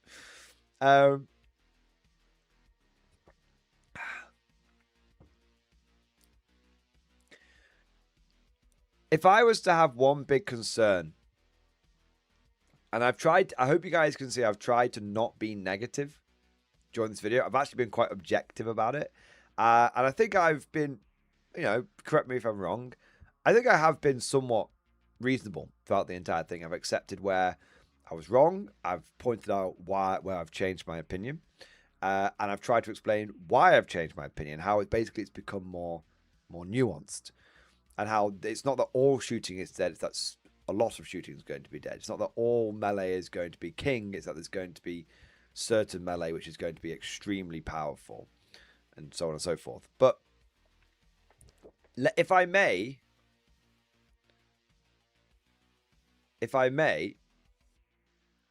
I would like to be slightly negative now, or mostly just a bit concerned. Firstly, I am concerned that the lethality of the game is going to lead to quite a lot of games being over very quickly. I don't know if it's going to necessarily lead to a speeding up of the game, but I am concerned that we're going to see armies that basically just like obliterate each other in relatively short order. I also am worried that the game it's going to lead to maybe a bit of hesitation, like, oh, well, there's no point moving out, I'm just going to die, blah, blah, blah. But I think the number one concern I would have is if this will, as the game gets continually more optimized, if this is going to lead to basically a significant reduction in variety in gameplay. So if there is one or two factions that dominate in each one of these categories to the point where, like, even though most factions will be able to fit into one of the three categories, there's one or two which are just much, much better. I'm worried that we'll basically see these factions become, even more so than we've seen it in like 10th edition, we'll just see tournaments basically devolve into just the same half a dozen factions that take up 90% of the tables plus. I'm also concerned that combining that with what is becoming, I think, quite apparent force dispositions which are not balanced against each other. I think this Games Workshop might have told a bit of a porky pie on that one. It kind of reminds me somewhat of like when they said at the beginning of 10th edition that all the combat patrols had been balanced against each other, and they designed the game to be more balanced. And that also turned out to not be true. But let us not... yes, I'm still holding on to that 3 years later. I was very interested in what combat patrol was going to be. Well, I was relatively interested. I was mildly curious, but anyway. I think half a dozen factions that are massively outcompeting everybody else, combined with 1 or 2 force dispositions which are clearly just better than all of the other ones, could lead to, especially if you're going to tournaments, very repetitive games where you could find yourself going to a 5-round tournament and you play the same mission 2 to 3 times out of those rounds against the same faction. Whereas now, when you go to tournament, you're guaranteed 5 different missions essentially, and I worry that could lead to a very. I'm worried it could lead to the game becoming quite stale quite quickly. Although I do accept that there's probably going to be with it being the launch edition, there might be a lot of flux simply because there's going to be constantly shit change. Teams will be pulling all sort of levers and stuff because, you know, they're going to release the game semi-playable, and then they're going to pull all sorts of levers to make it work, just like they did in 10th edition. Like, I'm not really complaining about that. They did it with Towering and with Eldar at the beginning of 10th, right? So I do think there's going to be an initial period of great flux. I then think, you know, as GW sort of patches over the things that we as players discover are completely broken, and then I think we're going to end up with that might last a month or 2, depending on how quickly GW jumps on these changes. And then I'm worried that we could relatively quickly enter a period of like, okay, well, the game is, for lack of a better term, somewhat solved. And I don't like that. And the reason I don't like it is because one of my biggest criticisms of 10th edition is that the last 6 months, 12 months of the edition felt very solved. And I was kind of hoping from a new edition, even a continuation edition, I was kind of hoping that maybe we would get quite a big shake-up. Not just essentially a more extreme case of what's already been happening towards the end of 10th. So that, I guess, would be my concern from it. So I'm not dooming on 11th edition. And truth be told, if the competitive scene does become the way I've described it, to a greater or lesser extent, what I will probably end up doing is just going to less tournaments rather than going to sort of 2 to 3 a month, maybe go to 1 a month, once every 2 months. And what I'll probably try and do is go for more like battle reports, where in a battle report environment, you can kind of agree with the opponent beforehand. You know, if you've got like Salty Simon or something, I can be like, hey, can you bring this force substitution against this so we can have a nice like variety kind of thing. I feel like I'm not worried about not playing 11th. I just think if the tournament scene starts almost getting hyper optimized, that might be a time for me to go, okay, we'll keep our eye in on the tournament scene, but maybe we need to approach this game in a slightly different way.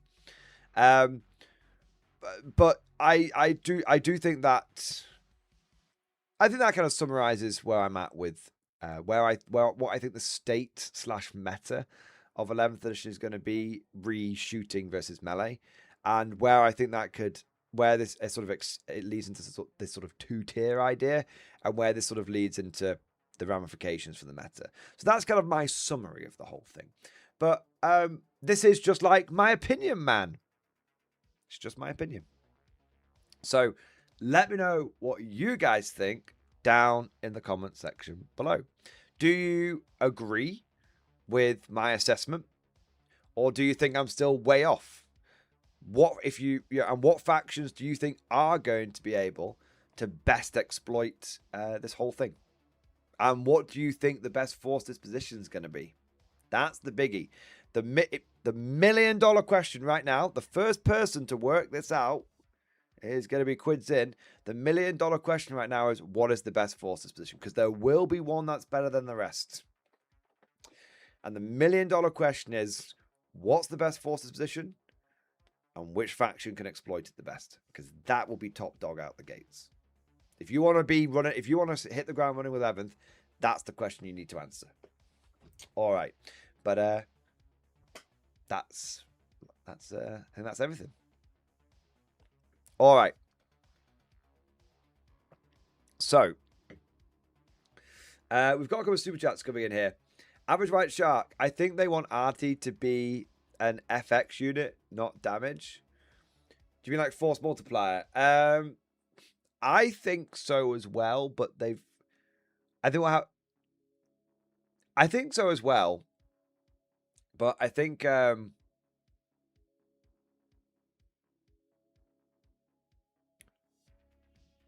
need to wait for some updates for them to do it, because right now they're not a force multiplier. So I'm not saying they won't become a force multiplier over the course of the edition. What I'm saying is they're not a force multiplier right now, so they're going to need to get some updates if that's the way they want them to be. Yeah, I just don't think they want indirect fire to be a thing in the game. I think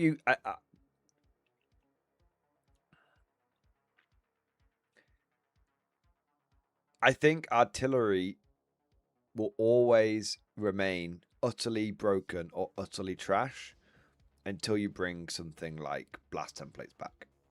Because the problem is that it's just so accurate. If you just like let artillery just shoot like normal guns, it's just so accurate that you basically have to just constantly nerf it. Otherwise, it gets exploited. Whereas if it's got blast templates, it can scatter all over the place and it just immediately becomes more of a vibes thing. Yeah.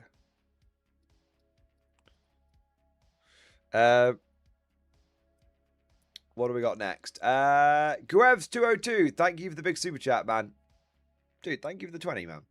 My own opinion, the better you are at 40k, the more influence you have. Listen to what the top players talk about. Listening to the comp YouTube channels talk about their gripes of the game is also what is dulling it down.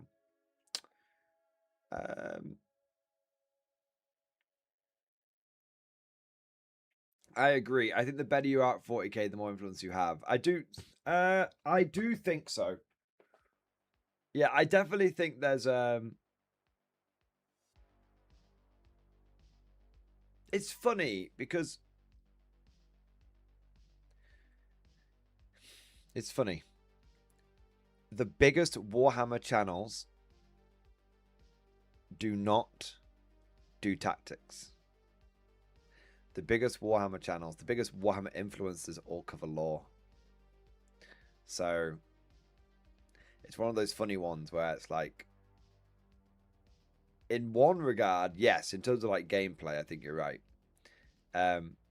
But in terms of like the broader aspect of influence, it's lore tubers that tend to have the biggest reach.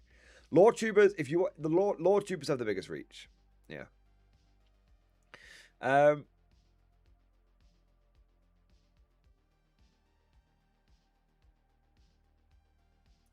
Listening to competitive YouTube channels talk about their gripes, the game is also what's dulling it down.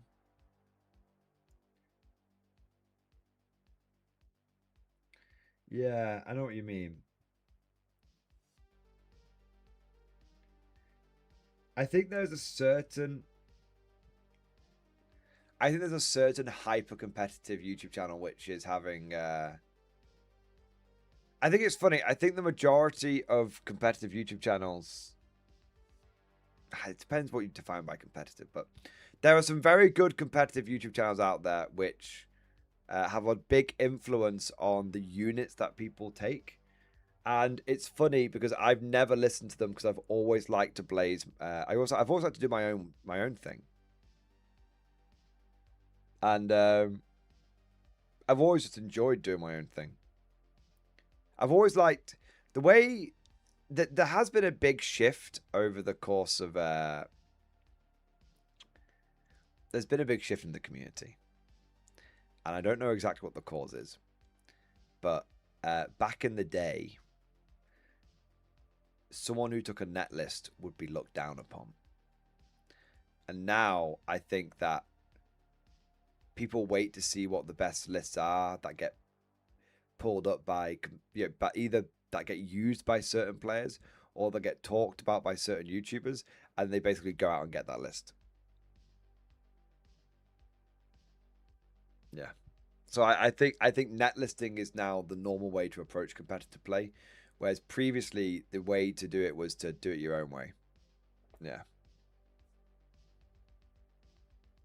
I agree with that, Gurevs. Law tubers may have the bigger reach because a lot of people enjoy listening. That's news story. It's great, the law. But YouTubers are paying attention to the law people. No, that you're right. No, you're right. The only person GW is hired from the community for the game for like 40k, other than like the Astartes guy, was the captain of Team England. Yeah.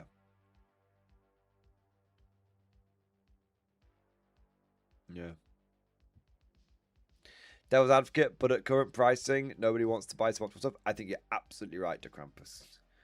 Yeah, I think the buy what you think is cool is now officially bad advice. And I think it is officially wrong. I don't think you can afford to buy what you think is cool. I think you have to make sure you buy what is actually good. Yeah, I think that's a huge part of it. I have new players complain why they are doing so badly when they brought a meta list. It's because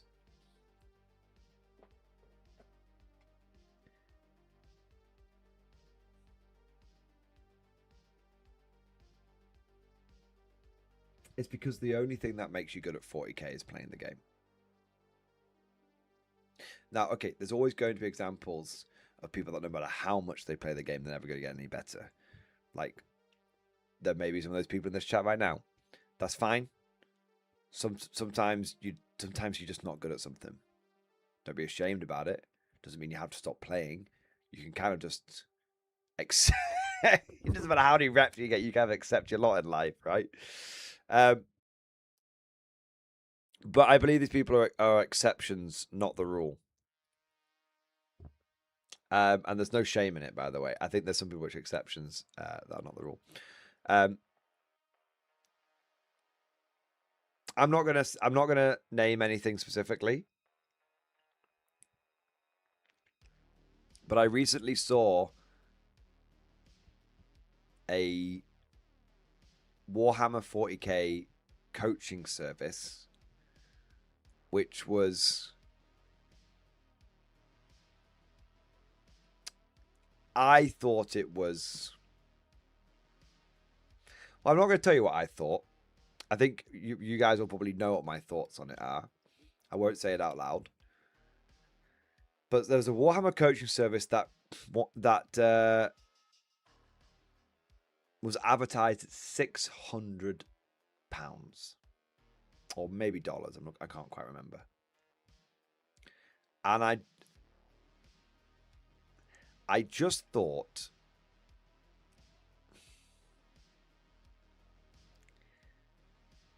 that's a lot of money.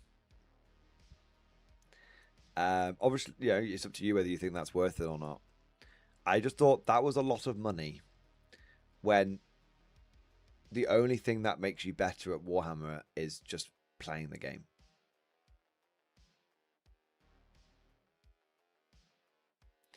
And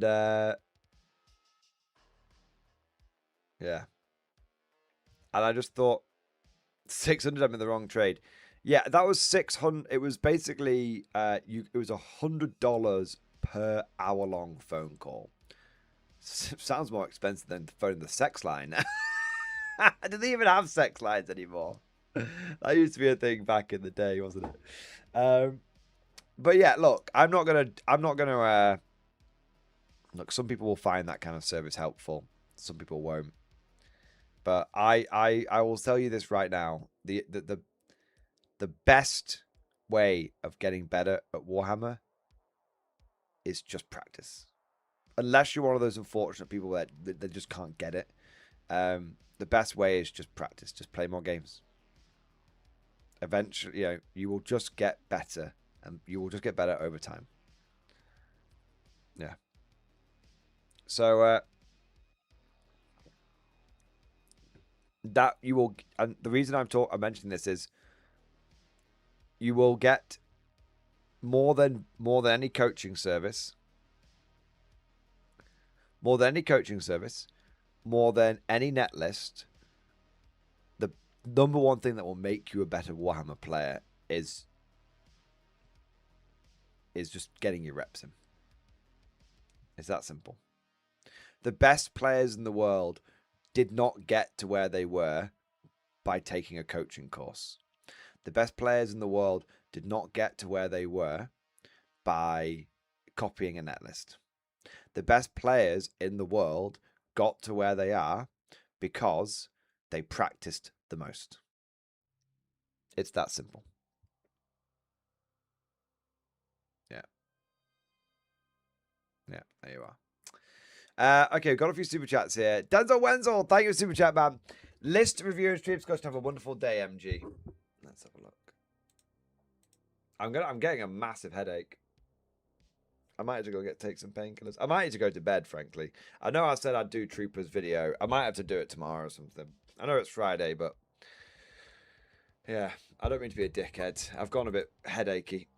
Denzel Wenzel, so you've got Commissar, Krieg Command Squad, Rust Commander, Krieg, Chimera, Baz, Hydra, Executioner, Exterminator. It's not a bad list. It's not a bad list at all. I do think there's so I don't know how good it. Okay, so my number one thing is I have no idea if it's going to be good for 11th edition because we don't have the best forces positions and stuff yet. I don't think it's necessarily a bad list, and I do think there is a chance that I was getting the headache before the old biscuit Bundy. I do think there's a chance that guard lists do devolve into just taking as many vehicles as possible. We pick a force decision that lets us hold our natural expansion, and then we just blast people off the board. Yeah, I do think there's a chance. So I don't know if your specific list is going to be good, Denzel Wenzel, but I do suspect we might be going in a direction of as many vehicles as possible, and your list does have a lot of vehicles. So there you go. But I would say, dude, my best advice would be I wouldn't worry too much about building lists right now. I would wait until the new edition drops and then go. And then when it drops, we've got all the dispositions with all the detachments. Then we'll know where to build our armies. Yeah. It's a B Marco. Thank you for super chat. Could flyers be great for spotting for artillery? Maybe also add them dropping off squads. They can't deep strike the Bulgan. Also, Infernus Forge Fathers. Flyers won't be good because they can't move. I don't know if you caught this memo, Marco, but you know how in 10th your flyers come in on the edge of the board, and the next turn they can start moving around. Well, amazingly in 11th edition, and that's a shit system, right? Amazing in 11th edition, they made it worse. Because now your flyer comes on the board, has to stay 6 inches on. Yeah, max. You can't go more than 6 inches on. And then it's not allowed to move. Now it comes on. And then at the end of your opponent's turn, it goes off. So it can't even spot. It can't spot. It's actually worse at spotting than a regular unit of deep strikers. 5 Scions are better spotters So yeah, all the hopes we had for immersive artillery rules, gone. All the hopes we had for immersive flyer rules, gone. That's utter shit. I agree. Unless it loses aircraft. There's right now, hover doesn't work. There might be a thing where right now hover doesn't work. There might be a thing where you can choose to put your vehicle in hover mode, your aircraft in hover mode, but then it just becomes a skimmer. So no real difference. Yeah. What have we got next? As for Forge Fathers, I think if you've got Flamers on their own aren't very good. Flamers with AP1 are good. So if you've got at least AP1, you'll be all right. Night Bonadrum, thank you for the 90 months. X-Force, you can't stop me, Mordy. I just bought a Manticore. Hey, you can waste your money whatever you want to waste it on.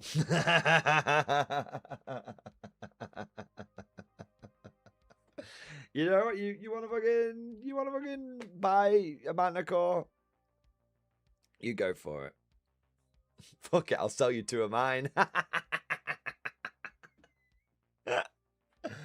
Oh my god. Oh man. Gaz Cube, thank you for the 46 months. Xbox baby. Mordian says only way to get better is super chats. No, not all. I'm not very good at this whole YouTubing thing. I give it all away for free. If I was good at YouTubing, I'd gatekeep half my videos behind YouTube membership. But I can't be bothered. I can't be fucking bothered. All right. Right, guys. I'm going to have to rush off. I've got an absolutely splitting headache that's come along in the last half an hour. I thought I'd have a nice chill end to the stream and watch this this Battletech video, but it appears that the my own incompetence and the frailty have conspired against me. But I could always I might log on for an hour or two tomorrow, watch it then, or I'll just watch it in my own time and then just reply to Trooper. I could watch it tomorrow doing some painting.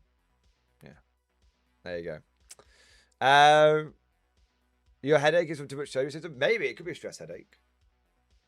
I'm gonna take some painkillers and then I should be okay. But yeah, no, I'm pretty it's really pretty fucking getting to me. Maybe that's why I was being grumpy before. Maybe it was coming along. Maybe it was coming along at the back of my head. I couldn't tell. It was affecting my mood. Ugh. Just stare at your K-47 for a while. That'll make you feel better. Fucking hell, that light is killing me off. Ugh. Maybe it's just too much light. Who knows? But no, I think I've just got a headache. Sometimes you just get them, right? Yeah.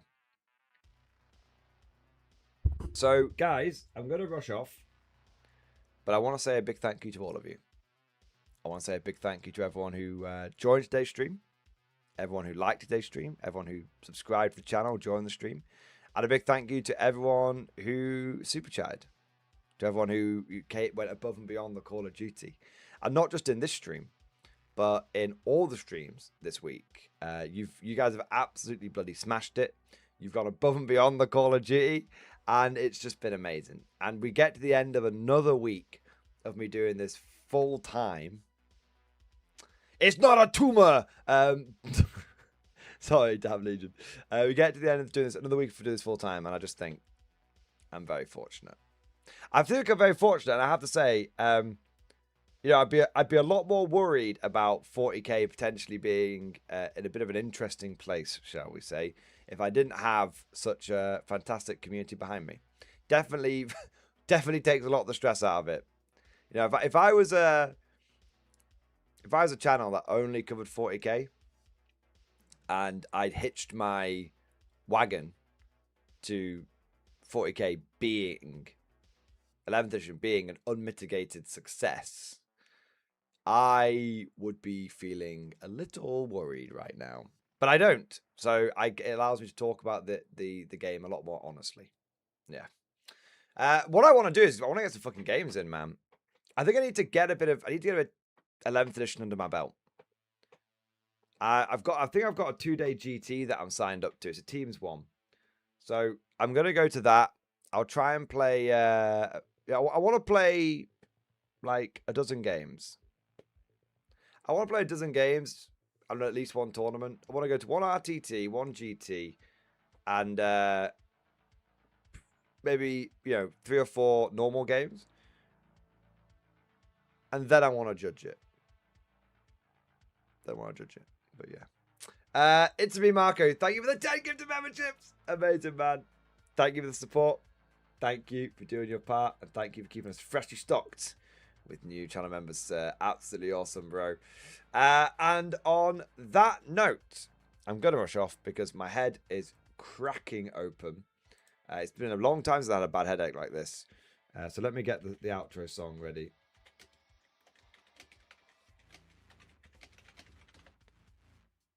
Here we are. But yes, I hope you all enjoyed today's stream.